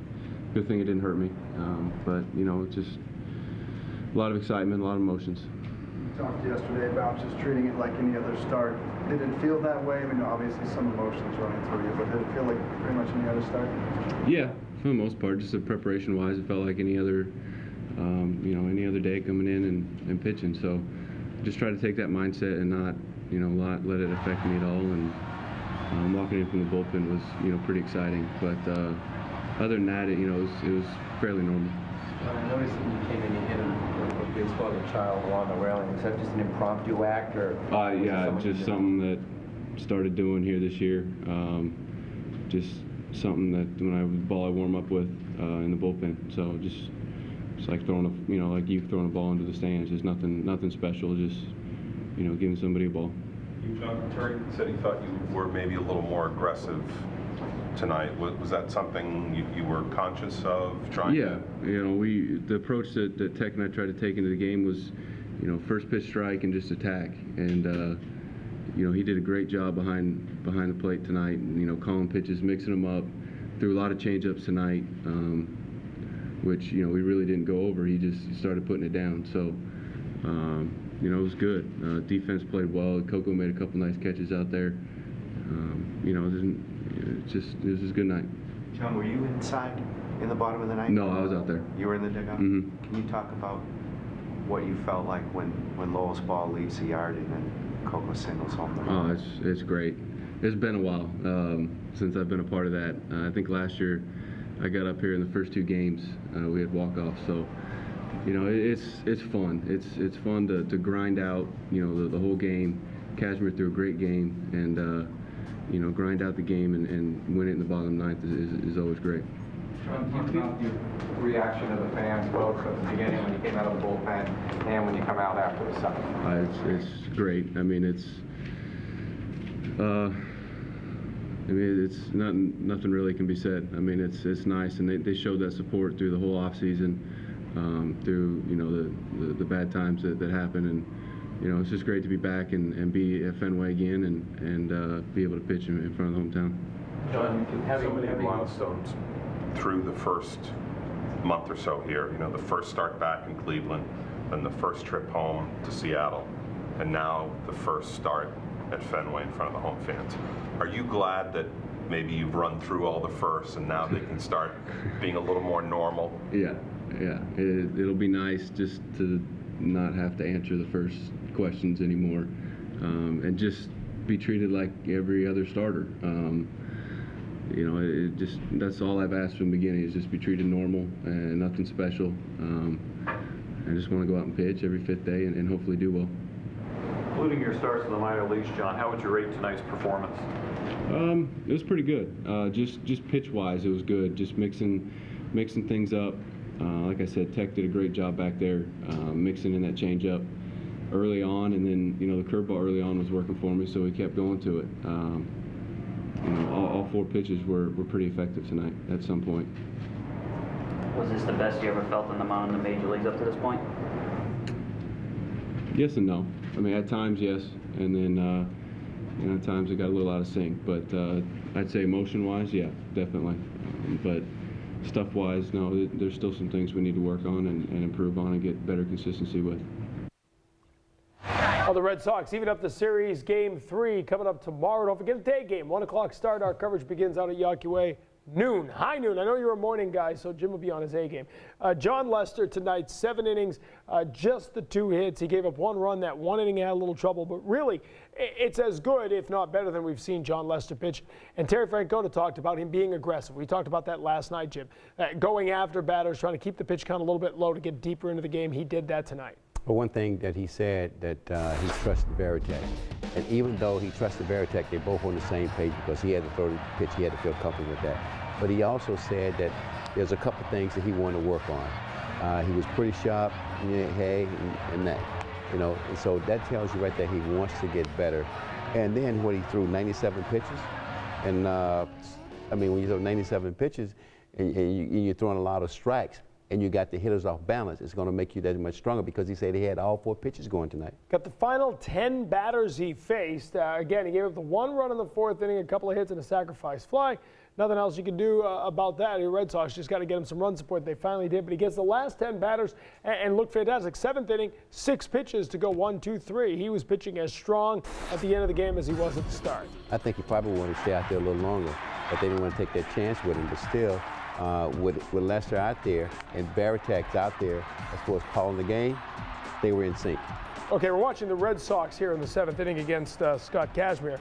Sox had an opportunity, and you can see the bunt that ran them out of it. And then J.D. Drew pinch hitting on a double play there, but obviously talking about John Lester and his ability to finish this game strong. And again, if he can go 7, 8 innings on that sort of pitch count, this guy could be a very effective major league pitcher. I think a lot of pitchers want to be able to pitch 7 innings like that. Like, I mean, the last time he was out there, he threw 6 pitches. And I mean, when you got a sharp left-hander, you got a young left-hander, and he's around a guy like Kurt Schilling and a guy like Beckett, he's going to learn more. And now what he wants to do is mainly just work on his health, work on his control, because he said certain things he was doing on the bullpen he's trying to do right now as far as maintaining his skills. And anytime you want to work on your skills, that's an opportunity to make yourself better. Just the 2 hits allowed, the second fewest he's ever allowed in a major league game, and he's 4-1 at Fenway Park now. No decision tonight, but he has pitched very well here at home. Red Sox win it in walk-off style. Mike Lowell tied the game with a home run with 1 out of the 9th, and then with 2 down to the 9th, a walk-off hit. You see it from the hood light shift. As Jason Varitek comes around to beat the throw, came in fast. Tech came in faster. 2-1 the final. Red Sox make it 2 straight here on the homestand. Take these to Rogers and Lewis.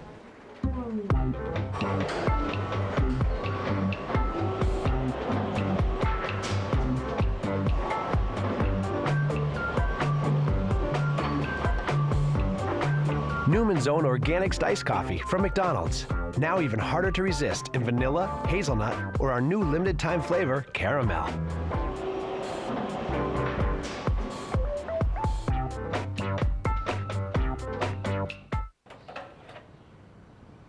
Please make this work. Mr. Jones?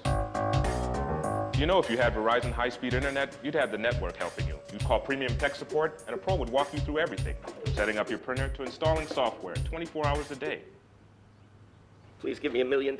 Please give me a rec room. Please give me a new head of hair. Seriously, I'm just a guy in a bucket. Step up to Verizon high-speed internet, the speed you need. Total tech support, all on a dedicated line. Verizon, it's the network.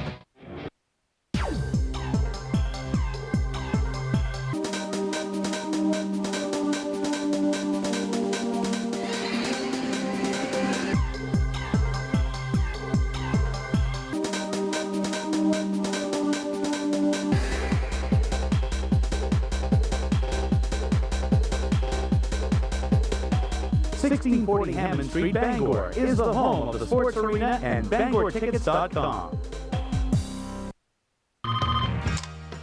Hello. Millions of people are picking up digital phone from Time Warner Cable. Hello. For reliable, easy-to-use home phone service. Hi. With fewer fees than the phone company. Hola. So next time reliability and savings come calling. Hello? Pick it up. It's for you. Get digital phone for only $39.95 per month. Call 1-800-833-2253 today. Another great service delivered over Time Warner Cable's advanced fiber network. Just like Schillings early in the season, it was a very close ball game, so they got to quickly refocus on, getting back to winning the ball game, which is a hard thing to do, because let's face it, they're human, and he's out there, he's got to be thinking about the possibility, and it's kind of a letdown when you get the base hit. Now, all right, the game's in hand, now we got to win the game. Lester and I suffered from the same disease, and I have been real eager to see him make it back. I was pretty confident that he would, and it's a great story. Johnny Pesky, the perfect guy to be talking about Phil Rizzuto. I mean, Johnny is our Phil Rizzuto, so if you can imagine the effect this has on people in that area. And Phil Rizzuto being the voice of the Yankees for so many years, Holy Cow being the signature of so many broadcasts. All right, that's what you saw the pregame show tonight. Tomorrow we're up there at noon on Yawkey Way on our SNHD stage. We'll take a look at the pitching matchup. We'll hear from Theo Epstein and preview the Big 4-game 3-day series with the Los Angeles Angels. All coming up. Olympia Sports presents the Boston Globe pregame show tomorrow at noon. Right now, Hazel May presents a sports desk update right now. You got that right. Thank you, TC. Hi, everybody. As you just heard, Yankee legend Phil Rizzuto died today after an extended illness at the age of 89. Rizzuto not only entertained fans with his play on the field, but continued to do so in the broadcast booth, where he called some of the most historic moments in Yankee history. The windup. Fastball hit deep to right. This could be it. Way back there. Holy cow. Rizzuto was a Hall of Fame shortstop for the Yankees and was a key player in their dynasties before and after World War II. In his 13 seasons on the field, he helped New York to 7 World Series championships, and in 1950 was named the American League's MVP. Rizzuto moved to the broadcast booth after his playing days, where he remained with the organization for 40 more seasons. Coming up tonight on Sports Desk, presented by FW Webb, home of Frank Webb's Bass Centers, we'll show you how the Yankees paid tribute to the Scooter. The Patriots get ready for Vince Young, plus the latest on Michael Vick. Could there be a possible plea bargain on the docket? And we'll preview Daisuke Matsuzaka's upcoming start. All that and look at some Jimmy Fun patients on a trip of a lifetime. I'll see you all immediately following post-game coverage around 10 after 11 or so. Let's rejoin TC next door with more WB Mason's extra innings. Quick turnaround for you, TC. Get some sleep. We'll try to do just that. Thank you, Hazel. Red Sox giving us a little something to think about. A little tough to fall asleep after the emotion of this game tonight. Yankees, meantime, honoring Hall of Famer Phil Rizzuto. You just heard from Hazel, passing away at the age of 89. They wore the number 10s on their sleeves for tonight's game, and then had trouble out there with Jeff Carson's on the mound. Jay Payton with a single. Ball goes off A-Rod, and Millar scores a 1-0 lead, then a grand slam for Aubrey Huff as the Orioles build on the lead.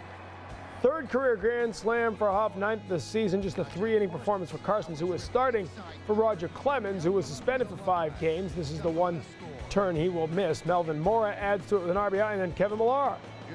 4th run of the night scored for Millar, and the 12th homer of the season, a 12-0 win for the Orioles. Just 2 hits for the Yankees offense tonight. They've been so good offensively, but tonight Daniel Cabrera got the job done.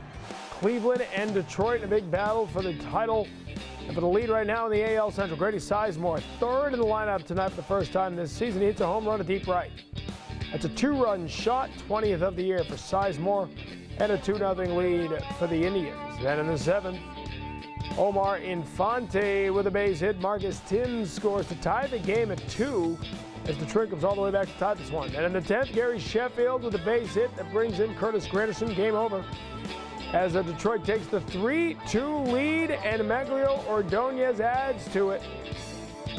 22nd homer of the year. He's been red hot. Detroit wins it by the 6-2 final. Fernando Rodney back and pitching well now for Detroit. Got the win with 3 strikeouts in 1 inning of work. A good pitching matchup for CC Sabathia and Jeremy Bonderman, but in the end, both get no decisions. Detroit gets the win. You see the standings, a 5-game differential between the Red Sox and the Yankees. You don't see Detroit because they move into the division lead. Cleveland, 2.5 games back of the Mariners. So Roger Clemens was supposed to get the start tonight, unable to go because of the suspension. And, after you get by that initial rotation, very few teams have a 6th or 7th guy who can really come out right now and get the job done. Yes, I'm glad he got the suspension because you never know what may happen with the Yankees going right now. But Roger's going to be back, and then I guess the kid's going to go back down to the minor leagues. But still, it was pretty good for us tonight. But, the scary things with these Yankees, you see that 12-0 score as it goes, and you say, I hope they could come back from this the way the bats have been going. They have a lot of hitters over there, and like you said, they say good pitching, stop good hitting, stop good pitching. But somehow, when you have a variety of hitters that continue going up that can swing the bats, you have home run hitters, you can't make too many mistakes. Even though you have good pitching, your pitchers got to be able to hit their spots. If they're not hitting their spots when you have good hitters and you miss with the spots, they can come back. And they've had a couple of young guys doing it. Phil Hughes pitched very well. He'll be pitching, and we'll talk more about that as we preview their next start. And don't forget, you can turn non-winning $5 to $10 Red Sox instant tickets from the Mass Lottery into cash. With every Red Sox winning the $1 million double play, learn how to play at masslottery.com. Once you've entered, check the site after every Red Sox victory to see if you're a winner. Red Sox winners tonight. As you look down on the city, the Hood Lightship giving us pictures tonight, and the Red Sox giving us the late game heroics. 2-1 the final, they win it.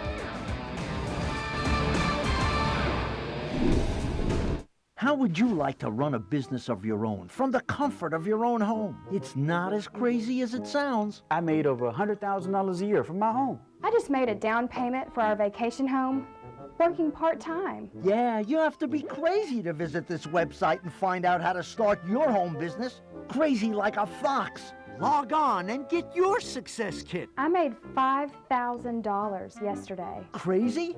I don't think so. Log on now. Hey, it's your old pal Krusty. I know some of you might be tempted by the Burger King to eat his flame-broiled Whopper instead of my deep-fried with love Krusty Burger. All I can say is, please, I'm behind on 7 alimonies. I'm wearing paper bags for shoes. Don't buy the Whopper.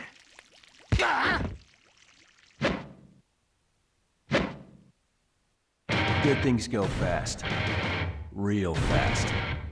Polaris Power Play sales event going on now until September 30th. Now's the time to get model year-end clearance offers. Rebates up to $800 on Polaris ATVs and rebates up to $600 plus 4.99% financing on Ranger utility vehicles. Check them out now at your local Polaris dealer, because before you know it, they'll be gone. Polaris, the world's toughest ATVs.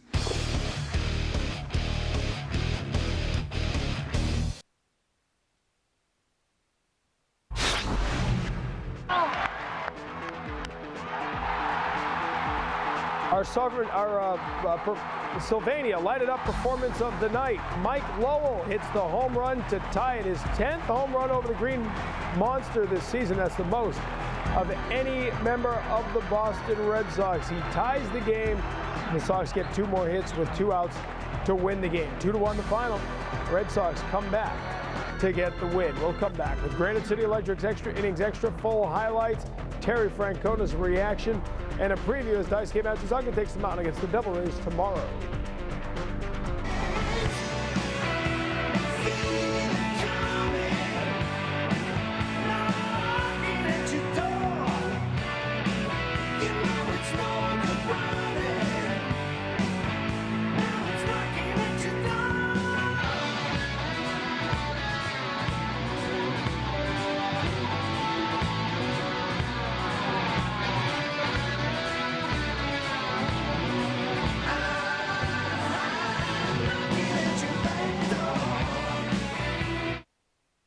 Fran, I love what you've done with your bathroom. What's that? It's a walk-in tub. It's made life so much easier after my surgery.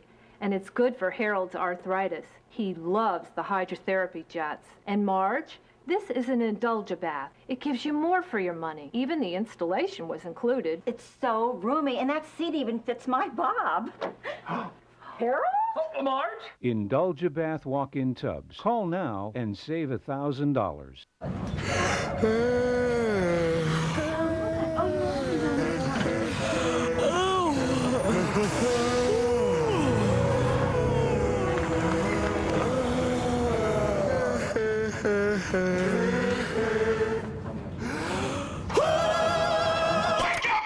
New Diet Pepsi Max with ginseng and more caffeine. Revive yourself at Cumberland Farms with new Diet Pepsi Max, an invigorating cola with 0 calories.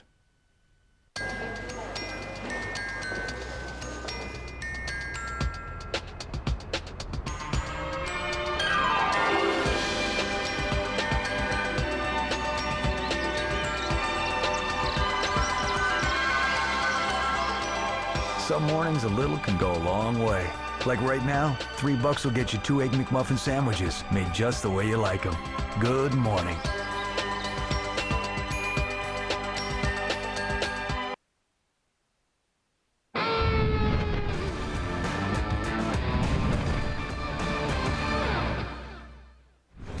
Welcome you back to our SNHD Television Center. Tom Karen with you here for Granite City Electric's Extra Innings Extra. This night, the Red Sox and Devil Rays was remarkable because John Lester was making the start. His first home start at Fenway since last August 18th, before he was diagnosed with cancer. Now back in Major League Baseball, making his 5th start of the season and looking for his 2nd win. He didn't get the win, but the Red Sox did in the end. Our game highlights brought to you by Crown Royal. They invite you to be a champion and drink responsibly. John Lester's debut was an impressive one. His Fenway Park debut, 7 strong innings, 4 strikeouts. He only walked 1. And then a little bit of trouble in the 4th inning. Carlos Pena with a deep fly ball to center field, sacrifice fly, as Carl Crawford comes in to score at a 1-0 lead. It would stay that way for a while. In the 5th, nobody on, 1 out. Josh Wilson hits the fly ball here, but what a great run and a great route for Coco Crisp. The basket catch right there made it look easy, but it wasn't. Keeping the game 1-0. Now to the 8th, bases loaded. Mike Timlin comes in to face B.J. Upton, and Timlin will strike him out on 4 pitches. Elevating there, and Upton chases. 1-0 still into the 9th. Eric Gagne comes in. A bounce back from those 2 difficult outings in Baltimore, and he does in a big way. He strikes out the side, did give up a double, but got 3 strikeouts, no further damage, and the Red Sox do the damage in the bottom half of the inning. Mike Lowell, his 16th home of the year, up into the monster seats. It ties the game with 1 out. And then Jason Varitek's double. It's followed up by Coco Crisp's game-winning RBI with 2 outs. Red Sox win this one in walk-off fashion. Their first walk-off win since Mother's Day. Be the double rings. 2-1 was the final. Not a lot of offense against Scott Kazmir. In fact, 7 hits on the night, 3 of them in the bottom of the 9th. Only Dustin Pedroia had 2 hits. He just keeps on cranking. It was enough tonight to back up the pitching once again. Lester went 7 strong innings. Manny Del Carmen had a little trouble, but he got himself out of it with help from Mike Timlin and Eric Gagne. An efficient top of the 9th. He gets the victory for the Red Sox. Let's hear from the manager, Terry Francona, as we get Terry's take with Tina Servasio. Terry, an exciting victory here at Fenway Park. Let's go back to John Lester's start. He doesn't get the decision, but what a performance. Can you describe what he was able to do tonight? Yeah, I don't think anybody's going to complain. We got a win, and he pitched really well. He was aggressive in the zone, used his fastball.